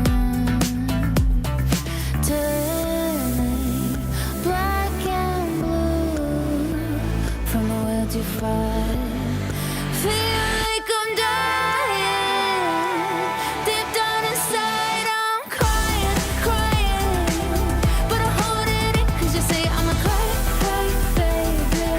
But I'm holding it, cause you say I'm a cry, cry, baby.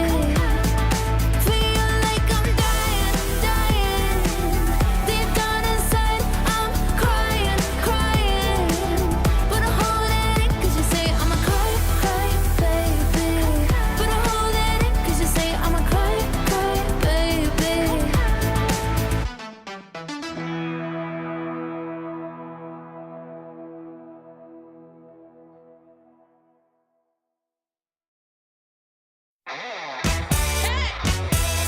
You know I'm ready to win. Come on. Had enough of these bros. Said they wanna play ball, but they always get mad anytime we beat that. They don't tell us so though. They pretend they got gold. We should put them on blast. The man can't stand such an upset. Your window's closing, you notice. You never lose so bad. Hey, you should expect it. You know I'm coming up. I'm coming up. Hey, no time to run, no games. Your time has come today. Just stopping by to say we're taking over. We're made for this. We're taking over. You know what time it is. We're taking over. We're made to win. We're taking over. Woke up this morning feeling like $1,000,000. Tell me how you feel knowing you get no love. Wait a minute now. All wins, no losses. Watch out, fill my cup. If you can watch me rise up to the top, you can learn how to pick it up. Pick it up now. Your window's closing, you notice.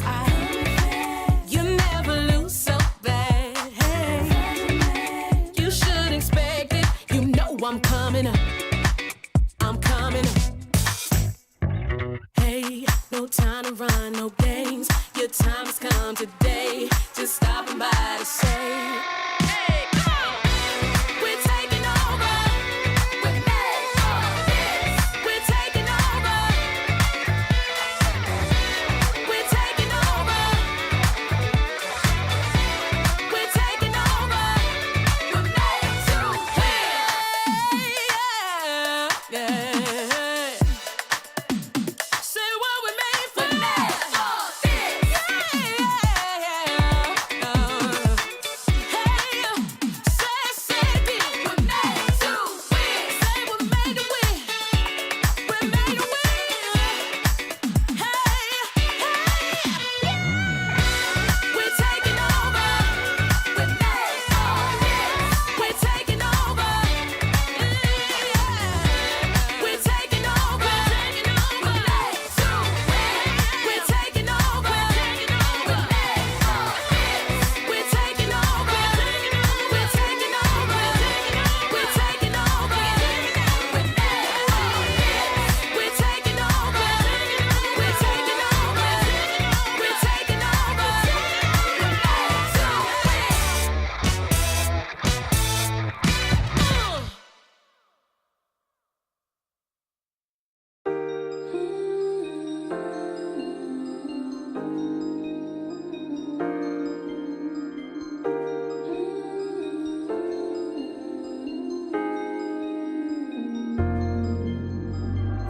Feel it spilling over.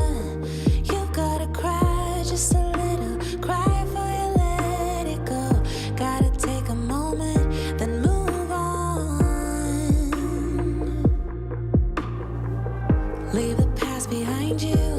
You've gotta die just a little. Die before you learn to live. Let the magic find you and go on. And you might fall down a little, get back up again, fake it till you make it, and don't have to play pretend. Get into your flow, come on, let it show. There you go.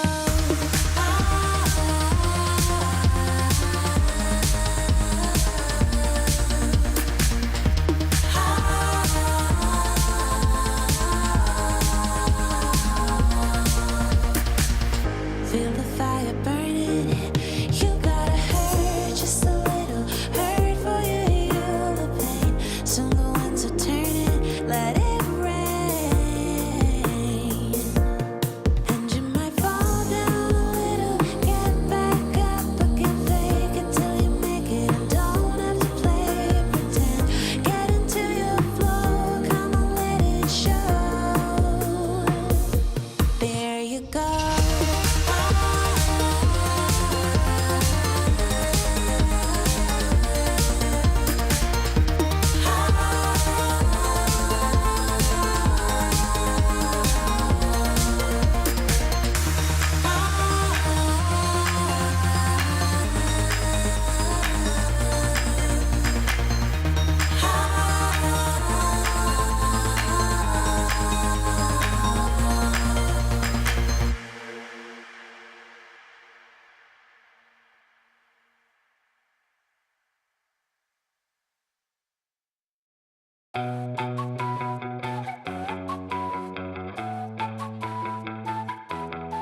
I ain't holding my breath, but something's gotta give. Settle for nothing less.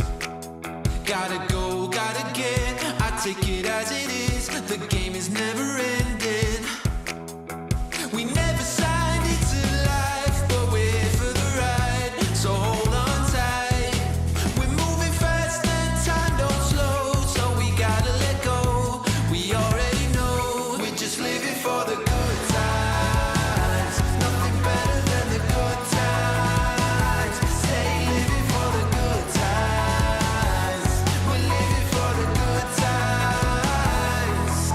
I don't know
don't ever stand still. I'm ready for the gamble. I'm ready for the gamble. Ready for the gamble. I keep feeding the flame, chasing the fame. This war will never be enough for me. I feel it run through my veins. I sharpen my aim, soaking the fire under my feet. Soaking the fire under my feet.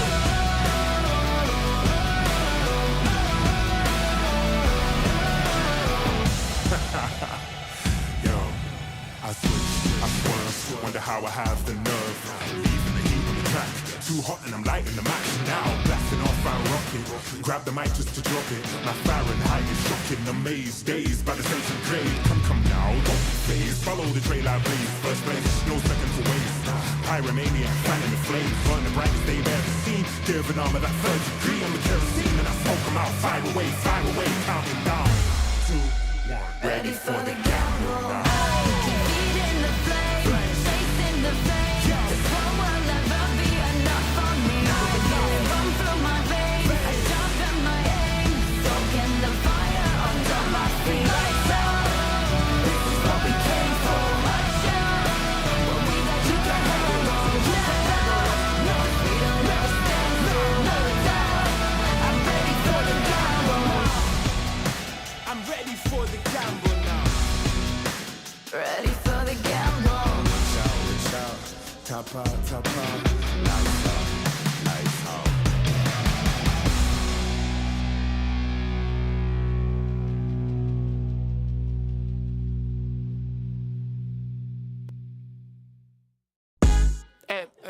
Excuse me, senor. One moment, please. Yeah, disculpa. I know my English not good looking, but are you using salt? Cause there's no flavor in this place. Dile al quien fue quien cocinó sin el sazón que no se aguante. Ponle un poquito de cebolla y limón a ese picante. Ese mangú no me lo como. Le hace falta sal y huele a mojo. Hay brujería en esa vaina, me hizo daño. Pues tu mamá se come un plátano muy extraño. Ya estoy cansado de estar picando por la plaza, amor. Quiero comerme un desayuno ahí en tu casa, amor. 2 huevitos con chorizo te cocino. No soy cochino, te lo cambio por tocino. Dile al quien fue quien cocinó sin el sazón que no se aguante. Ponle un poquito de cebolla y limón a ese picante. Ay, que te extraño, como la cocina de abuela.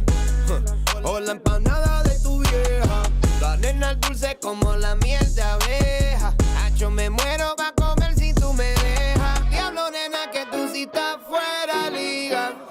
Mango bajito, lo que son tus amigas. Por eso que yo no me encaramo en árbol. Gracias por el plato, pero es que le falta algo. Dile al quien fue quien cocinó sin el sazón que no se aguante. Ponle un poquito de cebolla y limón a ese picante. Dile al quien fue quien cocinó sin el sazón que no se aguante. Dile no se aguante, dame. Ponle un poquito de cebolla y limón a ese picante.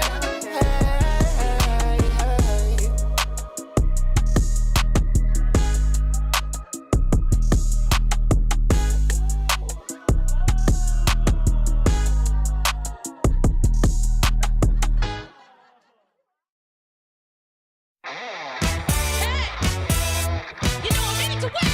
Come on. Had enough of these bros. Said they wanna play ball, but they always get mad anytime we beat that. They don't tell us so though. They pretend they got gold. We should put them on blast. A man can't stand such an upset. Your window's closing. You notice you never lose so bad. You should expect it. You know I'm coming up. I'm coming up. Hey, no time to run, no games. Your time has come today. Just stopping by to say we're taking over.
Yeah. Say what we made for. We're made for this. Hey, say it. We're made to win. Say we're made to win. We're made to win. Hey, we're taking over. We're made for this. We're taking over. We're taking over. We're made to win. We're taking over. We're made for this. We're taking over. We're taking over. We're taking over. We're made for this. We're taking over. We're taking over. We're taking over. We're made to win.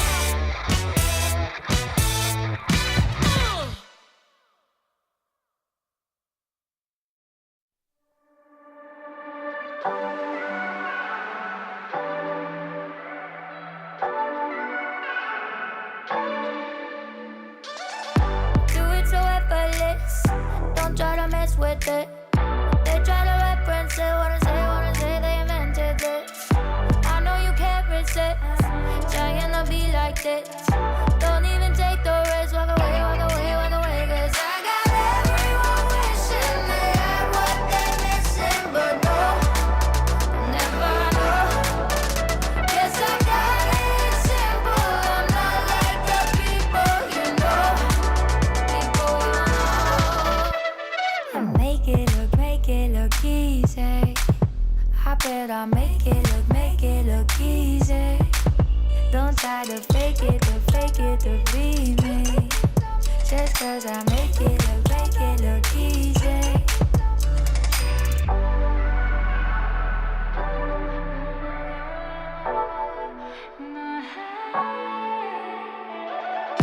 Make it look easy, I do it in my sleep at night. Don't try to get it right, gotta stay alive. I gotta win, nah. I'm making a name, nah. Winning again, nah. Wanna play. 'Cause I got everyone wishing they had what they're missing, but no, never know. Guess I got it simple. I'm not like the people you know. People you know. Make it look easy. I bet I'll make it look easy. Don't try to fake it to be me. Just 'cause I make it look easy. Don't even bother. Try to win a liar. Real like no other. It's in my veins, like in my DNA. My vibe is like no other. 'Cause I got everyone wishing they had what they're missing, but no, never know. Guess I got it simple. I'm not like the people you know. People you know. Make it look easy. I bet I'll make it look easy. Don't try to fake it to be me. Just 'cause I make it look easy.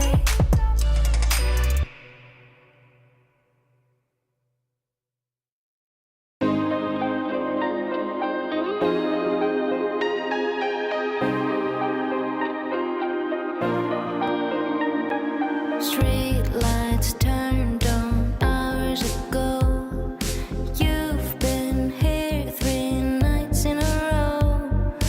I feel like an afterthought, but still I open the door. No matter how much you adore me,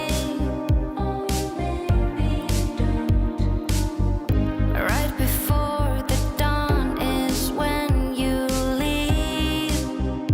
Oh, do I glow in the dark? Or what do you call me? Only after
can't you see me falling? In the right of day, can't you see me falling? In the right of day, can't you see me falling? In the right of day, can't you see me falling?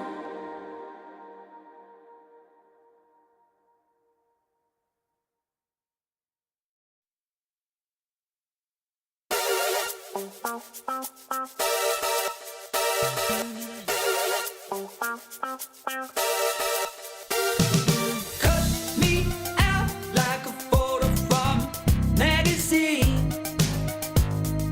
Cold dead eyes, all tied up in the web of your fantasy. Little white lies, scandalous, scandalous, scandalous, you're scandalous. It's in your eyes. Scandalous, scandalous, scandalous, you're scandalous. No big surprise. Headlights creeping up and down the boulevard. Dialing 666. Hey, can I speak to God? Helicopter spinning in the cold night sky. Underneath the stars, it's an eye for an eye. All tied up in the web of your fantasy. Scandalous, scandalous, scandalous, you're scandalous. It's in your eyes. Scandalous, scandalous, scandalous, you're scandalous. No big surprise. Hey, young boy, can I speak to God? Speak to God. Hey, young boy, can I speak to God? Speak to God. Scandalous, scandalous, scandalous, you're scandalous. It's in your eyes. Scandalous, scandalous, scandalous, you're scandalous. No big surprise.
should give yourself a break. Forget the stress. Hey, hey, you. They're chasing dreams. Let's slow the pace. Take a breath. Time to make a change before you burn out. Can't wait another day. Life is flying by. Seize every moment. Come on, turn that key. Let's drive. Jump right in, baby. Let's go. Let's go. Drop some bass on the radio. You and me will drive through the night, cruising on the way to paradise. Jump right in, baby, let's go. Let's go. Drop some bass on the radio. You and me will drive through the night, cruising on the way to paradise. Jump right in, baby, let's go. Let's go.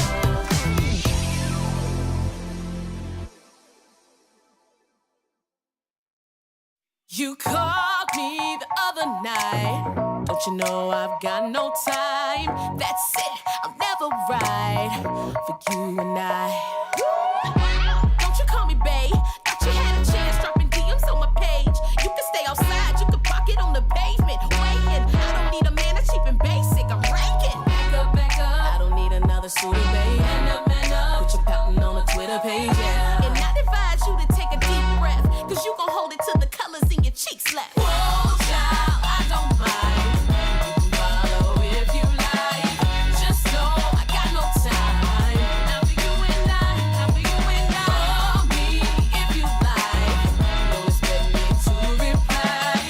Don't expect no ride or die. Now for you and I, now for you and I.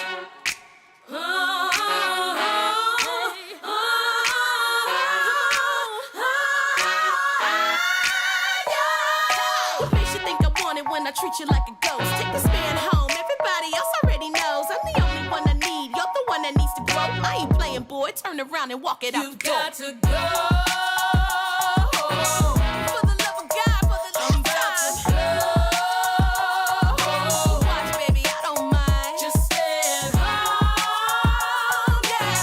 Televised, you don't need to come by. From a distance, though. Whoa, child, I don't mind. Follow if you like. Just know I got no time. Now for you and I, now for you and I.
mira cómo es. Muévelo, ¿quién fue? No te despistes que es lo que vine con mi pana, con mi catamara, mi dominicana, colombiana y venezolana. ¿Dónde están las mexicanas?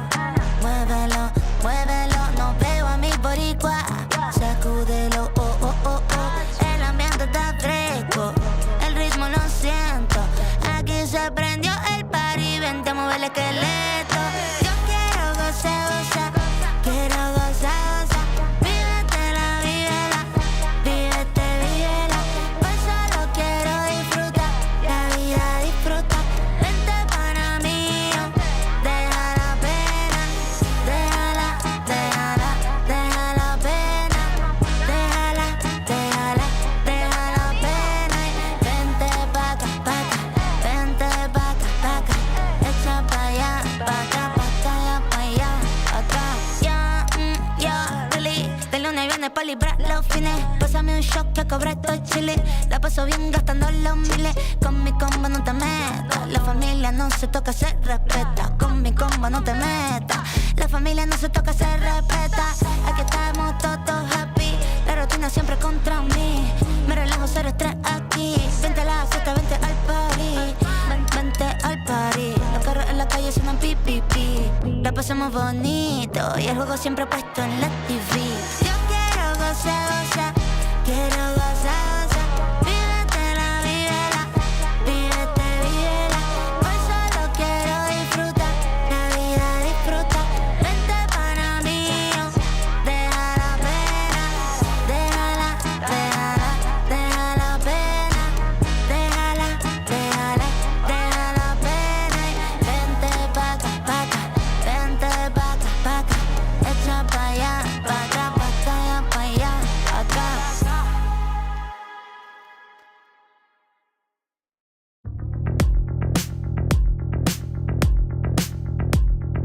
Hungry for attention, you're so hypnotic.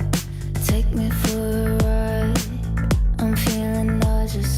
Oh, I'm delicate, just like the pick-me flower that you're crushing. Feelings out of guard, you say they're valid. Take me to the party, buy me drinks, I guess I'm lucky. Pull me apart, like when I'm broken. I don't wanna wait for you to make me cry.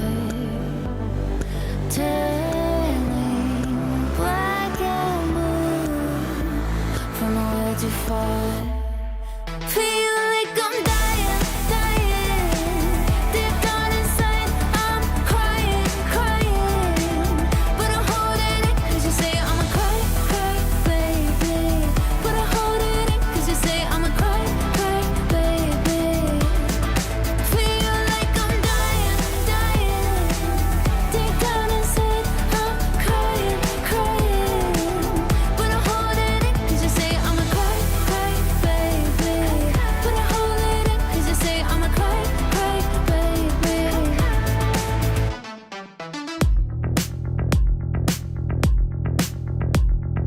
Making jokes at my expense, you say it's funny, but the irony is you're so broke emotionally damaged. Have the nerve to tell me you can't afford to love me. Think about my body with somebody else, hope it feels like hell. Feel like I'm dying, dying. Deep down inside, I'm crying, crying. But I'm holding it, cause you say I'm a cry, cry, baby. But I'm holding it, cause you say I'm a cry, cry, baby. Feel like I'm dying, dying. Deep down inside, I'm crying, crying.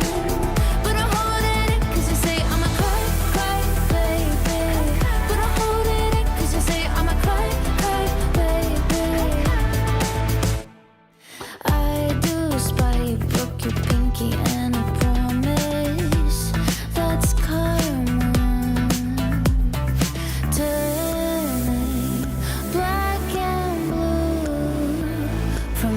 too far. Feel like I'm dying. Deep down inside, I'm crying, crying. But I'm holding it, cause you say I'm a cry, cry, baby. But I'm holding it, cause you say I'm a cry, cry, baby. Feel like I'm dying, dying. Deep down inside, I'm crying, crying. But I'm holding it, cause you say I'm a cry, cry, baby.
I'm coming up.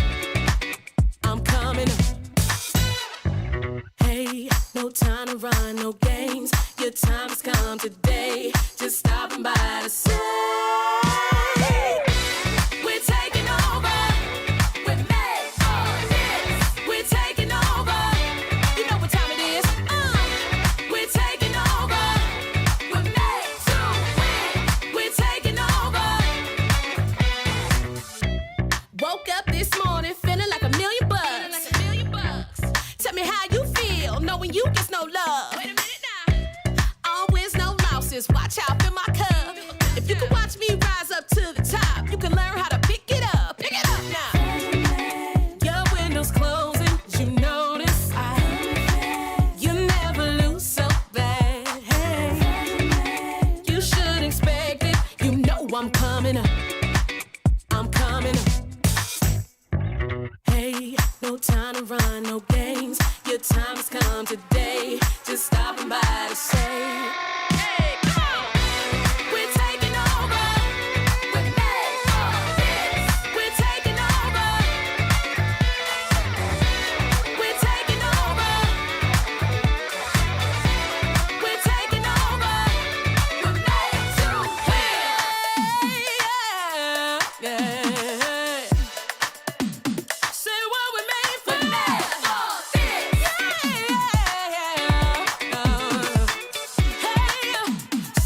Say it again. We're made to win. Say we're made to win. We're made to win.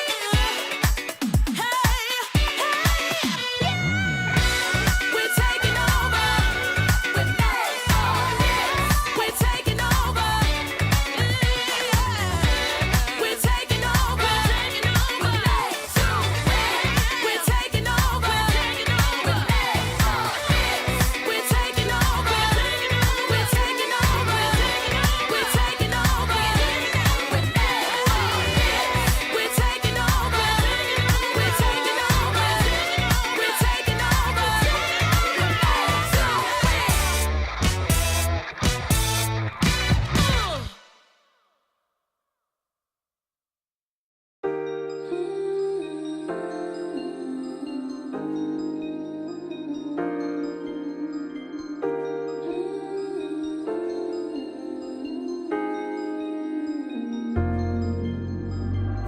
Feel it spilling over.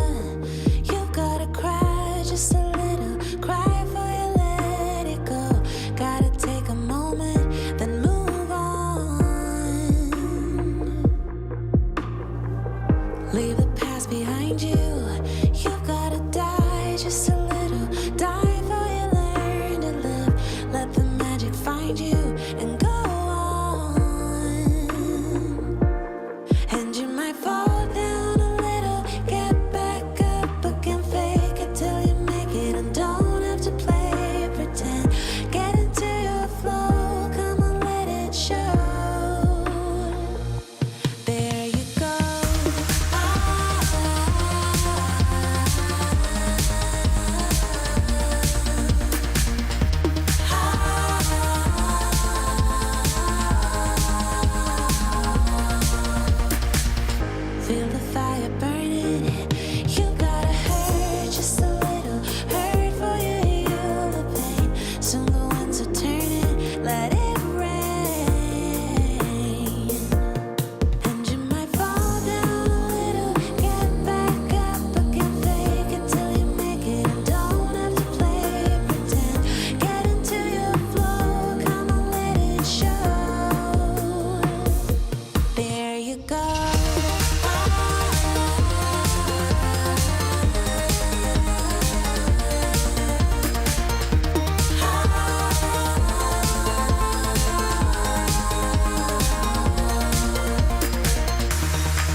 con lo mío quiero gozar. Dale pa' acá, dale pa' allá. Se prendió la fiesta, se prendió la fiesta. Yo quiero esta noche gozar, yo quiero gozar. Gózatelo una vez más, solo una vez más. Yo quiero con lo mío bailar. Echa pa' acá, echa pa' allá, bebé. Este ritmo está como es. Muévelo, ¿quién fue? No te despistes que es lo que vine con mi pana, con mi catamara, mi dominicana, colombiana y venezolana. ¿Dónde están las mexicanas? Muévelo, muévelo, no veo a mi boricua. Sacúdelo, oh, oh, oh, oh. El ambiente está fresco, el ritmo lo siento. Aquí se prendió el party, vente a mover el esqueleto. Yo quiero gozar, gozar, quiero gozar, gozar. Vívetela, vívela, vívete, vívela. Hoy solo quiero disfrutar, la vida disfruta. Vente para mí, deja la pena, déjala, déjala, deja la pena, déjala, déjala, deja la pena. Vente pa' acá, vente pa' acá, echa pa' allá, pa' acá, pa' acá, pa' allá, acá. Ya, really, de lunes a viernes pa' librar los fines. Pásame un shot que cobra estoy chile. La paso bien gastando los miles. Con mi combo no te metas, la familia no se toca, se respeta. Con mi combo no te metas, la familia no se toca, se respeta. Aquí estamos todos happy, la rutina siempre contra mí. Me relajo, cero estrés aquí. Vente a la fiesta, vente al party, vente al party. Los carros en la calle suenan pi, pi, pi. La pasamos bonito y el juego siempre puesto en la TV. Yo quiero gozar, gozar, quiero gozar, gozar. Vívetela, vívela, vívete, vívela. Hoy solo quiero disfrutar, la vida disfruta. Vente para mí, deja la pena, déjala, déjala, deja la pena, déjala, déjala, deja la pena. Vente pa' acá, vente pa' acá, echa pa' allá, pa' acá, pa' acá, pa' allá, acá.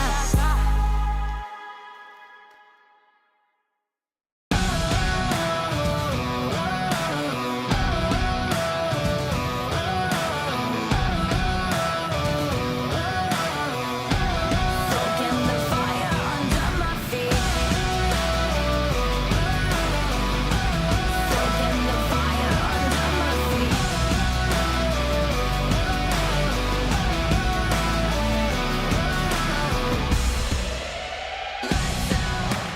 This is what we came for. Watch out. What we got you can't handle. Step out. 'Cause we don't ever stand still. No doubt. I'm ready for the gamble. I'm ready for the gamble. Ready for the gamble. I keep feeding the flame, chasing the fame. This world will never be enough for me. I feel it run through my veins. I sharpen my aim, soaking the fire under my feet.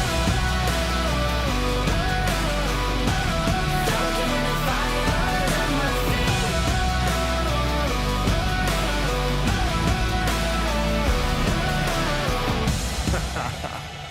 Yo, I switch, I swerve, wonder how I have the nerve. Leaving the heat on the track, too hot and I'm lighting the match now. Blasting off our rocket, grab the mic just to drop it. My Fahrenheit is shocking, amazed, dazed by the centigrade. Come now, don't be phased, follow the trail I blaze. First place, no second to waste. Pyromaniac, fanning the flames, burn the brightest they've ever seen. Give an arm of that third degree, I'm the kerosene and I smoke them out. Fire away, counting down. 2, 1, ready for the gamble. I keep feeding the flame, chasing the fame. This world will never be enough for me. I feel it run through my veins. I sharpen my aim, soaking the fire under my feet. Lights out. This is what we came for. Watch out. What we got you can't handle. Step out. We don't ever stand still. No doubt. I'm ready for the gamble. I'm ready for the gamble now. Tapa, tapa, lights out, lights out.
the night. Don't you know I've got no time? That's it, I'll never ride for you and I. Don't you call me babe? Thought you had a chance dropping DMs on my page. You can stay outside, you can park it on the pavement. Waiting, I don't need a man that's cheap and basic. I'm ranking. Back up. I don't need another suitor, babe. Man up. Put your pouting on a Twitter page, yeah. And I'd advise you to take a deep breath, cause you gon' hold it till the colors in your cheeks left. Whoa, child, I don't mind. You can follow if you like. Just know I got no time. Not for you and I, not for you and I. Call me if you like. Don't expect me to reply. Don't expect no ride or die. Not for you and I, not for you and I.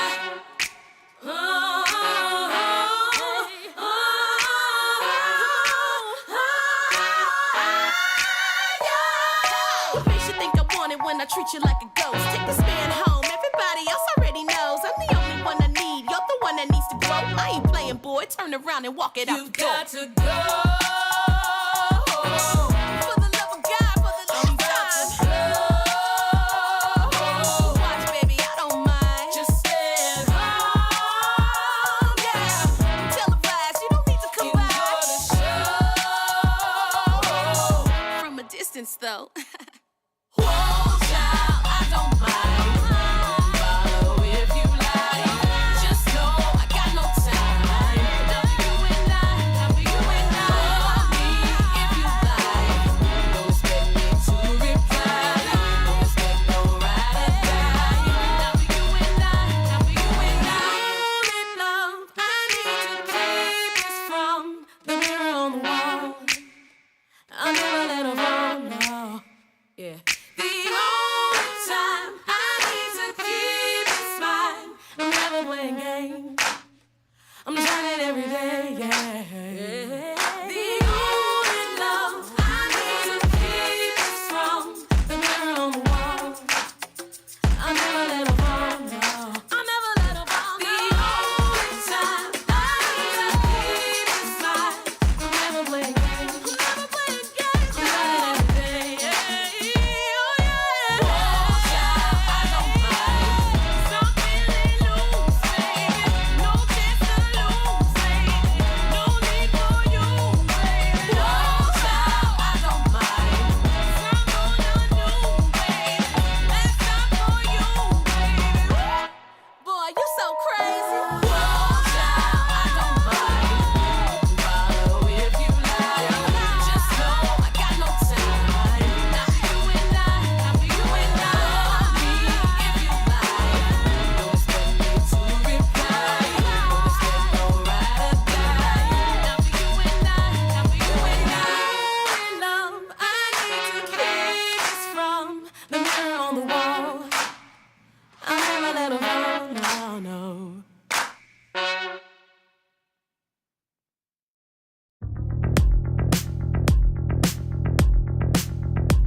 Hungry for attention, you're so hypnotic. Take me for a ride. I'm feeling nauseous. Oh, I'm delicate, just like the pick-me flower that you're crushing. Feelings out of guard, you say they're valid. Take me to the party, buy me drinks, I guess I'm lucky. Pull me apart, like when I'm broken.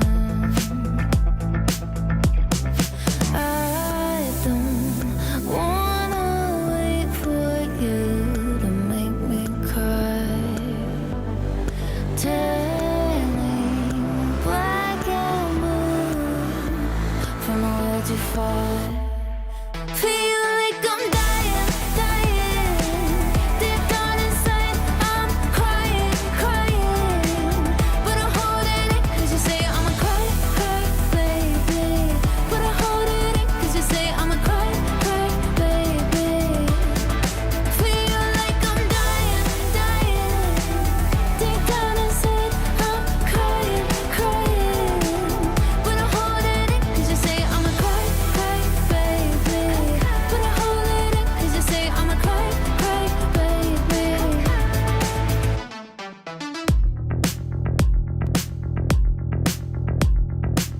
making jokes at my expense. You say it's funny, but the irony is you're so broke emotionally damaged. Have the nerve to tell me you can't afford to love me.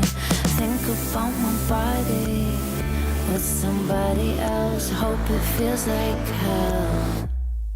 Feel like I'm dying, dying. Deep down inside, I'm crying, crying. But I'm holding it 'cause you say I'm a cry, cry, baby. But I'm holding it 'cause you say I'm a cry, cry, baby. Feel like I'm dying, dying. Deep down inside, I'm crying, crying. But I'm holding it 'cause you say I'm a cry, cry, baby. But I'm holding it 'cause you say I'm a cry, cry, baby. I do spy you broke your pinky and I promise that's karma. Turning black and blue from the will to fight. Feel like I'm dying. Deep down inside, I'm crying, crying. But I'm holding it 'cause you say I'm a cry, cry, baby. But I'm holding it 'cause you say I'm a cry, cry, baby. Feel like I'm dying, dying. Deep down inside, I'm crying, crying. But I'm holding it 'cause you say I'm a cry, cry, baby. But I'm holding it 'cause you say I'm a cry, cry, baby.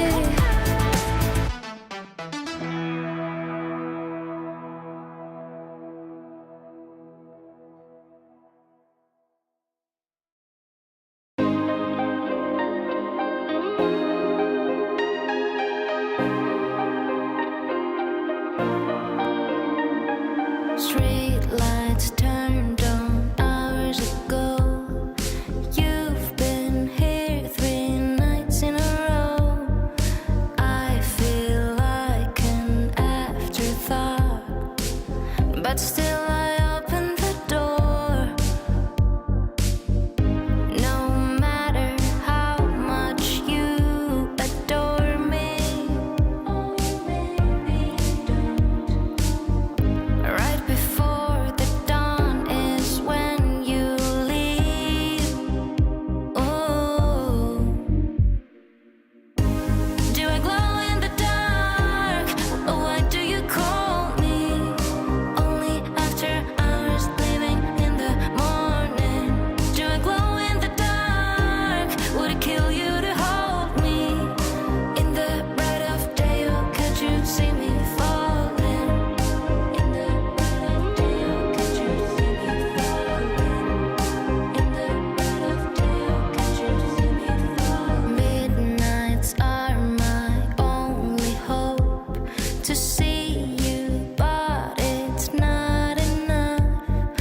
I feel like an afterthought, but at least you thought of me. No matter how much you adore me, right before the dawn is when you leave. Oh, do I glow in the dark? ESL Impact is brought to you in part by Intel, Qiddiya, DHL, and 1xBet. Lights fall in the golden city. Fire's out and the water's gone black. You can run, but you won't get pity. Ash to dust will get you back. Tomorrow we will rise.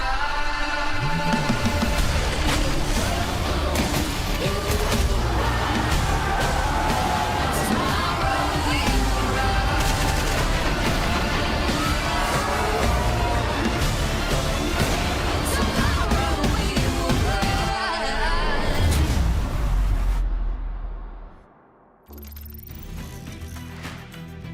Hello, everybody, and welcome to another night of ESL Impact. I'm out here on the seashore. I keep wondering what that line in the intro video means, the water's blind. So I've tried to find out. And I'm Darth Mike. Got Apples here as well. Sophie, how you doing tonight? I'm feeling good. We have another full day of Impact, and we're finally in the North American region. Can't wait for tonight. We have a banger matchup. That we do. The potential bounce back from FlyQuest, or are we really starting to get concerned as FlyQuest will be taking on Nouns? Nouns, a team that's been struggling to start their season, need to start to stack some wins, and what better way to do it than to find the perennial winner of North American Impact and try and take their crown early. Black Mold and Supernova looking strong to start their seasons, undefeated so far, and there's not much further to go to start to confirm their spots at the Impact Finals. And this does mean that for FlyQuest, there's danger. Dropping early to Supernova Comets, can't really afford any other losses this season if they want to make it back to LAN. Yeah, it's going to be a little rough for FlyQuest. We were talking a little bit, both of these teams kind of in a really weird spot, kind of trying to find their footing, finding new situations. Nouns not really having a strong start to their season, just like FlyQuest, but at least FlyQuest have won a series so far. We'll have to see how Nouns fare tonight. It's going to be interesting, but let's talk a little bit about all the games that we've seen all over the regions today. We don't just have North America, we have EU and we have South America. Imperial Valkyries taking it 2-0 against Let Her Cook. Brave Bears losing 0-2 against Mestius. And tonight we have FlyQuest Red versus Nouns FE. We've said it 5 times and we'll probably say it more times as this show goes on. We can say it more. Yeah. It's good to see with the start of the day that as much as things may change in the world, one thing will stay consistent. Imperial Valkyries beating up on the competition as they have done for so many years. Someone's going to get them eventually, but it won't be Let Her Cook today. This is another interesting one, right? I think that FlyQuest making changes, right? Eyes were on them. Let Her Cook on the other side. Cowday's playing with that roster, right? If I'm not mistaken. She's with the French roster. I forgot the name of it, but she's with a different roster. She is doing pretty well, but it's quite interesting how both of these teams have kind of changed up their oppers. Speaking of Cowday, we have a new opper on Emmy, and then also on Nouns, we don't have Catalyst anymore. It is going to be Violet, and we'll talk a little bit about that a bit later, but it's going to be interesting. I think we talked about it a little bit already. We're going to have some dusty maps tonight. Both of these teams love playing on their Dust 2s, Anubises, and Mirages, so I'm assuming that's going to happen tonight. Bring in the orange maps. No nuke, no train. Come on, you don't want to play train? Cowards. Play train. Let's get weird. Let's learn utility on the fly. What do we got? We got Anubis. Okay, we're starting. Interesting that Nouns picked into the Anubis since FlyQuest has been opting to play it quite a bit lately. Then Mirage coming in as well. This is Nouns vetoing as if they were the favorites. Just going to throw it out here right now. They're definitely not. So it's a confident way to approach your veto. But you do have to back it up in the server, and we're going to get the Dust 2 as the decider. So we're staying orange. We're staying so orange tonight.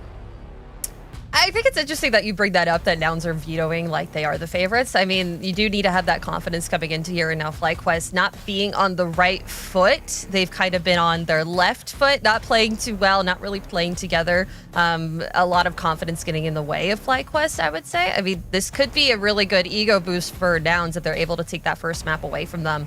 Just another team taking another map from FlyQuest, and that is just kind of how North America is looking right now. It does also make you question the depth of the map pool for Nouns if we're looking at it and saying, okay, you're going up against one of the heavy hitters in this season and you're going towards their map picks, you're going towards their veto. The question does emerge. How much further can you go beyond these 3 maps? Frankly, for both these teams, right? FlyQuest having made a change, we haven't really seen them play around the veto pool too far. And there's still some big questions with Goosebrita taking back up the mantle of the primary calling, with Marie playing still from Europe as well. How much have they moved beyond this? How far have they expanded their map pool? We're not going to find out tonight because we're not going to go beyond these 3. But I think there's a lot of questions that we have for FlyQuest, and some of it does come down to that opping role. Absolutely. And I know I touched on it just a little bit before, but we've had some upgrades on the server here. Cowday leaving FlyQuest, and she is going to be playing on Prototype Blaze. That is the change over in EU, and now it's going to be Emmy on that op. Catalyst previously playing as op for Nouns, and now it's going to be Violet. They have both of these teams have changed up their oppers. The rates have kind of changed more in favor of FlyQuest sides. And I feel like FlyQuest, they've changed into a lot more of an aggressive opper. Emmy's been very, very aggressive. Cowday was a little bit more afraid of going into those roles, getting the opening picks. And now Emmy is stepped into that. We've seen it before. We have casted a game before where Emmy would be like, okay, I can't go into this. I can't just go fight long doors with an op and the bomb by myself. She kind of had to change the way that she used to rifle to be more of a aggressive opper. And we haven't really seen too much from Nouns in way of progressive changes, and maybe we'll see that tonight up against another aggressive opper. Yeah, I think that's definitely the biggest adjustment for a player like Emmy, who's so used to immediately sticking her nose into the action as soon as it becomes available, is those moments where it's, okay, you do have to play the margins. You do have to play a little bit safer to keep that expensive gun up. Meanwhile, we did see when we were watching this Nouns team up against Lumen last week, they put a heavy emphasis on investing into that AWP, and I think they did struggle to get Violet involved in rounds. So that, I agree, is going to be a big focus for them, is just if they're going to prioritize that op consistently, you need to make sure you're putting your opper in positions to consistently deliver openings, to consistently be in the center of the action, and not just to be 1 foot out of the door and towards the save half the time. But for our Kadia player of the watch this week, we're not going to be focusing on the opper. We're going to be taking a look at the new captain of the squad. The old captain is the new captain. Things change. They stay the same. They come back around. We got Goose Breeder here, fragging and calling. Yeah, and we've talked to her a little bit before. I've talked to her personally, and she said that her kind of playing as a player for the last couple of seasons, because Cowday was in that op IGL role for FlyQuest for a little bit of a time. And now with all that experience that she has just as a pack rifler, going in for entries, it feels like it kind of changed her calling style, did help her a little bit better on being like, okay, so this is what I'm experiencing during this part of the game. Now I know what I should be saying to my players as an IGL, so I'm able to communicate to them what my ideas are just a little bit better. And so far, it's looking good. It's looking good in their ESCA matches. They're in playoffs right now. Pretty sure they're 4-1 on the way to make advance pretty soon. I think they need like 2 more games to be able to get there. But it's looking good there. It just hasn't really translated on over to Impact. So we'll have to see tonight if that does have a bit of a change. Going on to, I guess, more of their more comfortable maps, it would feel a little bit easier. Obviously, Mirage does too at Anubis. That's like the FlyQuest trio. So maybe we'll see something interesting tonight. Emmy rocking the empty takeout container and the completely vacant dining room, living room. That's a gamer apartment right there. Yep. I'll tell you that much. That is a gamer apartment, decor on fleek. Meanwhile, we got Hello Kitty hanging out in the background of Vanessa's room here. So a watching audience, it seems, in stuffed animal form. Yeah, Vanessa recently been really coming into form, rifling, getting a lot of clutches. I feel like a lot of the really good rounds, really good matches, and like, I guess memories it would be of FlyQuest have not been an Impact yet. It's really just been in their ESCA season, which I would think is a problem. Mostly because they're also playing with their coach sometimes, because it's sometimes a little bit too late for Marie to join them. During then, so it just they need to bring that over here. They need to bring that skill over here. And here's Marie, lady of the hour, now coming over from Astralis FE and playing with them. She has completely turned her schedule nocturnal. That's tough. That's tough. She doesn't. I remember. I think Emmy in one of the interviews we did said that she like splashed, like dunked her face in ice water between maps to wake herself up. Respect the dedication. Don't envy the sleep schedule.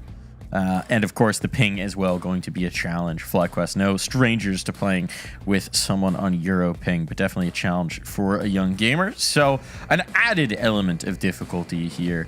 But as we focus in on the Nouns team as well, curious to see what they can do tonight. Jessica's had some really impactful kills last week in their matchup against Lumen. Was a big part of what actually made those score lines look respectable, I think. Finding some big multi-kills, maybe not all of the consistent impact, but seemed to be one of the only players who on that side who was confidently going into the fray and, finding the majorly impact kills. And Tori would have been the other one as well. These two players definitely tipping the balance on some of those maps. And I think we're going to see a lot of that from these two today.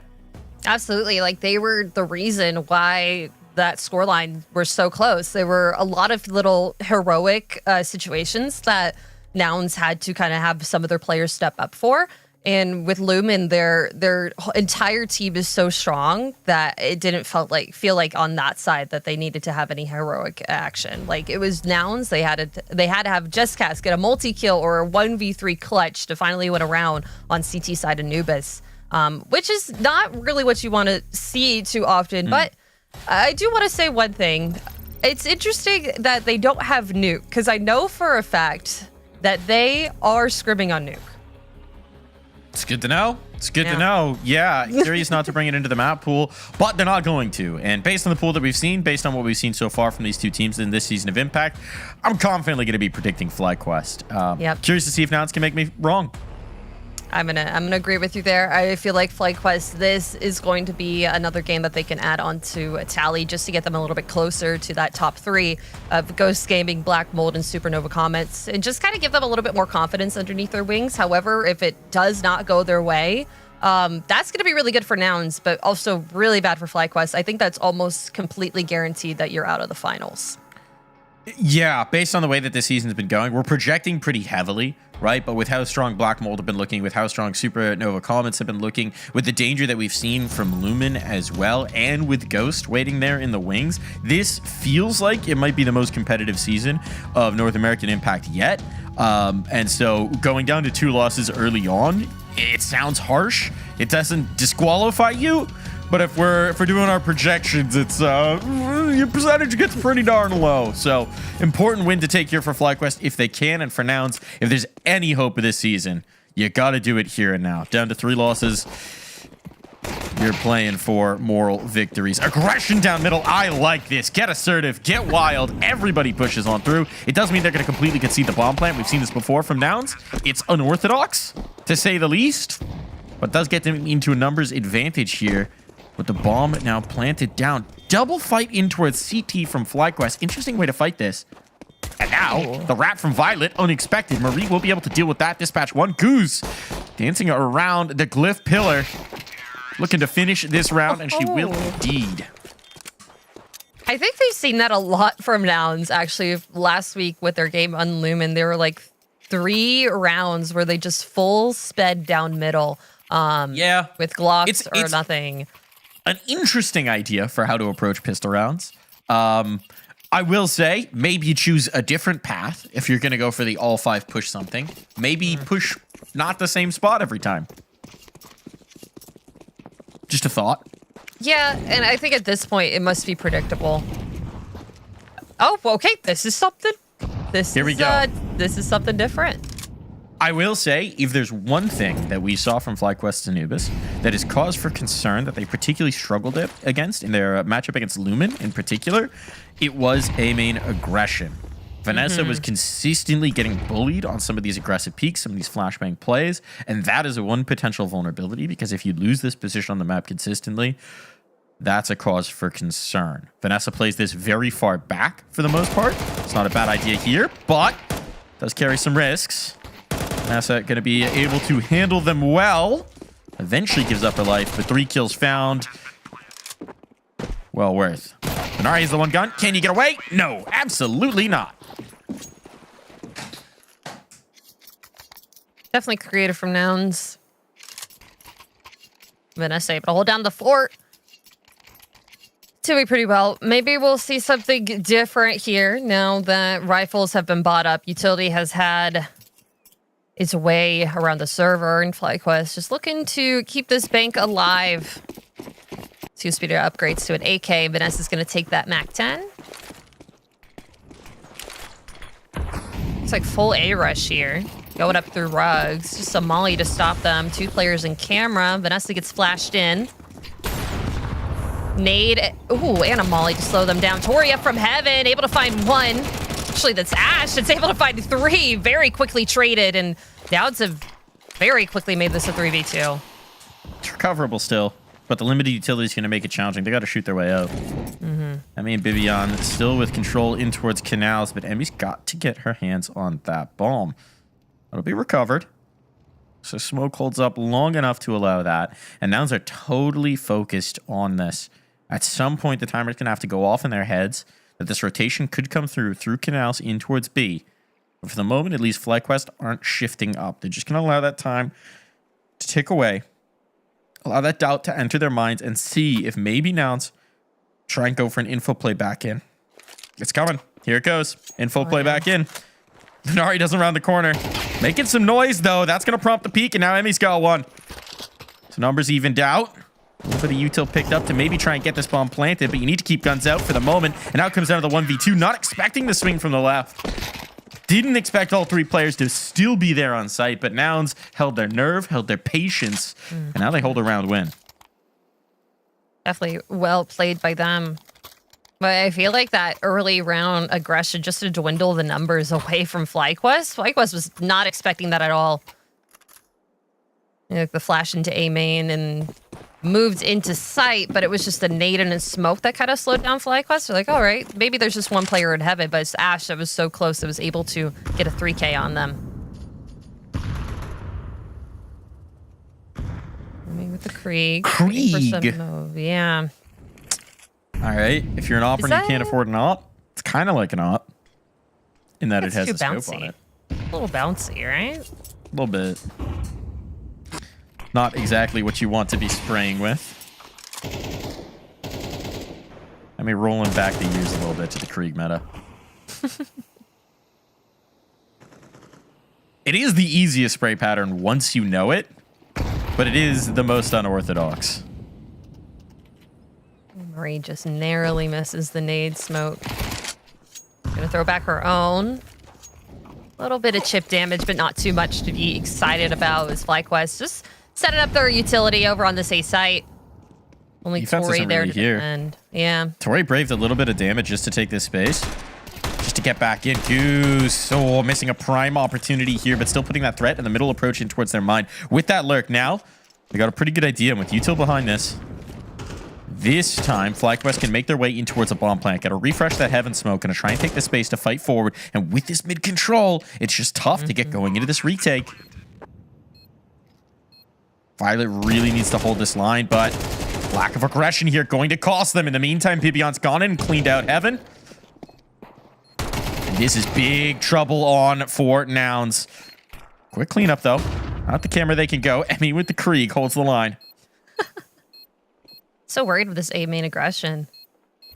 It's the right idea. You've got contact from heaven, then you can play off of it. That's exactly what happens, but the transfer with the Krieg, maybe not. Vanessa last.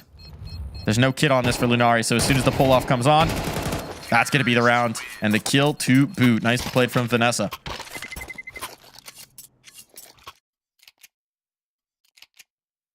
Really well done from FlyQuest, just holding down that mid space as long as they could to kind of make Nouns worried. Maybe with a double entry, just clearing out the site for them. Is that a smile?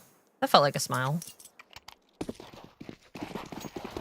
Maybe a cheeky little smile. 1 HE.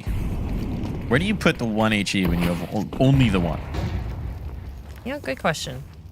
Could be for or he's smoke. playing. I think it's a lob out. Yeah, okay. It's just kind of a punish because you know where Vanessa sets up her util for the AT.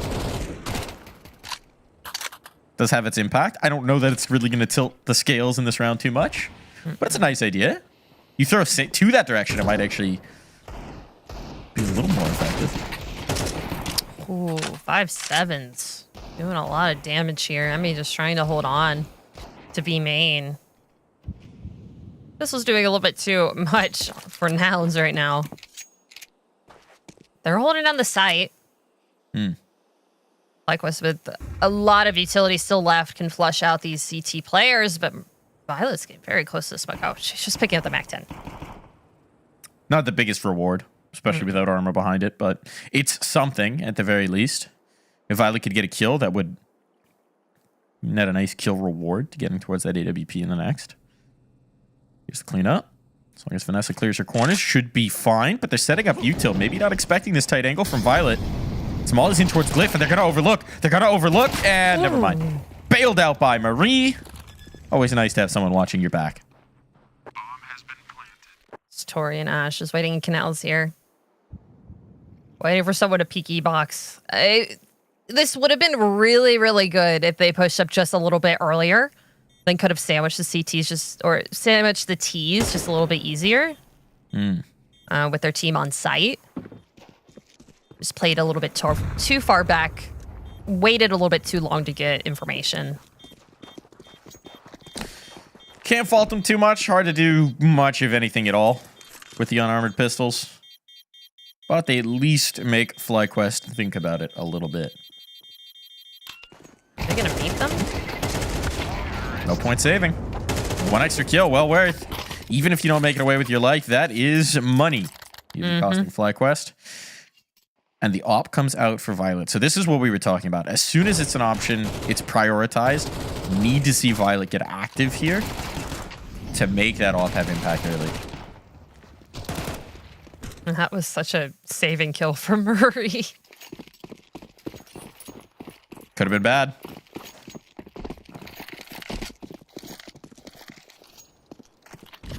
Okay. Where's Violet playing? In towards the E-box peak. I like this. Getting some sightlines, getting some information. As Ash collects a kill in towards mid, that's a huge find. That's just smoke spam. But Goose Breeder's now down for the count, and they've got all this information out canals. Smoke's going to come in to block that vision, to guise this off. But if they move ahead of it, they won't. Still, big value for Nouns early here. Canceling out any mid hold that FlyQuest could have had very early on. But here's the question on the reposition, right? Now you're just playing back towards jail with that AWP. This is a tough angle. So are they going to get aggressive into main? What are they doing here? Yeah, they are indeed. Okay, so here comes the prod back the other way. So this is information. Do you realize in time, though, that this is going to be an A take? Forward posturing from Tori. If there's a flashbang, this could be tough, but a little wide on the angle. Vanessa, fortunate perhaps to not get punished. Counter util's going to get dumped here. Well, FlyQuest, they want the space. They will not be chased back. And perhaps they should have. Tori punishes for 2 from the cake. Now a little bit of a disaster here. Emmy has to put a teammate down to get that kill. Shot through Bibian. So now it's Emmy against the world. Still knows about Tori down on Cake. Is able to get that 1 kill on the Ash. Damage matters here. Yeah, Lunari's already behind her. Trapping her in. Hunting up the one, knowing how important it can be. Molotov might just give the space for the bomb plant. Ooh, oh, no. No time. Too much time. Too much time. Now they can punish of 2 mines. Oh, and now will indeed get the clock kill.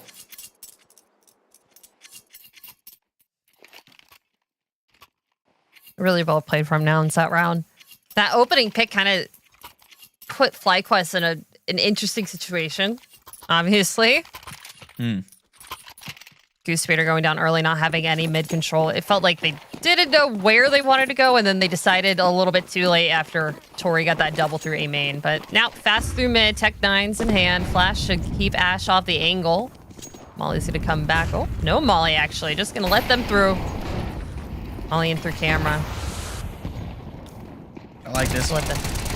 Pick up the pace. Don't let it get to a late round, but well played from Ash, holding them at arm's reach and collecting every kill required. FlyQuest really wanted to hit the gas pedal there, but a slight disjoint between the smoke coming down for the Molotov allowed the reposition out from Nouns and Ash to capitalize in a big way. This is excellent now for Nouns, right? You're going to get another round of an eco after this, almost assuredly. Means you're likely building into 4-round wins before FlyQuest get the guns back up. That's already solid for a defensive half. This is a Nouns team looking a lot more confident in their reads and the positioning that they're going for.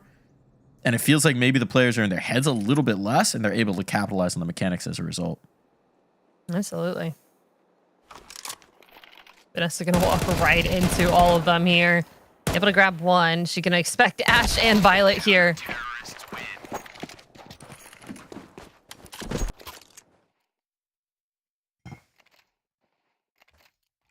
I mean, we were questioning the Nouns pick of Anubis, but obviously they've done their work. Yeah, I mean, coming out confident here. Not a bad call. There is also the reality of it being one of your opponent's favorite maps is there's a lot of data out there. There are some reps that you can watch and anticipate tendencies from. Curious to see if that was the thinking. Or if it really was just, we're going to play to our strengths. Early boost up in mid. So the rest of the team just stalk in through. Blocks in hand. Just a one flash. Ash looking to make a little bit more money here, depending on if she's able to catch them out. The flash does hit. Molly to slow them down. Oh, able to get two. Tori's there to back her up. That's a bomb plant. That's a bomb plant. Mission successful. Any more damage is absolute gravy. Great awareness from Marie to realize primary objective was not to chase that kill. Emmy, hold on. There's no health. There's no armor. This should not be on. But now there is an op. Might even be worth just saving this AWP. They've done so much damage, though. That's going to tempt Emmy into trying to see if she could take them off this bomb plant. And oh my goodness, she might have just done it. Oh! Right to the wire, the clutch, the eco round. There's no world where this should have been so close. But Tori at least will prevent abject disaster. She dropped the gun. She dropped the gun. No! No! Oh, no! You see the little face palm there. Fumbling with the rifles, trying to get the up, somehow dropping both, unable to recover. That is the most expensive eco round. Oh, boy. Oh, boy. At least, I mean, the very least, you're able to tighten it up with FlyQuest. Oh, but what a start there for Emmy. That's a huge opener. That's the other op that they just had to rebuy. Taken away. Head to head. Right there. This is the same peak we saw Violet try and go for before, with no one on the other side of it. This time punished. And with a kill towards A main as well, take your pick, pick your poison. Where do you want to hit FlyQuest? You got all the options open to you.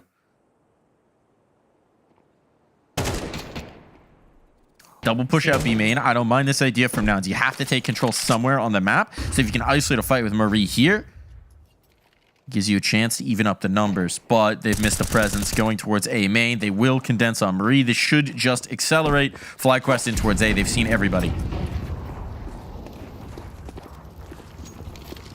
Util going in. Util to make absolutely sure. At least able to recover that op once again. I think this should be a save here for Nouns. No map control, nothing. Just that B main.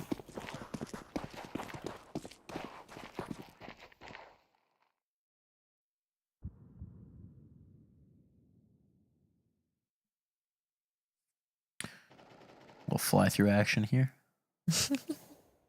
Server's on point. I learned something new about Nuke yesterday. That there's like in control room, there's like a whole other room behind the glass that has like whiteboards and like desks and stuff. Yeah, I had no idea. They like showed it. They showed it during the cinematics. I'm like, where is that? Did you know about the grill on Vertigo? No. Up if you go up the crane at a certain level, there's a grill chilling there with a plastic chair. Aw. We used to have one on Train as well that was on top of Pop Dog in the old Go version of Train, but they got rid of it. There's no grill in CS2 Train as far as I can tell, and I miss it. I miss the grill. We haven't had Train yet in Impact, which I'm upset about. That is a bummer. Especially for one of these teams that's playing from an underdog position. We're training your pool. No one will probably let you have it, but if they do, whip out the nerdiest nades the world's ever seen.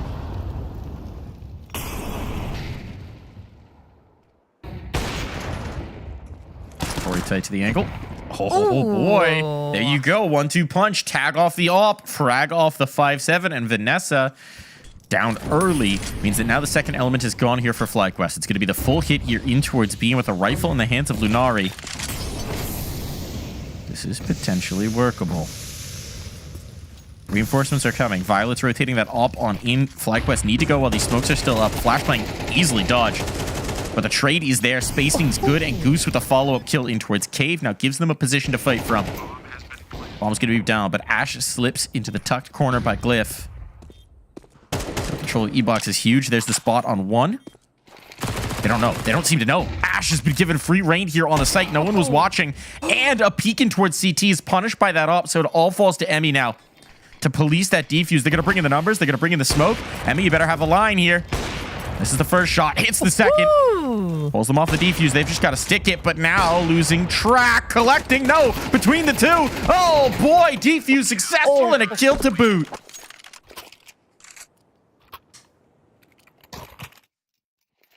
Nouns aren't letting anything by for FlyQuest easy.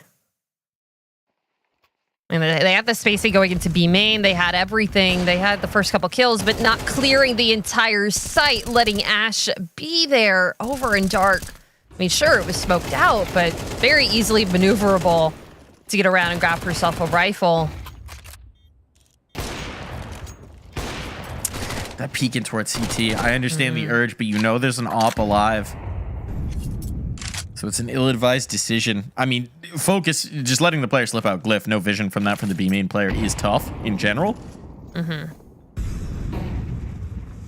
the fact that the response is to fight in towards CT. Opportunities given up here by FlyQuest, and they're going to have a very tough time at the half swap. There's not going to be much room for error. And Nouns, I mean, really, at this point, we got to say, in pole position here for this Anubis. Bibian does not have to say that. Great opener. Tori getting flashed into A main. Vanessa still standing strong. She's been punished a couple rounds, but this one does come with a reinforcements. Team rotating on over to help her with this. Still a smoke to hold them at bay. Emmy waiting and ready. Util coming out. Only for Heaven. Smoke over for Cameron. Violet is trained on this angle. Oh, but the shot doesn't hit. Tori from Heaven is able to get one before it's mowed down by the rest of the FlyQuest squad. Bomb's going to get planted, and Emmy able to pick off Lunari as she rotates in just a little bit too early as Ash just now gets onto site. This should be an absolute bang-on save, but I don't know if Goose was hurt. Ash might be aware that there's a wrap coming in here. Ooh. Oh boy, Goose isn't calling that clear, is she? Oh boy, oh boy, rounds back on. Still, Bibian will make sure it doesn't get away from them. Op can be retrieved, so no harm, no massive foul, though there may be some slight limitations as we head into this final round of play. The money's gone here for Nouns. Really gone. Feels like Vanessa's playing a lot more assertive in control of A main, not allowing them as much space onto it as we saw maybe in that Lumen game. And that's allowing FlyQuest to more quickly go into these A takes. So I think that's a nice adjustment coming through. Absolutely. Broken by here for Nouns, as we said. Spending a lot of their utility. Bibian going aggressive. He's going to get smoked out by the one smoke Jessica's had on this B site. Very soon could be allowed some more aggression back onto B. FlyQuest just kind of waiting. Waiting here. A bit more aggression from the CT is needed, but they're starting to move. Pieces are coming. Molly in for mid just to get Violet off this angle. And Goose Feeder's looking to get a little hungry.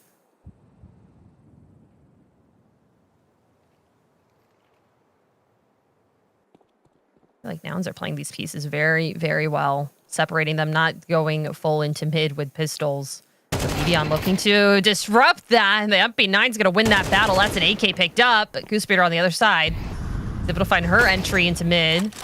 Ooh.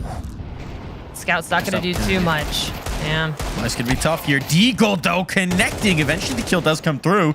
Good damage from Tori, but the site is lost. There's a wrap through A main. Maybe that can catch them unawares if the timing is hit. Spot on the camera player, and now that is just Ash they have to worry about. Ash has had a terrific half, but there's not trained on this angle. There's no reason to move off of this for Emmy.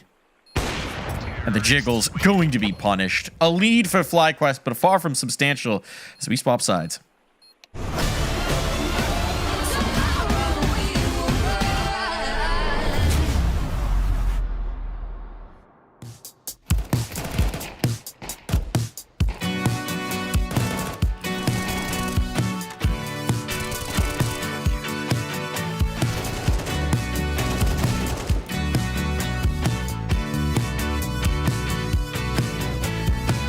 Still see things in my apartment, or in me, places where your heart went. Traces of the night, got me thinking maybe you love me, but that's just how it started. Warning things and problems that I don't need. Your toothpaste, your cigarettes, and heartbeat. Taught me to whisper when I'm sleeping, saying you love me, but that was just a daydream. Hearts on fire and hearts on wine. You were standing right in front of me. Museum of our lost time, where you had me on display, yeah. All the while I wondered why never saw you in the daytime. The view through glass, I almost tried. Now you keep me in your archives. Now you keep me in your archives. Now you keep me in your archives. Won't be a memory in the making. Being with me, your care is not the same thing. Your tricks and fake eyes won't faze me. So much stronger now than when we started. You seem surprised at what I'm saying.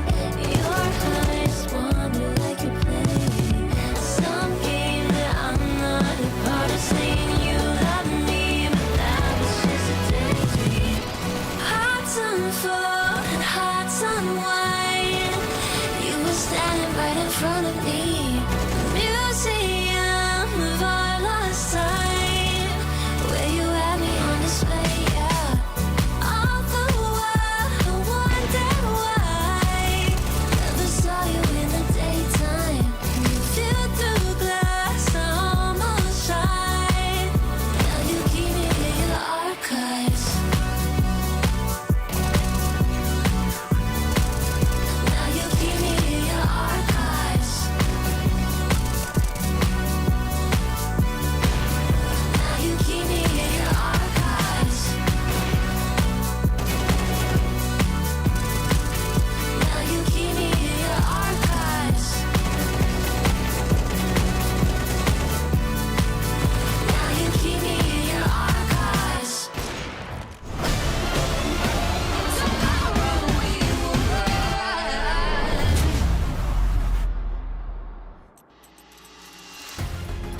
Don't worry, chat. We won't keep you in our archives. And we're not going to need to put this one in the archives for a little while yet. A lead for FlyQuest. But as Nouns hop onto the attacking half, we would expect them to get off to a little bit of a stronger start here. Definitely making this one a little bit more contentious than perhaps we expected here, Sophie. Absolutely. Playing incredibly well in their rounds win. I'm liking what I'm seeing from Nouns so far on CT side. Now switching on to more of a favorable half. Just have to see how this pistol goes. Nothing too actionable in this early round. It's going to be 3 up mid, very slowly walking into 3 of these FlyQuest players with the eyes on them. You think this has been read just a little bit? This wants to be an A pinch. Need to do some snappy shooting to make it possible, but that's exactly what Ash delivers. Really strong first half. Now following it up, runs out of bullets eventually, but it's a bit of a massacre. Turns into a 2-on-2, and Bibian is so very low. Gonna need some serious work from Marie. And reminder, Marie not exactly playing with the most ideal ping in the world. So now Marie in the clutch. Pulls him off the bomb plan for the moment. They'll fight together. Marie deleted on that peak. Good shot from Violet, but it starts with a strong performance from Ash. Very strong performance from Ash. It's we've seen her in the previous games, previous rounds, getting a lot of kills, and it feels like a lot of them now have been translated into more impact frags. Like, she's getting the kills that are winning them the rounds so far.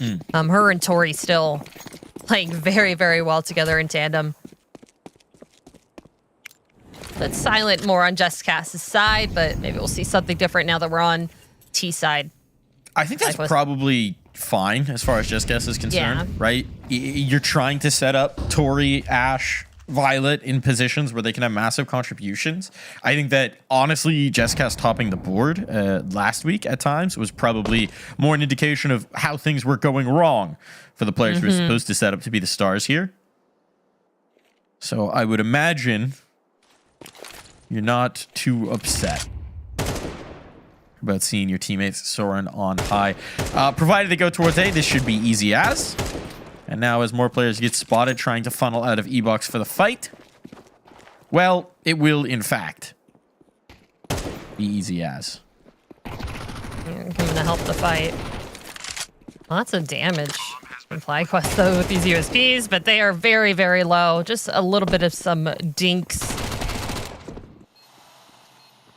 Money farmed up with that Mac 10 like crazy. And Marie able to come through camera. Still, not much you can do with USPs. We have seen some of these pistol rounds get a little more competitive than we would like. That's okay. This one, certainly not. So it's a good start for Nouns. Yeah, saving all their weapons, too. Run it back, the true bonus round. Utility back on the other side, though. FlyQuest, they've got the guns. Emphasizing the FAMASs, the FAMI, to make sure there's more nades available here. And as Tori tries to spam around the corner, won't quite catch Vanessa. Left A main unguarded for the moment to try and keep more presence towards that B site for a potential quick hit. And now they're going to bring that presence back for a strong fight here by the mid doors. Very, very strong. 4 players here just looking to funnel out. Goosebreeder with a nice entry does get traded out, but Vanessa's there in tandem. Able to find it. Marie's under huge pressure. Mid. Yeah. No one's rotating in. They were anticipating the potential A main control because they had conceded it for so long in this round. The thing is, Marie's just supposed to be the insurance policy, but no smoke. If this molly comes bouncing off the pillar and placed correctly, not going to be a lot of chance here for Marie to respond unless you bounce it off the door frame instead. And now, well, that's going to turn directly in towards a kill. Number your nades, folks. Numbers advantage for FlyQuest as a result, and some retake util here. They take the E-box space, but they need these kills. Lunari down for the count. Violet slips away to try and play the post. There's a smoke for this, though, and, well, you don't need to deploy that smoke if you just take care of the kill. Easy does it. That's a missed molly, directly leading to a numbers advantage situation for FlyQuest in the retake. That's tough. That hit, that would have been a completely different round winner, honestly. Could have been a little bit too late for FlyQuest to rotate in. And then it would have been 3v3 and probably wouldn't have been able to isolate that last player and be main. But still, bonus round, like we said. So Nouns able to buy all the way into this one. And an op on Violet, looking for a pick here in E-Box. Not going to get anything too early, but they are going very quick into B main. BBO's going to shut this down. Take it away, Ash, a top fragger for Nouns very early on.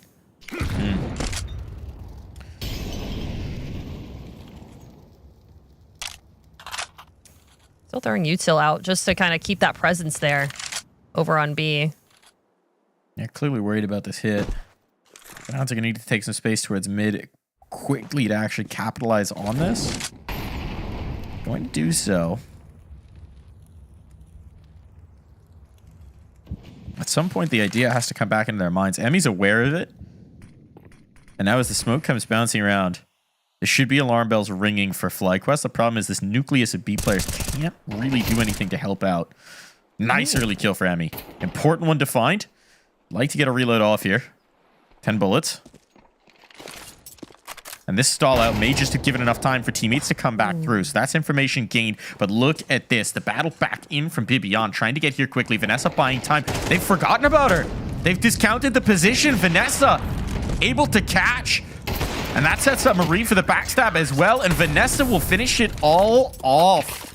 I think they thought maybe she was deeper in towards A main on the read. But Vanessa dancing around that pillar is the key piece to keep the bomb from getting planted. Absolutely. Oh, Nouns. The rounds of winning have run a little bit short for them. Looking into more of an eco round for them coming up. Just a flashbang to their names and lots of B presence early for them. Very ready with the molly, just slows down. And it's a T molly. A little bit of damage. Shot's not really hitting as Ash is able to find one, but Goose Reader is able to help them out with a nice push. But wow, that's doing a lot there. Very quickly making that. Yeah. If they can get this bomb planted, it would be such a coup, but Violet trying to fight forward to give them a place to actually win the round. Will cost Bomb's in her. the open. She has to cross to get the bomb.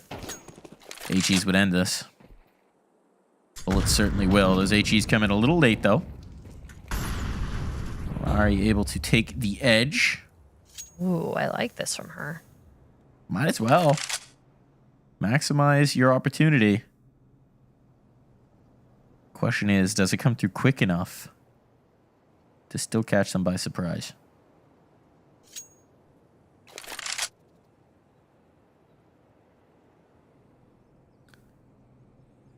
Surely they know now. Surely. I mean, they just cleared through E-Box. Smoked through Temple, and I'm able to be trained on that angle. They had all their angles covered. Nice idea. Didn't work in practice. I don't mind it, because if you cross back into 3 players looking at you, you're dead. If you stay there, the utility's coming through, you're dead. It's kind of the one potential percentage, but because FlyQuest know that she didn't cross in towards B main, it's like, okay, players not E-Box, okay, had to go Temple. Get ready for the wrap.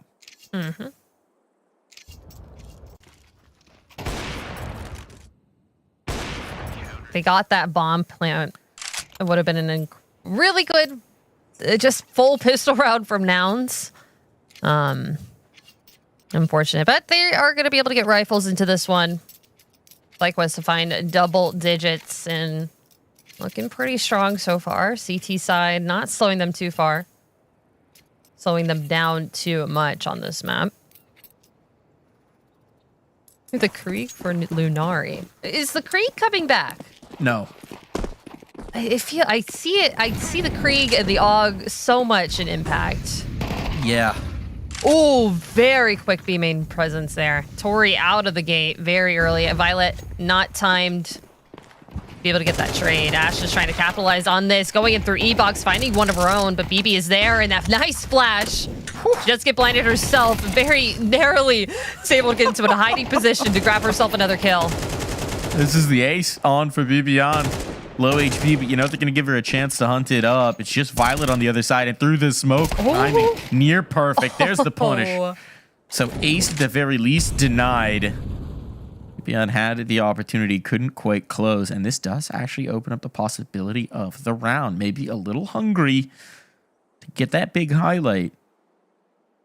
But Emmy can make it all better. She wanted to get the top 5 play of the day. I get it. Understandable. Might still be in contention. I'm not sure how the other regions have done with their flashy plays, but that one was pretty flashy indeed. Yeah. Really just showed the mechanical skill of BB. Really good positioning. Good coverage from her teammates. Oh, we're zooming in on Lunari. Hello. Hello.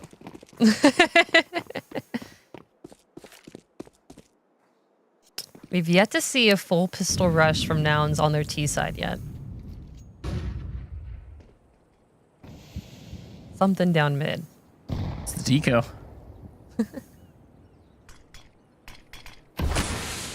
One Just kept click. ruining the perfect deco, but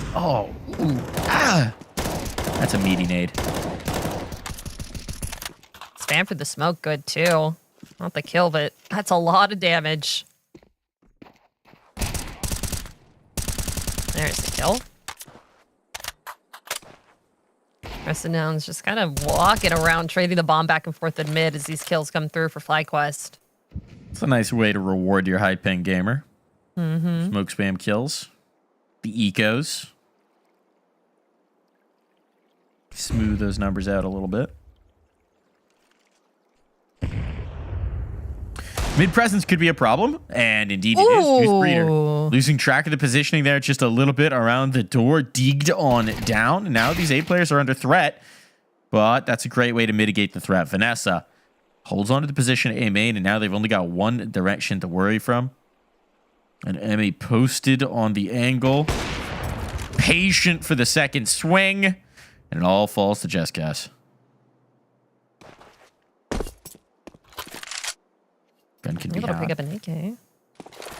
You've seen her do this before. Flash keep Emmy off the angle. BB running for it. I'm gonna shut that down ASAP. Find herself now at map point for FlyQuest. Nouns now finally able to get a buy. It feels like they have pistol shots for CT, but not really calling much for T side. We just see deagles.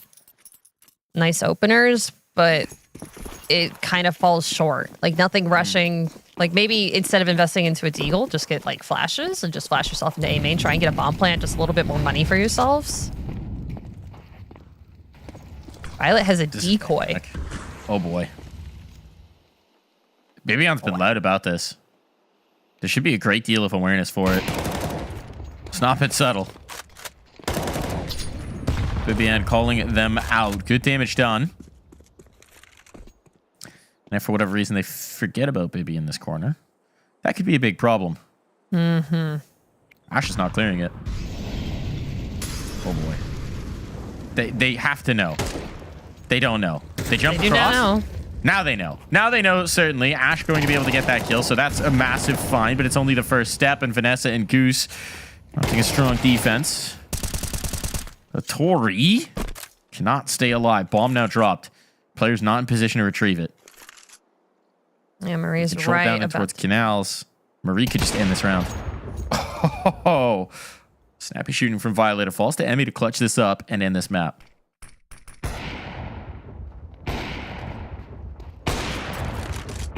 First one found. Decoy not doing too much. Through the wall. Lots of damage. Switch to the sidearm, and the kill is for Lunari. Nouns kind of scrape that win out of their teeth. Little tactical crouch on the end of that one.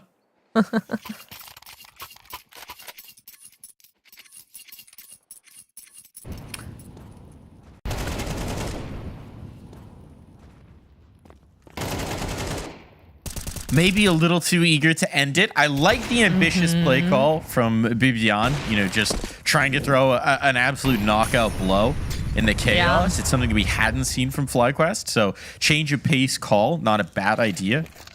But it does carry with it some risks. And the sort of steadier map control from FlyQuest has been so effective in terms of the picks they're getting in towards A main, these double pushes in towards B main. You almost feel like they didn't have to get that fancy. Still, plenty of time to close, and the weaponry still available to them here. Goose Breeder could get caught out here by Jesscas, but util in hand. Oh, she spots her arm. Goose ready for that kill. Now you just fall away. Got the 5v4. You've got it established. And interesting that they pulled Emmy back. This is setting up some util for Goose to go for another look. But in the meantime, Ash just works her way out the B main smoke. Are you kidding me? Destruction of his hold. And now with no one to contest in towards window as well, they can just cross the bomb. This might just wind up being a save. If no one gives them a fight. Honestly, FlyQuest are risking a lot by even getting this close. But Vanessa gonna try and hunt on up. Loses her own life. And with Goose Breeder gone, yeah. This was a risk that didn't need to be taken here from FlyQuest. Really good proactive measures there from Ash, though. Just walking in through the smoke, catching BB and Marie on a timing, looking over towards the E-box. I think Tori's getting hungry. I get punished for that. You know where she's saving. Ash giving a little bit of sound. That shot not hitting. Oh, that one does. A little bit of flair in the save.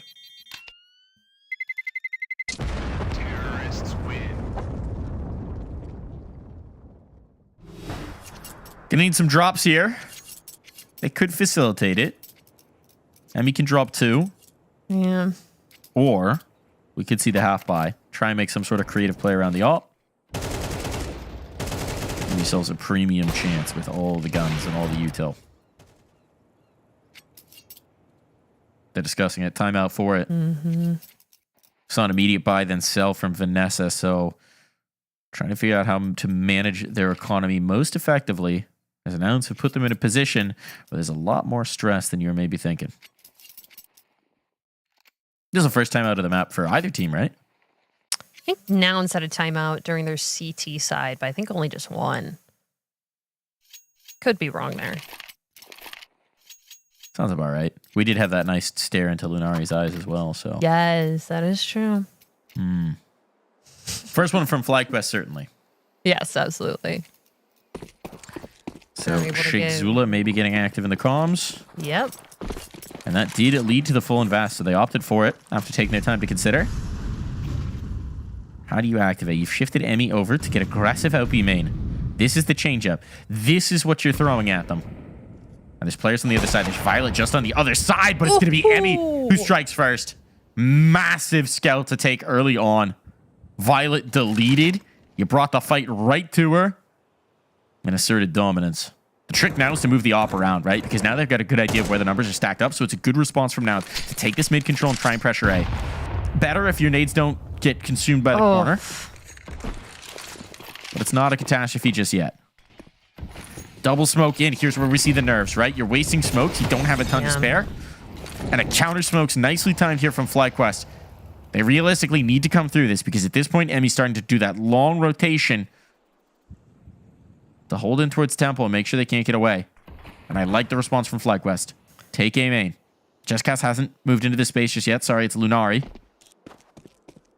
But if they can hold on to this, a retake's going to be very powerful indeed. I think just very... Oh, yeah. Makes some flashes for him to throw. That's 2 players now in A main. Bomb is going to be able to get planted.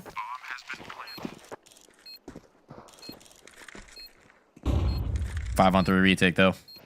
Utility to pelt the site. There's a lot to work with here. 3 nades. So these post-plant positions are going to be tough to hold on to once they've been realized by FlyQuest. Okay, nades for the back of cake. Ash under threat.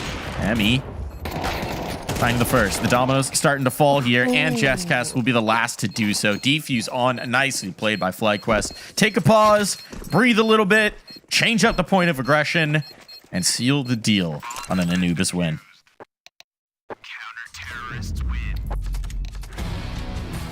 First map going to FlyQuest, and it was not even their map pick. Nouns, they looked pretty good. I really liked how they were playing their CT side going into the half with 7-5.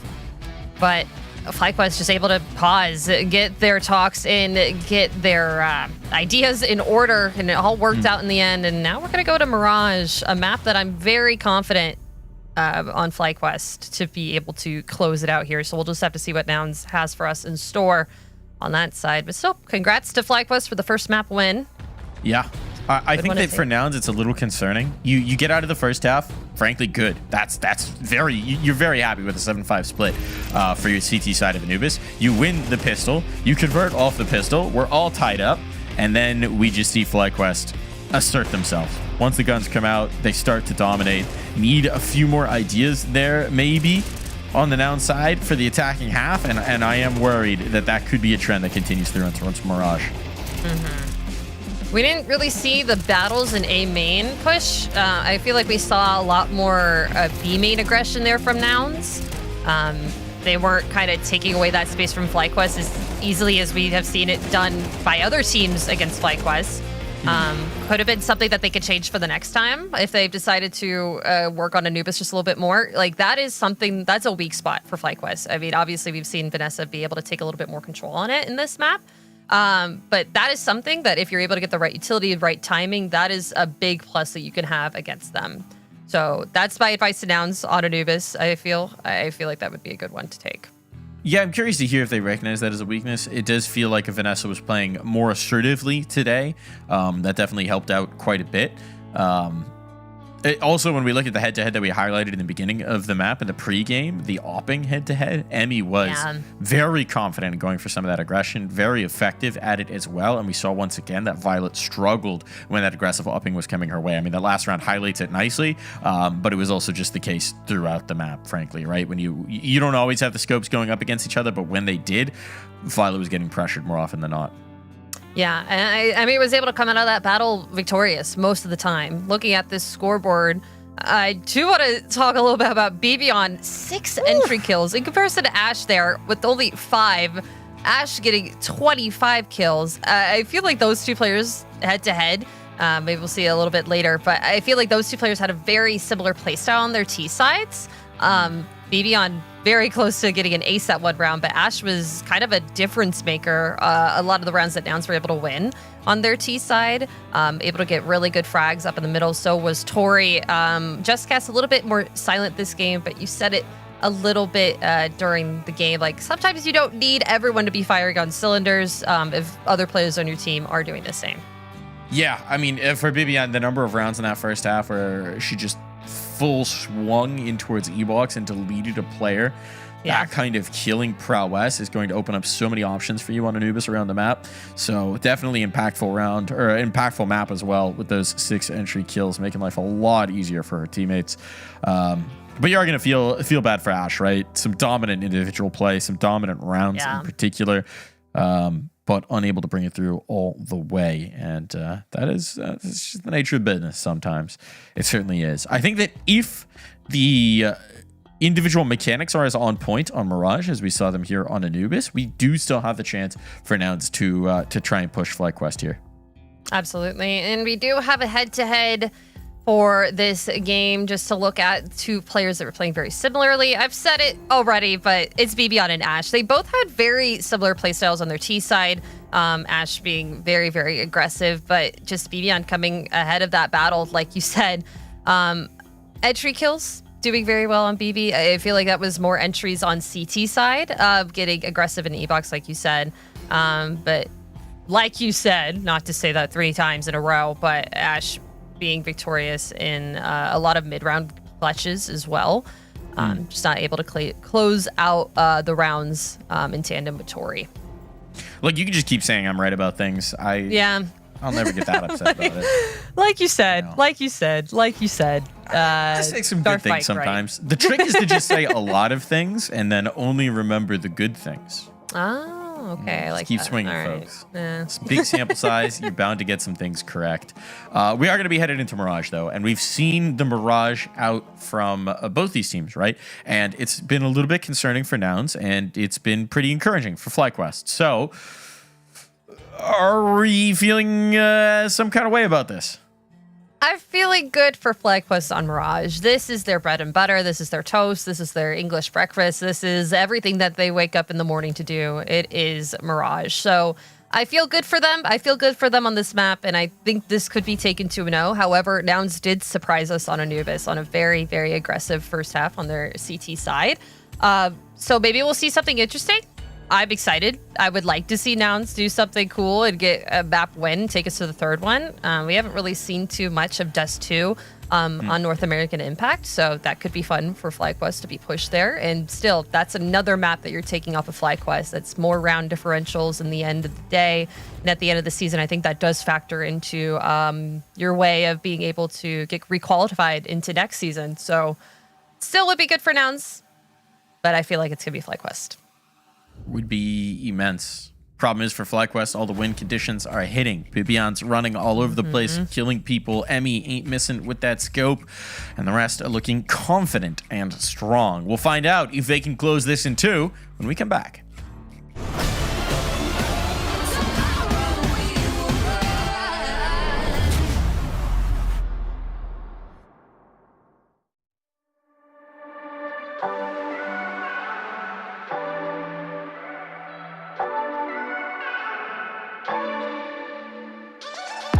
Do it so effortless. Don't try to mess with it. They try to reference it. Wanna say they invented this. I know you can't resist. Trying to be like this. Don't even take the risk. Walk away, walk away, walk away. 'Cause I got everyone wishing they had what they're missing, but no, never know. Guess I got it simple. I'm not like the people you know. People you know. Make it look easy. I bet I'll make it look easy. Don't try to fake it to be me. Just 'cause I make it look easy.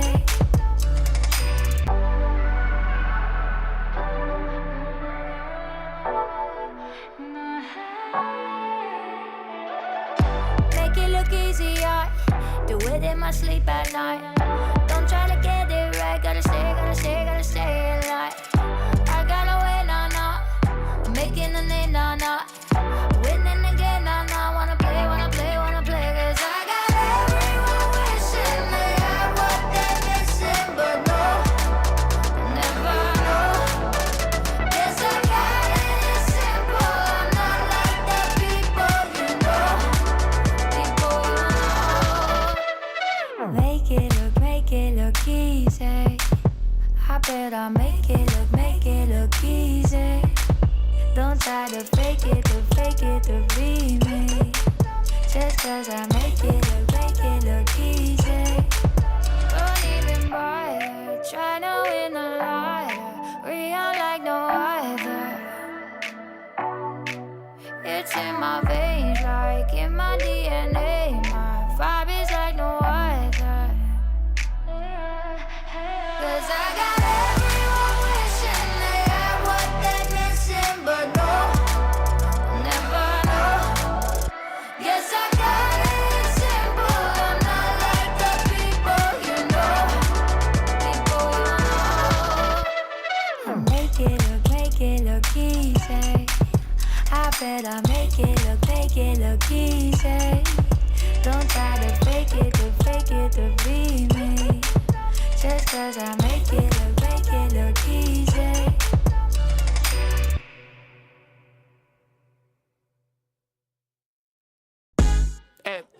Excuse me, senor. One moment, please. Yeah, disculpa. I know my English not good looking, but are you using salt? Cause there's no flavor in this place. Dile a quien fue que cocinó sin el sazón que no se aguante. Ponle un poquito de cebolla y limón a ese picante. Ese mangú no me lo como. Le hace falta sal y huele a mojo. Hay brujería en esa vaina, me hizo daño. Pues tu mamá se come un plátano muy extraño. Ya estoy cansado de estar picando por la plaza, amor. Quiero comerme un desayuno ahí en tu casa, amor. 2 huevitos con chorizo te cocino. No soy cochino, te lo cambio por tocino. Dile a quien fue que cocinó sin el sazón que no se aguante. Ponle un poquito de cebolla y limón a ese picante. Es que te extraño como la cocina de abuela. O la empanada de tu vieja. La nena dulce como la miel de abeja. Hacho, me muero pa' comer si tú me dejas. Diablo, nena, que tú sí estás fuera liga. Mango bajito, lo que son tus amigas. Por eso que yo no me encaramo en almor. Gracias por el plato, pero es que le falta algo. Dile a quien fue que cocinó sin el sazón que no se aguante. Ponle un poquito de cebolla y limón a ese picante. Dile a quien fue que cocinó sin el sazón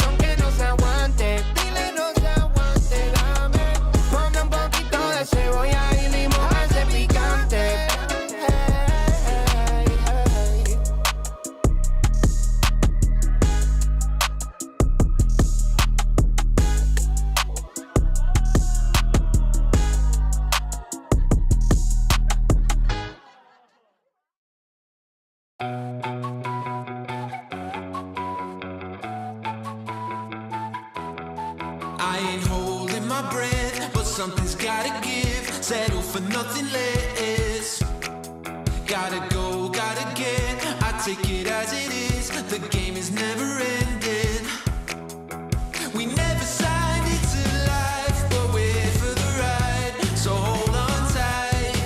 We're moving fast and time don't slow, so we gotta let go. We already know we're just living for the good times. Nothing better than the good times. Stay living for the good times. We're living for the good times. I don't know if you noticed, but I ain't on it. If it don't got that buzz, stay awake, come alive, throw hands up in the sky, and I love it how it was. We never signed it to life, but we're here for the ride. So hold on tight. We're moving fast and time don't slow, so we gotta let go. We already know we're just living for the good times. Nothing better than the good times. Stay living for the good times. We're living for the good times. We got it all. Got it all. Got it all. Got it all. We just living for the good times. Nothing better than the good times. Stay living for the good times. We're living for the good times. We just living for the good times. Good times. Good times. Good times.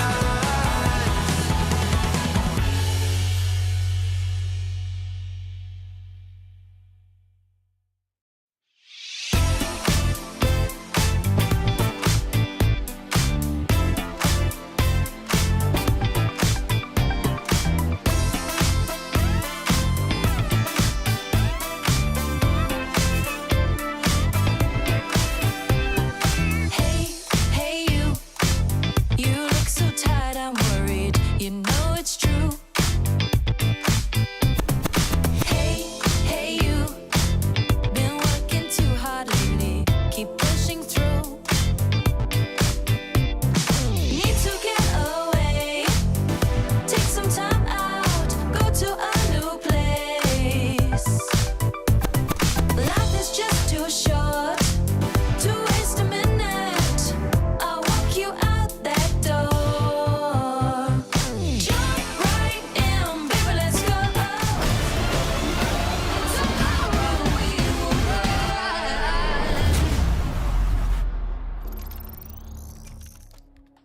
Welcome back here to ESL Impact, where we had FlyQuest strike first on their opponent's map pick, claiming Anubis.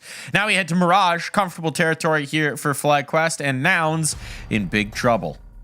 Absolutely. In a little bit of big trouble, I would say, but still, Nouns played incredibly well on Anubis, a lot better than I was expecting them to, and a lot better than I think a lot of people were. So going into Mirage, we could see the same story. Could just have the script flip just a little bit. I mean, they picked it to Anubis for a reason. Looked like they have done a lot of work on that map, but FlyQuest did reign victorious there, but still. It's Mirage. It's FlyQuest's favorite map in the map pool right now, so I am quite worried for Nouns. Yeah, and interestingly as well, right, when we consider the adjustment back to Goose calling, Yeah. to my knowledge, never gave up the reins on Mirage in particular, right? Always called all the way through on this map, so there's a lot of familiarity there. They are still working a new player in a Marie, but this should be the map where there is the least growing pains in terms of adjusting to the new FlyQuest, right? Yes, absolutely. I'm excited to see how Emmy plays on this map versus Violet's up. We'll see some jewels, I would expect, but we've been seeing Emmy getting very, very aggressive with that this season. So maybe we'll see something new from Violet, some new aggression. Some opening picks could go the way of Nouns. Yeah, I think we saw the stylistic clash. We were highlighting in the pregame, and we saw it play out on Anubis, right? Violet much more comfortable holding back, holding the angles. Emmy looks to create a little bit more often, and in Counter-Strike 2, especially in online CS2. taking the initiative tends to be rewarded. Lunari trying to take the initiative here and towards some apps control finds a little bit more of a reward than expected. B players are getting deleted, but there's a whole lot of them. But fortunately, numbers did not really tip the scales. Tori does have a kit. And a smoke. And a smoke. Ninja time? Still 4 players to fight through here. That first kill does come through. Not the second. The problem with a ninja play is that if they just go check you, well, ain't gonna happen.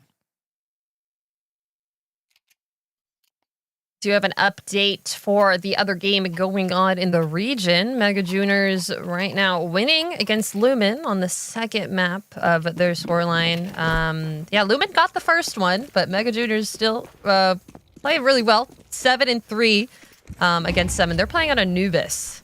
So we saw what Lumen was able to do for FlyQuest on Anubis. So certainly a strong map for them. Yeah, 3 OTs and Mega Juniors just kind of turning that on its head. One to keep an eye on. Goose playing with the P250. Not buying anything up. Interesting. Seen her Maybe do you this would have a lot of liked times. to have something more for that fight. But seems to be mostly just trying to throw a little bit of a fake, baiting out some utility. Meanwhile, teammates coming out the A ramp. Beautiful deagle shot, and there's a follow-up. Lunari stuck on the ladder. Can't quite get away from this. So the trades are there. But this is workable for Nouns. The Scout's got some good angles, but Violet wary of giving up the life play for her health. Good damage on. Now it is just the Scout to worry about, and an unarmored Scout. Well, the fangs are kind of out if there's nothing to play off of. Still, let's see. What can Violet cook? Shadow spotted. Knows there's a player up on top of that box. Whoa, what a shot. Deletes the one. Low players are left. Just need body shots. Any shots on Emmy. But back exposed. Emmy will be able to collect.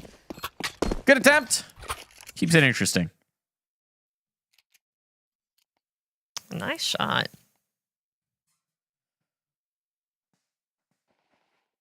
Good way to start them off. I like. It's interesting, Goose Speeder. It does feel like second rounds she usually goes in with less than favorable weaponry, and she'll usually stick to the MAC-10. Just give the bigger guns over to her teammates, and that's actually how I predicted her still being IGL. Full B play. Full B play. Making no bones about this. Marie is making a whole lot of bones. Smackaroos, greenbacks. Dallas. All those kills coming off the Mackies. So that is money printed here. Ooh. For FlyQuest. Have not lost a player in that round. Not really having to reinvest into this. Is it normal for a bonus round to be the 4th round? Yes. Depends. If you had a force buy in the second. This is pretty normal. Up on Violet. Going for this early peek. Does get smoked out. Repositioning, and FlyQuest kind of rinse and repeating what they were doing last couple of rounds, but slowing it down. Molly just to show presence from Nouns. Nice nade. Not gonna make them slow down. Molly out for Van. Tori, sharpshooter. Able to pick 2 off, and Nash trying to at least do something as well, but a nade in the AK is gonna almost completely dismantle the CT players here on this bomb site. Pilot holding onto her own. Kind of getting sandwiched here. Not gonna be able to move. Trying to do her best as Emmy's picking up another kill, but she's gonna get mowed down, and it's a blender on the B site.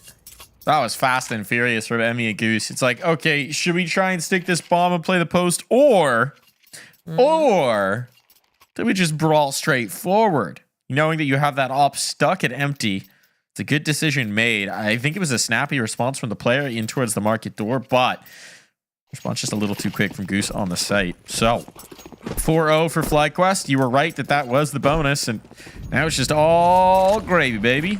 Take it all the way if you're FlyQuest. Keep rolling until they actually force you to adjust. Mid control going to be asserted. It's another eco here. Pistol's trying to chase. That's a little messy, but no harm, no foul as Emmy stays up. And that is the B presence. It's all of the B presence. It's all gone. Okay. Just a Mac 10 for your efforts. But locked out of B. There should really be no chance back into this round. Might as well try. Just pistols. Emmy. We really see the op shine on Mirage for her. 3 kills so far. And maybe a 4th. Could go for an ace. Just guys. Still in market. It's kind of waiting with the Mac 10.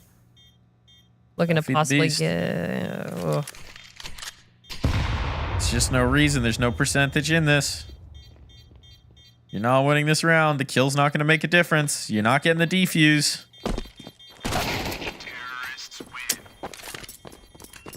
I know a vest isn't a lot, but it's something.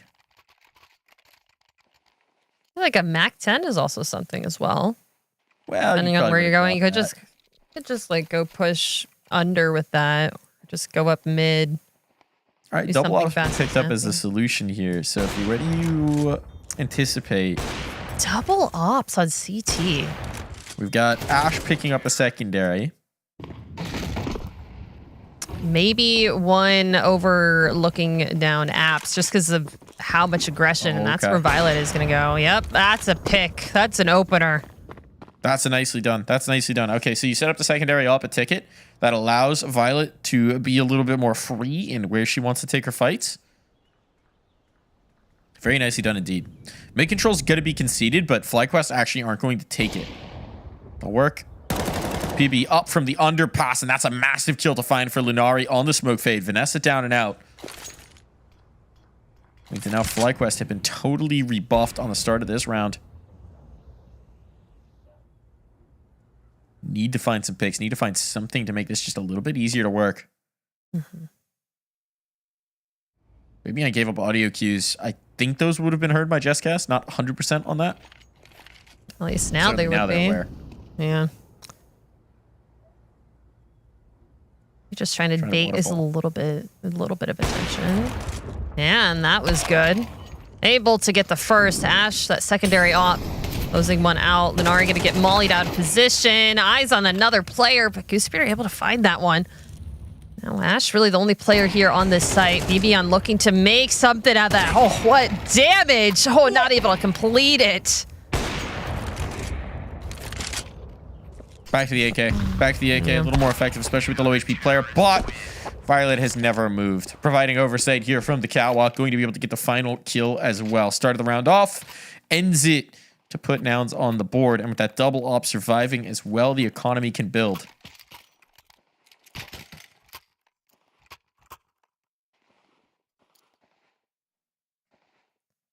FlyQuest, we're looking pretty comfortable, but now they just have to change up their strategy, change up their placement.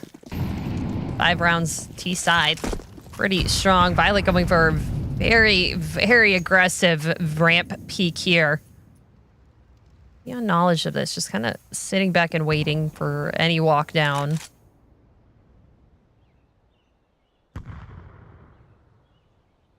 She's not going to be able to see her legs.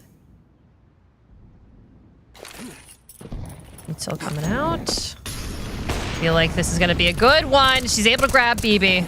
It's a huge first pick. That's going to slow down everything, but Vanessa just trying to open up anything over near Palace. Nouns have eyes on all entry points. Oh, Emmy, a second one from ramp. Violet's still able to be safe here on a site. The question is, can they afford the stall to allow Goosebreeder to work up in towards mid? There's no vision here. If Goose gets in towards Con, this could be very dangerous indeed. The bomb can't be retrieved, so Catwalk doesn't serve her so well. With smokes up as well, you can see Violet's now considering the possibility. Have to maintain awareness for this. From what we're seeing, they're leaving it very unguarded. I think they're quite fortunate that Goose hasn't punished just yet. Mm-hmm. Here comes the activation. Gonna have to give the audio cue up with the jump in. It's diligent from Goose. But there's the catch. There's that stab in the back, and now they know they're under pressure. Jesscast and Tori, that spam's not quite on, but eventually the kill does come through from Goose, knowing that the player was painted into a corner. Falls to Tori in the clutch, trying to just blind fire. And Vanessa, with a headshot, locks this in, isolates that 1-round win for Nouns, and puts FlyQuest back on top. Wow. So good from FlyQuest. All around, just kind of waiting for Goose to activate in the end. Violet was able to get that entry, but Emmy proved victorious with her op kills that one. Able to get 2 just from ramp from CT players on the site. FlyQuest looking very, very confident here, and now it's forced back down to, you called it a deco? Deagle eco? Pushing up your mid. Deco. And it is a true one. All deagles. All D's. True Rico. A rare thing indeed, but can be effective, and it's the classic FlyQuest move. Goose goes with a Mag 10 towards one site. Everybody else floods the other. It's even better when Goose just gets a kill. But they will take this every day of the week. No defense left. Vanessa has seen to that. Bomb planted. And again, a situation where if we're playing the margins for Nouns, it is worth keeping this armor alive. But they seem like they want to try and peel away a few more exits. So Violet and Jesscast will stick around for it. Fading out with the deagle. Maybe could have farmed up some money there with the Mac 10, but the flash was good.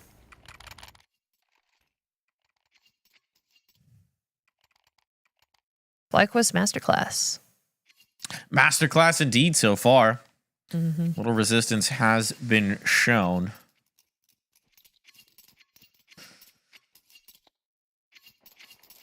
It's tough as well because, I mean, frankly, Violet's looking a little bit stronger and more assertive with that AWP, which is something that we definitely wanted to see.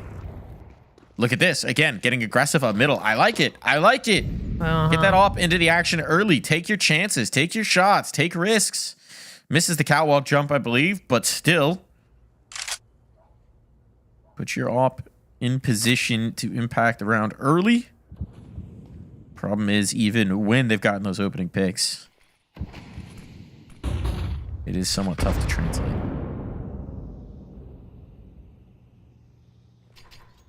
Kind of give it up mid tier for FlyQuest. Smokes out. Nade just for a little bit of visibility, but nothing seen on catwalk. FlyQuest taking their time here. Just guess. A little bit of a spam for the smoke. Not going to catch anyone. Violet repositioning over towards B site, actually. Anticipating something. Just leaving Lunari all alone over near ticket. Just one player is Marie's getting active in jungle. Is going to flush this one player out in window. Nice volley to keep them at bay. Oh, the sound cue's heard. Oh, but Jesscast with a nice peek out does get traded. On a complete flush out. It stalls this bomb a little bit. Allows the player in towards the window fight. Need to be careful about where she plant now. But Ash wants to clear up this kill in middle. This is somewhat awkward. And eventually, Ash will find the angle required. This number's even. Emmy gets a spot towards ticket. The reposition in the sandwich. And Bibian is a backstop. Well, she's pretty darn reliable. There's a smoke. There's a kit. Violet could just try and get stuck onto this bomb, but they need another kill before that happens. Not going to be delivered, but Violet will do it herself. And now here's the stick. Are they on the spam? Defuse going in, trying to go for the knife, but no! The bomb is snatched away! Gonna say, this is a repeated issue we've seen from FlyQuest. Is losing track of the bomb in a smoke, not knowing their lines to deny the defuse. I think that's happened twice. It happened once on Anubis, and now here Mirage. Not just an issue this week either. I feel like we saw some of this in previous go-arounds from this FlyQuest roster, so always good to know that one. Still a round snatched away. It's a breath of life here as Violet is giving them opportunities. Both rounds now. The Nouns have won. Have realistically come from Violet, right? There was that deep apartments peak. And the shutdown final kill. So big impact coming through from Violet in this one. But the question is it enough to spark them into this map? Because right now, we're still a long ways away from this being competitive. You flash into A main. Just get a little bit of information. Over. Ash here. Over. Ladder is going to get flashed off the angle. Still got to hold on to it. Another flash in, and it's good. Cat almost taken, but a nice nade from Tori. You just see the backflip. Gooseberry gets sat down. Full flip. Around the tush. Marie, though, keeps numbers going their way. Now it is just the one ace-8 defender. Battling from Ticket, trying to keep them into this, and Jesscast deleted means that this, as much as it might pain you, should be a save. Now it is just down to the one. Smoked out for Violet. There is no business going for this round. Just trying to safely exit at this point.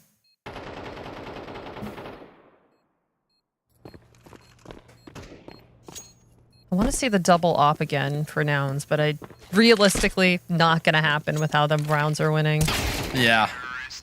That's a tough one to justify when you are so much on the back foot. Two rounds left to play. Rounds. Not really going to be able to put much behind this one. 3-9. Yeah. I feel like you've got to force and try something here.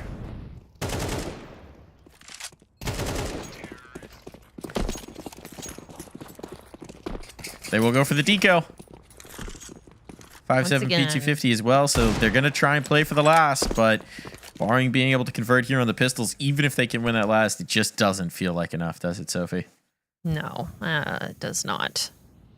Is that a missed window smoke? Or is that specifically an underpass smoke? Because they also threw a window smoke. Yeah, good question. I think every time that you miss a window smoke, you know, always just say that, oh, no, I was trying to smoke under. They wouldn't have known that it was... Unless you threw it and immediately were like, nope, that didn't go the right direction. Forgot to air straight. Forgot to do something or other. Anyways, clear out here on the site. Jesscast, cheeky spot. Jesscast. Ooh. Almost turns that into 2. But this round is going to end the way we expected. Through the smoke, too. Just a spam in the last one there.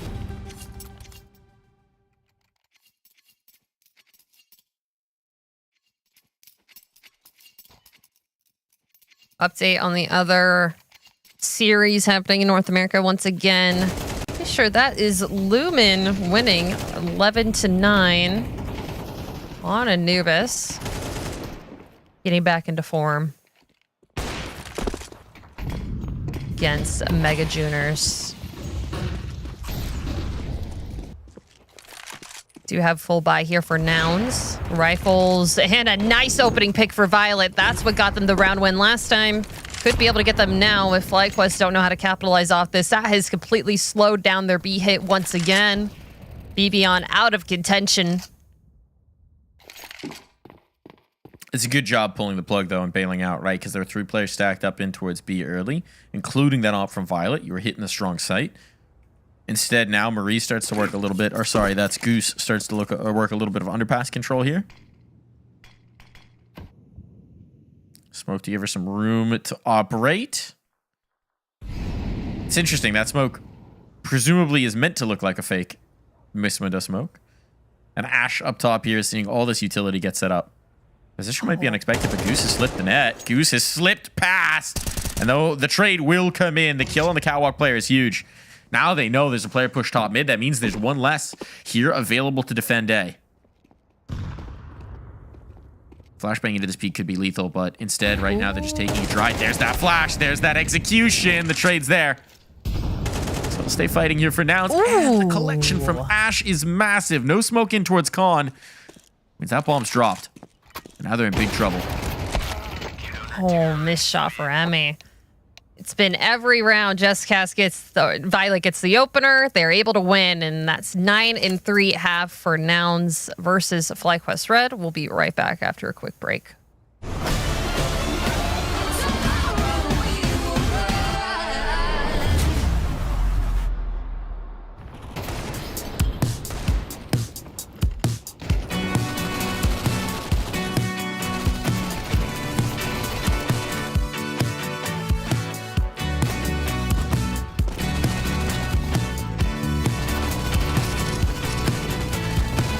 Still see things in my apartment. I really need places where your heart went. Traces of your life got me thinking maybe you love me, but that's just how it started. More things and problems that I don't need. You toothpaste, your cigarettes and hearts need. Taught me to whisper when I'm sleeping, saying you love me, but that was just a daydream. Hearts on fire and hearts on wine. You were standing right in front of me. Museum of our lost time, where you had me on display, yeah. All the while I wondered why never saw you in the daytime. Viewed through glass, I almost tried. Now you keep me in your archives. Now you keep me in your archives. Now you keep me in your archives. One big memory in the making. You with me, you care, it's not the same thing. Your tricks and fakes won't faze me. So much stronger now than when we started. You seem surprised at what I'm saying. Your eyes wander like you're playing some game that I'm not a part of. Saying you love me, but that was just a daydream. Hearts on fire and hearts on wine. You were standing right in front of me. Museum of our lost time, where you had me on display, yeah. All the while I wondered why never saw you in the daytime. You viewed through glass, I almost tried. Now you keep me in your archives. Now you keep me in your archives. Now you keep me in your archives. Now you keep me in your archives. Now you keep me in your archives.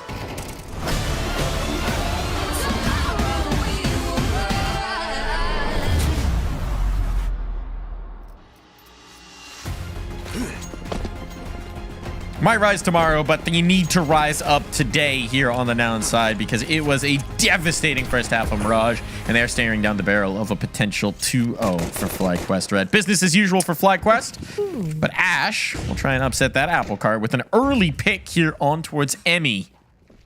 Emmy very impactful in that first half, so a nice scout to take early, but Goose trying to answer it back and getting a few too many bullets for her own efforts. Ooh, Vanessa getting spammed through the smoke all the way down to 7 HP. Lucky to get a little bit of damage onto the other players, and this is a pistol round gone wrong. Marine does have a kit, but still 5 T players looking at her, and Ash already in CT. One shot's gonna land. 4 more left. There was a smoke on BB's body. That's recovered now. I mean, honestly, a desperation smoke stick might be your best percentage chance, but not going to even be able to get to that point.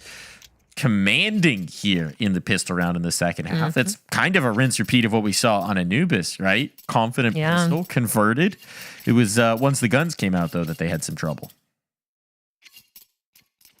I'll have to see how they play this. Ash, just make Ash go kill. Go get a kill in mid and dismantle FlyQuest. Just a deagle on Marie, all bought into the round for FlyQuest, and maybe we'll see some snappy plays, but another boost up into ladder once again for FlyQuest. Being quite early, but Violet, oh my god, the money, that's the AWP. Almost barely, very barely just secured here. The deagle spam is going to come through. 2 kills for FlyQuest, one of them with a USP. Take them however you can get them. Problem is Ash playing babysitter here, making sure that there is nothing to be retrieved from this double push in towards middle. We'll keep it comfortable for now. Still, here's where the guns come out. There are limitations. Shouldn't see an op just yet for FlyQuest. Meanwhile, Violet has the option available. Is thinking it over. We're lining up our insta window smokes.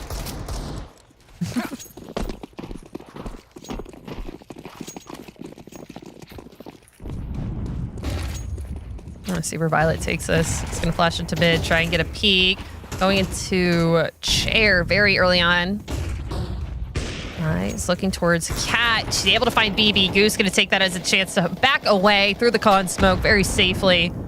Nade not going to connect. That's mid taken by Nouns very quickly on in the middle, at the beginning of the round.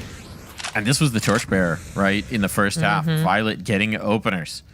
Giving them what little success they had in the Nouns camp. And Violet does it again. And critically, look who is getting shut down. Bibian having a real sleeper of a map here on Mirage. Gets shut down trying to make a dynamic move off of the catwalk. If you're going to beat FlyQuest, it's the best way to do it. Reader out of play. Marie under pressure. Good Molotov. That's a clean side take. That's a save forced out from FlyQuest early. This first gun round is a stunning success. Absolutely. Said it before the half happened, but almost every single round, I mean, last one, the pistol round, it was Ash getting an entry, but every single round that Violet has been able to get the entry, get the first kill, it has been converted for Nouns into a round win. That's just what they need to keep on doing. Keep on trucking, get Violet into those positions for FlyQuest have a chance to change their strategy against that op. Imagine they'll be a little bit more tentative about the mid-fight. May not have been expecting the op to be in play so early on, though they should have been aware that that was a possibility. Mac 10, triple kill. The FlyQuest themselves, if they get a couple kills with a Mac 10, they keep that Mac 10 and wait until it's taken away from them to really buy their extra weapons into it. But it was taken away from them in the last. So now it's never had the choice, right? 3 rifles survived. Op purchased into. We got a scout here from Marie. Scouting on high ping. Never fun. Oh, anticipating a mid push. Violet on the angle. Ash gonna get that one. Oh. Might be an element of predictability there for FlyQuest. The 2 saved guns. They're thinking, how are they going to try and maximize? Sort of a classic play, the mid push, and Nouns certainly ready for it.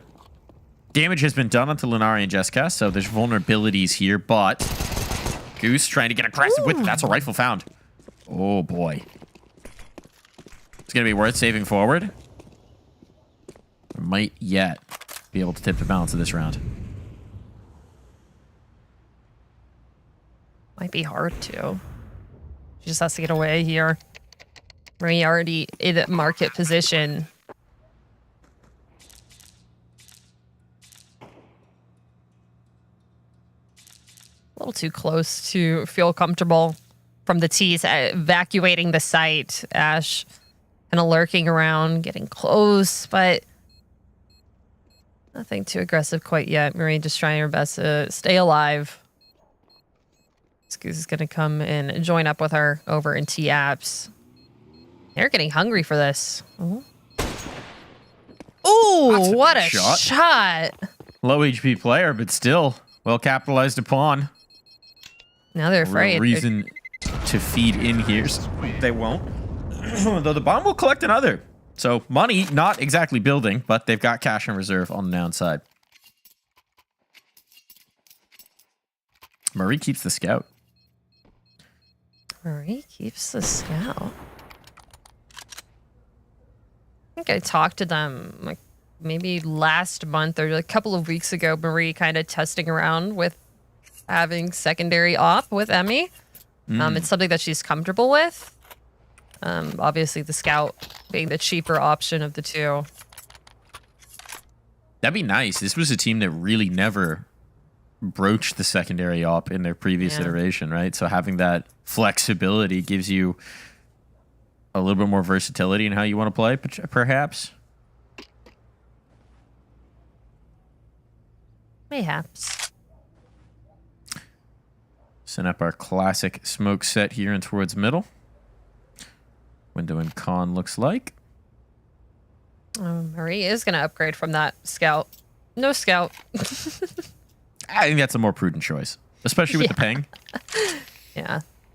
Like, I understand wanting to be economically efficient, but maybe like make life easier for yourself. Feels really good when you get a scout clip, though. Just like, oh, I'm cheating. Ooh. You know what feels even better? What? W. A dub. A win. Getting the 2-0. Not having to stress out or think about Dust 2. That feels really good. Maybe getting I mean, it's not going to be an early bedtime, but an acceptable bedtime here for Marie. What is it? Oh, it's not even because of daylight savings. I 3 think a.m. 5 a.m.? 3 a.m.? 3 or 4, I think. Time is it in Denmark?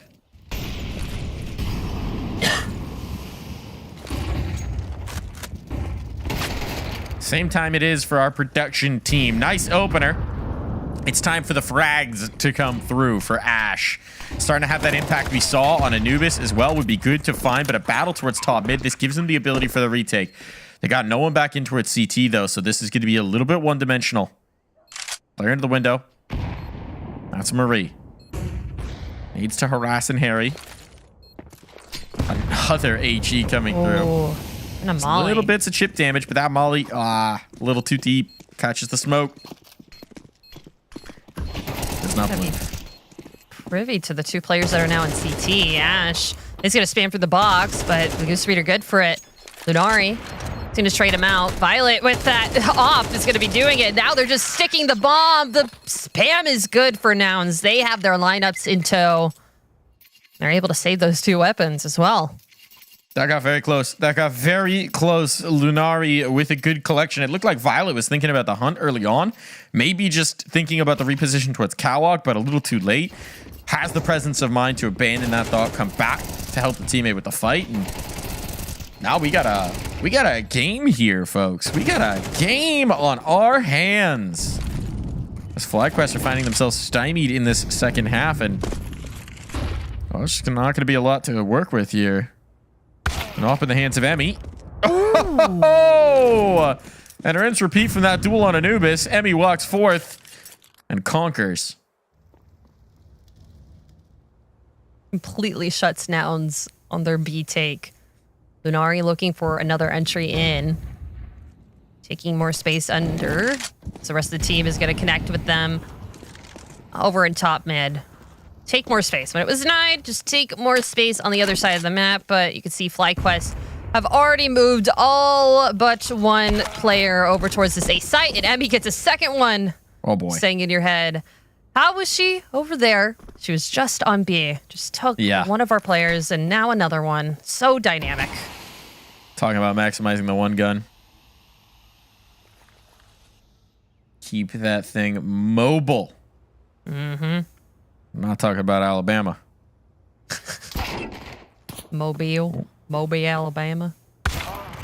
Hey, Alabama. Oh, another one. Where I'm is in market now. I'm in your walls. Both players coming up cat. That means the op's going to be in the right position for this one. They should have a better idea of it this time, but Emmy is once again coming forth to hunt. Emmy looking for the ace, and she'll have it as well. All 5 kills notched on the butt of that AWP. The one gun they had in the round, and it was all they needed.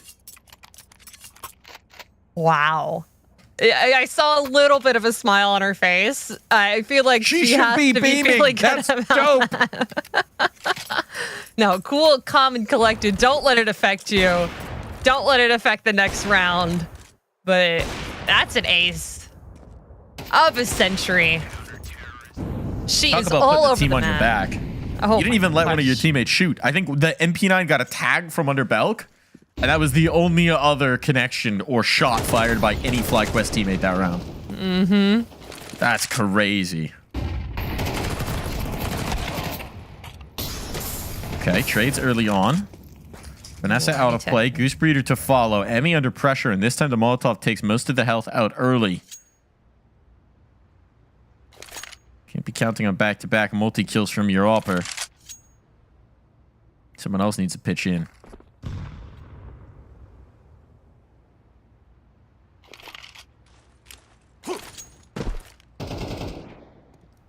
Another entry on for Jesscast. It's just going to clean up everyone in top mid, all down to Emmy once again. And this one looking a little more dire than the last round. Only 18 health on her. Could maybe be gifted a kill onto Tori. Similar health. But the nade's going to end it. That's how you keep her from shooting you. What a round to follow it. What a callback and answer back from Nouns. Yeah, I mean, the one advantage here for FlyQuest, good use of the timeout here. The one advantage here for FlyQuest is that because Emmy just killed everybody before anyone else took a fight, they all survived. There was a lot of money made. So they can reinvest here without too many issues. Mm-hmm. But from a confidence perspective, from a psychology perspective, you get that crazy pop-off. You want to translate that forward into momentum. And then they just give you a little slap in the next round and say, nope, not so fast. That doesn't feel so good. Yeah.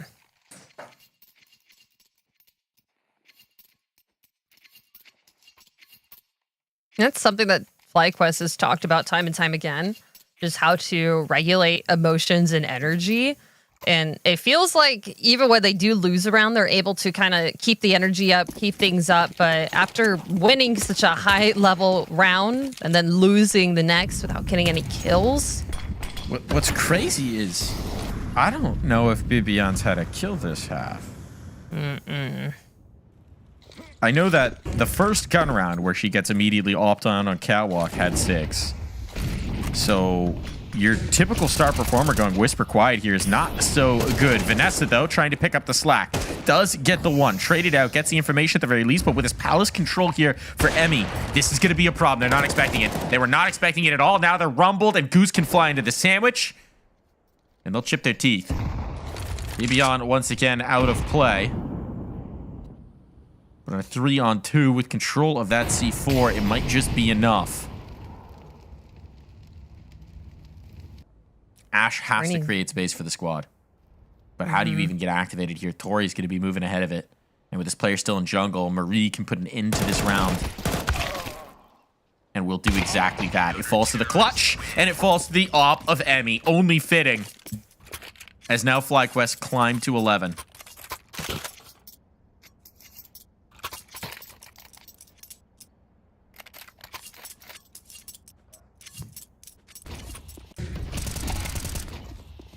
Good answer back. Good use of the smokes here on the site. Emmy and Palace. It was something they were not expecting, and Goose Beater going through that sandwich smoke just to catch them off guard.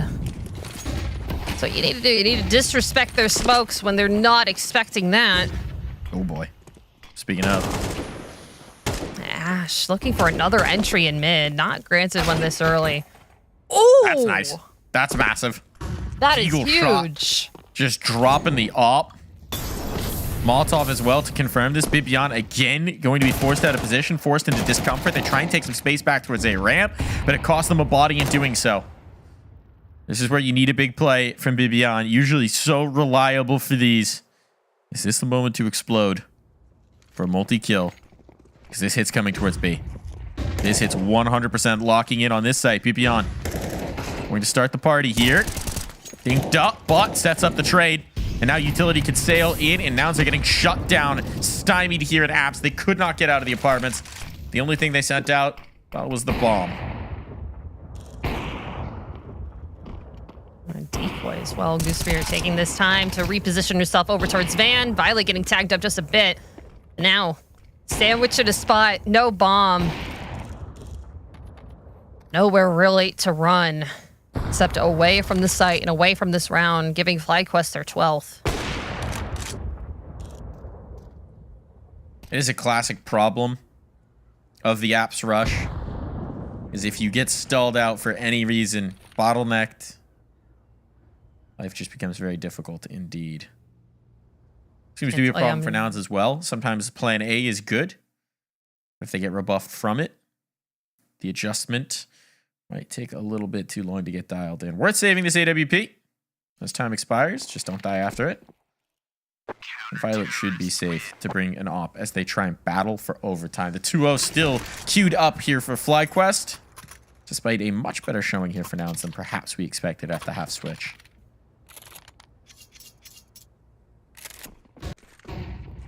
It's a shotgun. I saw a Nova in play. Maybe getting a little bit louder this round, but Goosebeard's still kind of doing the brunt of the work over on B site. No Nova. No Nova. They gone back. Ah. That's everything in here.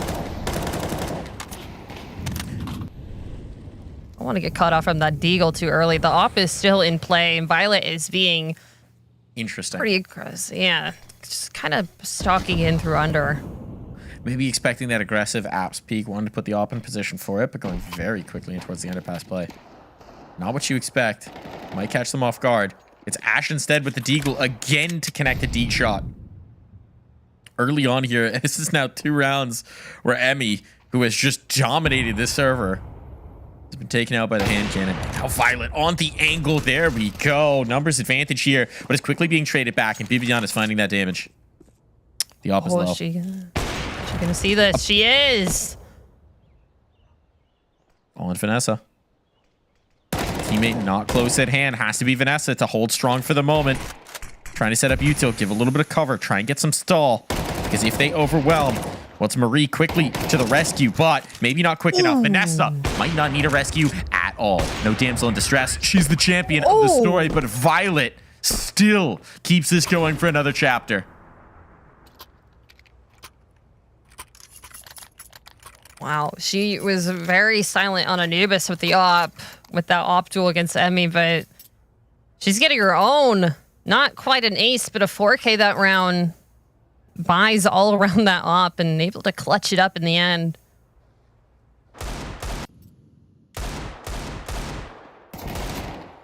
It's a crazy kill to get an opener on.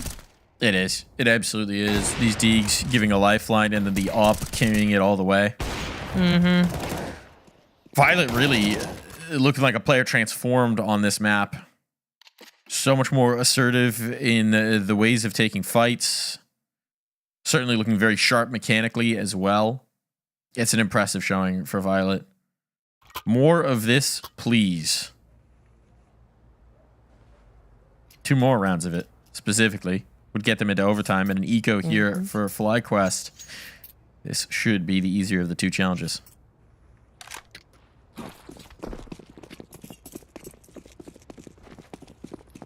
Eco to be able to buy into next. Goosebeard working with nothing just to hopefully get an op into Ospel last round. They're all around each other, going around the smoke. BB able to find one. The USB doing a little bit of damage, but that MAC-10 doing a lot more. Venice in the same spot. Oh, these Deagles. Oh. This is interesting. Interesting round so far. Bibiana with an AK. Now it's been a quiet map for her, but it's Bibiana with an AK. Yeah. Not counting this one out. Pre-fire attempted. Op shot missed. Now they're rumbled. They're rattled. They're thinking about stairs, and that might just set up the opportunity here. Bibiana approaching. Where the sightline's going to be. Now she's out. Out through ramp. That's the first execution. Trying to clear out sandwich. Spots the next. It costs us some bullets. Palace is going to be the key, but Lunari's just got a deagle. That's a massive find for Jesscast. And a pre-fire onto Marie, going to be able to bring this one through. Nicely done from Nouns. I got a little more risky than you'd like. But, and this is critical, they just need one more. Just need one more.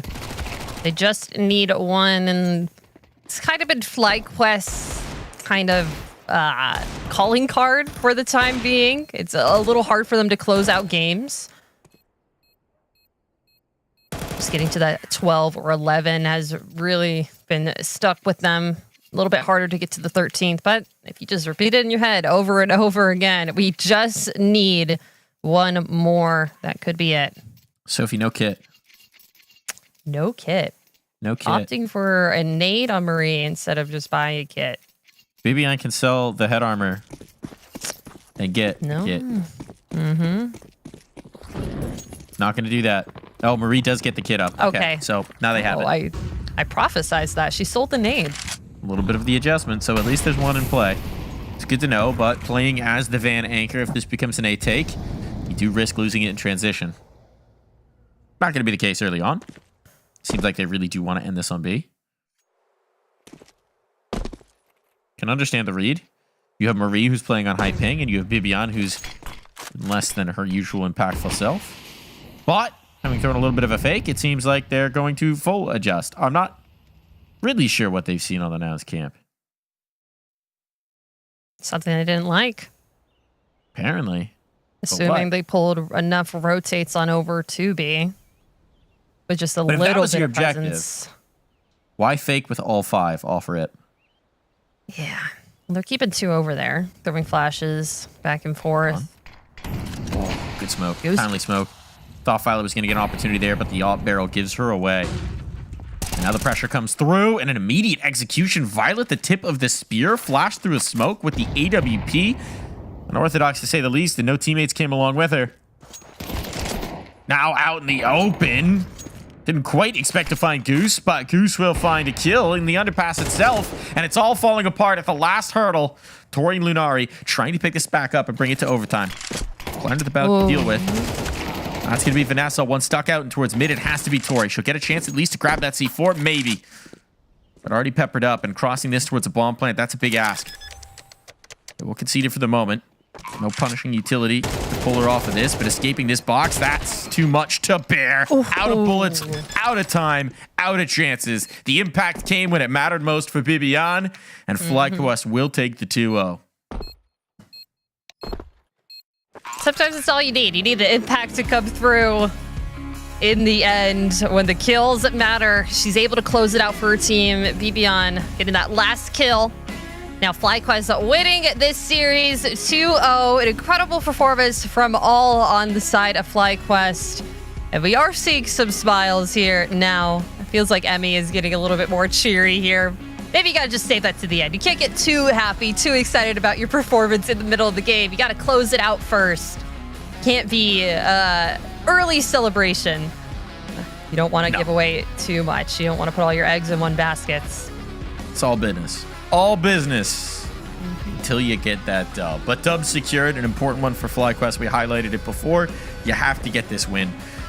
For Nouns, meanwhile, I think this was a much more encouraging match coming through from them. I thought we saw bright spots for them on both maps. I think for Nouns, the problem that they're finding is putting together all those bright spots at once. We're seeing the moments, the individual flashes. This one in particular is Mirage for Violet. Very impressive. But it feels like they may just have started a little bit too slow to really contend for the playoffs in this season. And now 0-3, they're in a tough spot. Absolutely. They have a lot of really bright pieces, just like you said, and I feel like we saw a lot more from Ash this map as well, getting a lot of entries, getting a lot of double kills, multi-kills for her team, along with Violet. They just need to make sure that they're playing those two things in tandem. It's not just Violet going and getting the op kills and finishing off the round. It's Ash helping with that. It's Tori helping with that. It's everyone on the team working together, getting the rounds. Well, I feel like we saw a lot of really good Deagle kills from Nouns as well. We don't really ever see Decos too often. But I felt like they got a lot of kills that they shouldn't have in some of the rounds. So that kind of let FlyQuest playing with the 4 players. It's those entries that matters even in the rounds that you do lose. Look, by hook or by crook, you take them. You take those opportunities, and it's opportunities that they were able to capitalize on for Nouns. And that's a good adjustment, right? I think a little bit more commanding, a little bit more dynamic into some of the fights than on the first map as well. And that's very encouraging to see. It's good to see for Nouns as this is a team that we are looking to see continue to grow. But the responses were strong for FlyQuest. I don't think that's going to be the prettiest map when they go back and look at it, considering the way the first half went. Would have liked to close that a little cleaner. Definitely some things to work on the defense. But a dub is a dub is a dub. And a 2-0 is the best kind of dub here, Sophie.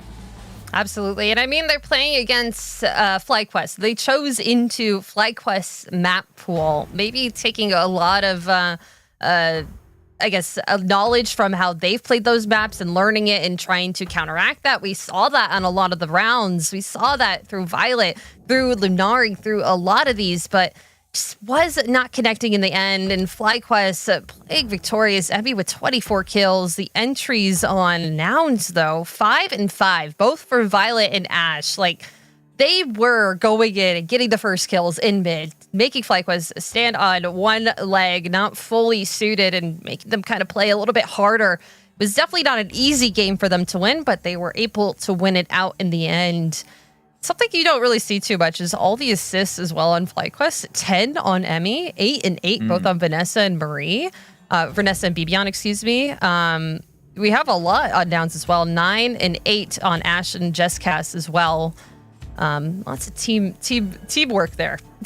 Actually kind of wild to think about the assists, considering the fact that Emmy was opping, and from what we saw, Emmy wasn't doing a whole lot of missing either, so it's not like there were a ton of leg shots being dealt out there. But either way, 96 ADR as an opper, you're going to take that, especially when you're top of the boards in terms of kills. So big impactful day for Emmy here, I think, across both maps. I think something like 50 kills over the two maps. Massive impact on that AWP, consistently performing and also taking the initiative to go forth and get those kills early as well.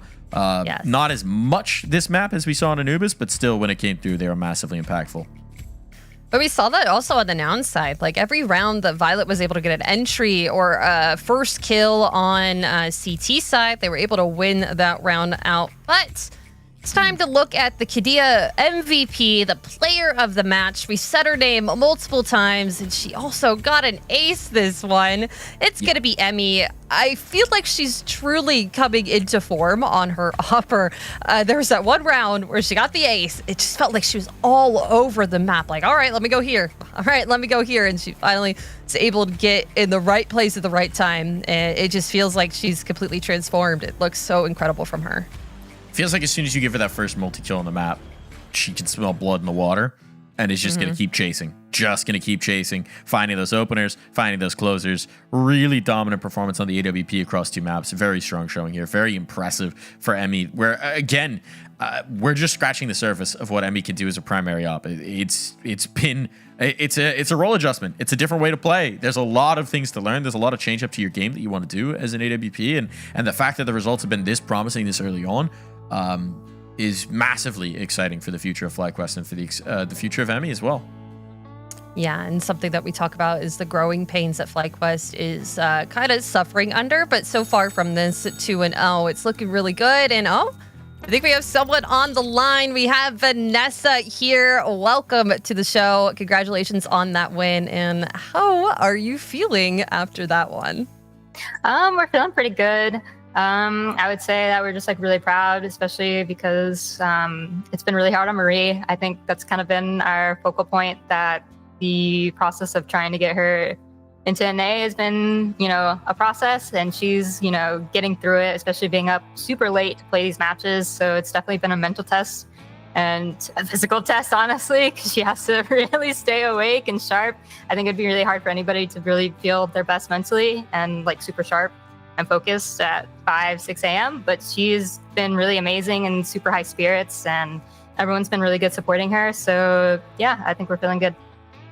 Do you all have a timeline for that? I know, U.S. immigration is not always the most obvious or clear thing, but do you have a general idea of when Marie might be joining the team in the U.S.? Yeah, actually, I would say that we're definitely going to be having her join us within the next week, hopefully, if everything goes well. Hopefully that's not a jinx, but it looks like she should be here very soon. So I'll find some wood to knock on for you. Yes, please. Well, that's... Go ahead.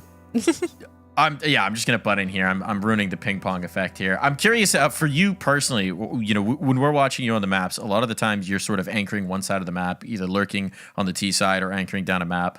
And especially focusing in on Anubis, one of the things that we noticed in those A main plays is it felt like you were playing a little bit more assertive this week than we saw previously, especially in that Lumen matchup. Is that something you've been focusing on? Just thinking about the pacing that you want to play on that, maybe trying to be a little bit more aggressive in them. Is that something that's on your mind? I mean, yeah, obviously whenever you have matches where you feel like you have things to look at, you always want to try to reframe the way you want to play. And there's different ways that I like to play, but I think we definitely also like had a game plan going into this. And I don't know, I don't think I have any like one specific way I like to play. It just depends on what I'm noticing from like a team, or sometimes, yeah, I just like have a different mindset that I'm in, I guess you could say. Yeah. So, yeah, I just felt like I could control the space, so I took it. So. Well, it definitely feels like all the pieces are starting to fall into place for FlyQuest. Now, Marie coming into North America, possibly the next week. Emmy looking really, really good on the op. Is there anything specific that you're looking at trying to fix in the future for the next matches? Basically, I mean, you did lose an entire series against Supernova Comets. What are you looking forward to in the future? I think it's just obviously growing pains are never easy when you are changing a lot of roles, and it's just going to take a lot of work, which we knew going into the season when there's so many shifts happening. Like Bibby's roles are changing, Emmy's roles are changing. Goose took back on IGLing. We're bringing in a whole new like player. Honestly, basically everything for everyone changed except really me. So easy work for you. Yeah, exactly. I just get to, do my thing. But it's definitely just a challenge. But we knew that going into that, and we knew that we could take it head on, but that doesn't come without obstacles. So it really relies on our mental resilience to get through it and understand like what's working for us and what we need to do to adapt when we're making all these changes. So yeah, I just think everyone's trying their best and doing really a lot of work to shift into these new spots, and I really believe in everybody to shine, and everyone's showing so much like promise and just doing so well. It's just like I said, it does take time and it does take a lot of work, which everyone is willing to do. So always going to take time, always going to take work. Certainly showing tonight. Congratulations on the win. Thanks for joining us for the interview. Thank you so much. Appreciate it. Always a pleasure. Always a pleasure talking to FlyQuest. Some good insight there as well, Yeah. right? Good to know that, fingers crossed, Marie's coming across the ocean very shortly. That will be encouraging news for FlyQuest fans out there. Absolutely. And that would be honestly kind of turning their season on a head, kind of. Obviously, this game is the step in the right direction, but having her not playing at 6 in the morning on 120 ping is definitely going to lift them into another space that they're ready for. And now they are going to be still in this top 3. Ghost Gaming is going to be below them, along with Lumen, Mega Juniors, Nouns FE, Nyx Empire at the lower side of the bracket. But this is the standings for the week 3, the end of the week. Still have a lot more impact coming at you the next couple weeks, but this is looking interesting. This is new. Yeah, I'm liking it. It certainly is. It certainly is. This season feels way more wide open than a lot of the priors, and it does feel like we just don't quite know how it's all going to stack up. We've seen such good things from FlyQuest, from Lumen, from Supernova. I mean, Black Mold sitting there on the 3-0, Ghost bringing in EU players to try and propel themselves forward. Everyone's gunning for that title. Everyone's gunning for that crown. And this feels like this season might just come down right to the wire, right to the final weeks of play to actually find out who's going to be our representative in Dallas. Which is really exciting. We've never really had that in North America before, and I'm excited about it. There's something new in the water. Everyone's on their A game, and every time that I see a team that looked a little bit bad last week, they're looking a lot better this one. So what's going to happen next week? Who could everyone just win? Maybe we'll have to see. You can't. Everyone can't win. There's got to be a loser. Everyone can win. Everyone can win one series. Everyone can win one series. That happened last season. So that was last season was the first season that everyone won a series. Everyone in the standings won a series. But well, you know who are really the winners is us, because we got to witness some wonderful gameplay in today's show of Impact across 3 different regions. So let's dive into our top 5 plays of the day here, so we can all be winners before we say goodnight and get to bed. Starting off with number 5, we have Elans. It's a 4K on Dust 2. We were not given the pleasure seeing Dust 2 in NA, but saw it in the other regions here. And oh my gosh, these angles. Spike coming in with a strong 1v3 clutch, defending the bomb, locking it down, and seeing that round on through. Number 3, we have Fabian. She's a little silent on Mirage, but this is a 4K on Anubis. That was 4 times. Really good repositioning for her there. And in the 2 spot, it's Emmy with that AWP ace hunting around the map. Every kill coming from a different position. Just how do you read her presence? How do you expect it? How do you keep her down? At number 1, we have Elans and Carol K with a 2v5 pistol on Mirage. Oh my gosh. Oh, a little bit of team damage, but that's all right. She's able to get the last one. Maybe. Reload. Going around the angles, gotta find them. That's a long one. Oh, where is she? This is the longest one I've seen. Oh my gosh. Is that a 6K? Is that what that means? If you took your teammate out as well, that's quite a showing indeed. 5 wasn't enough, but 5 top plays definitely were. Thank you for joining us for another wonderful day of ESL Impact, another wonderful week of ESL Impact. We'll be back next week for more action between these teams, between these squads. The action only heats up here in North America. The top of that bracket is getting very messy indeed. And how we see this group shake out, well, it's anyone's guess. Good night for now, folks. We'll be back next week.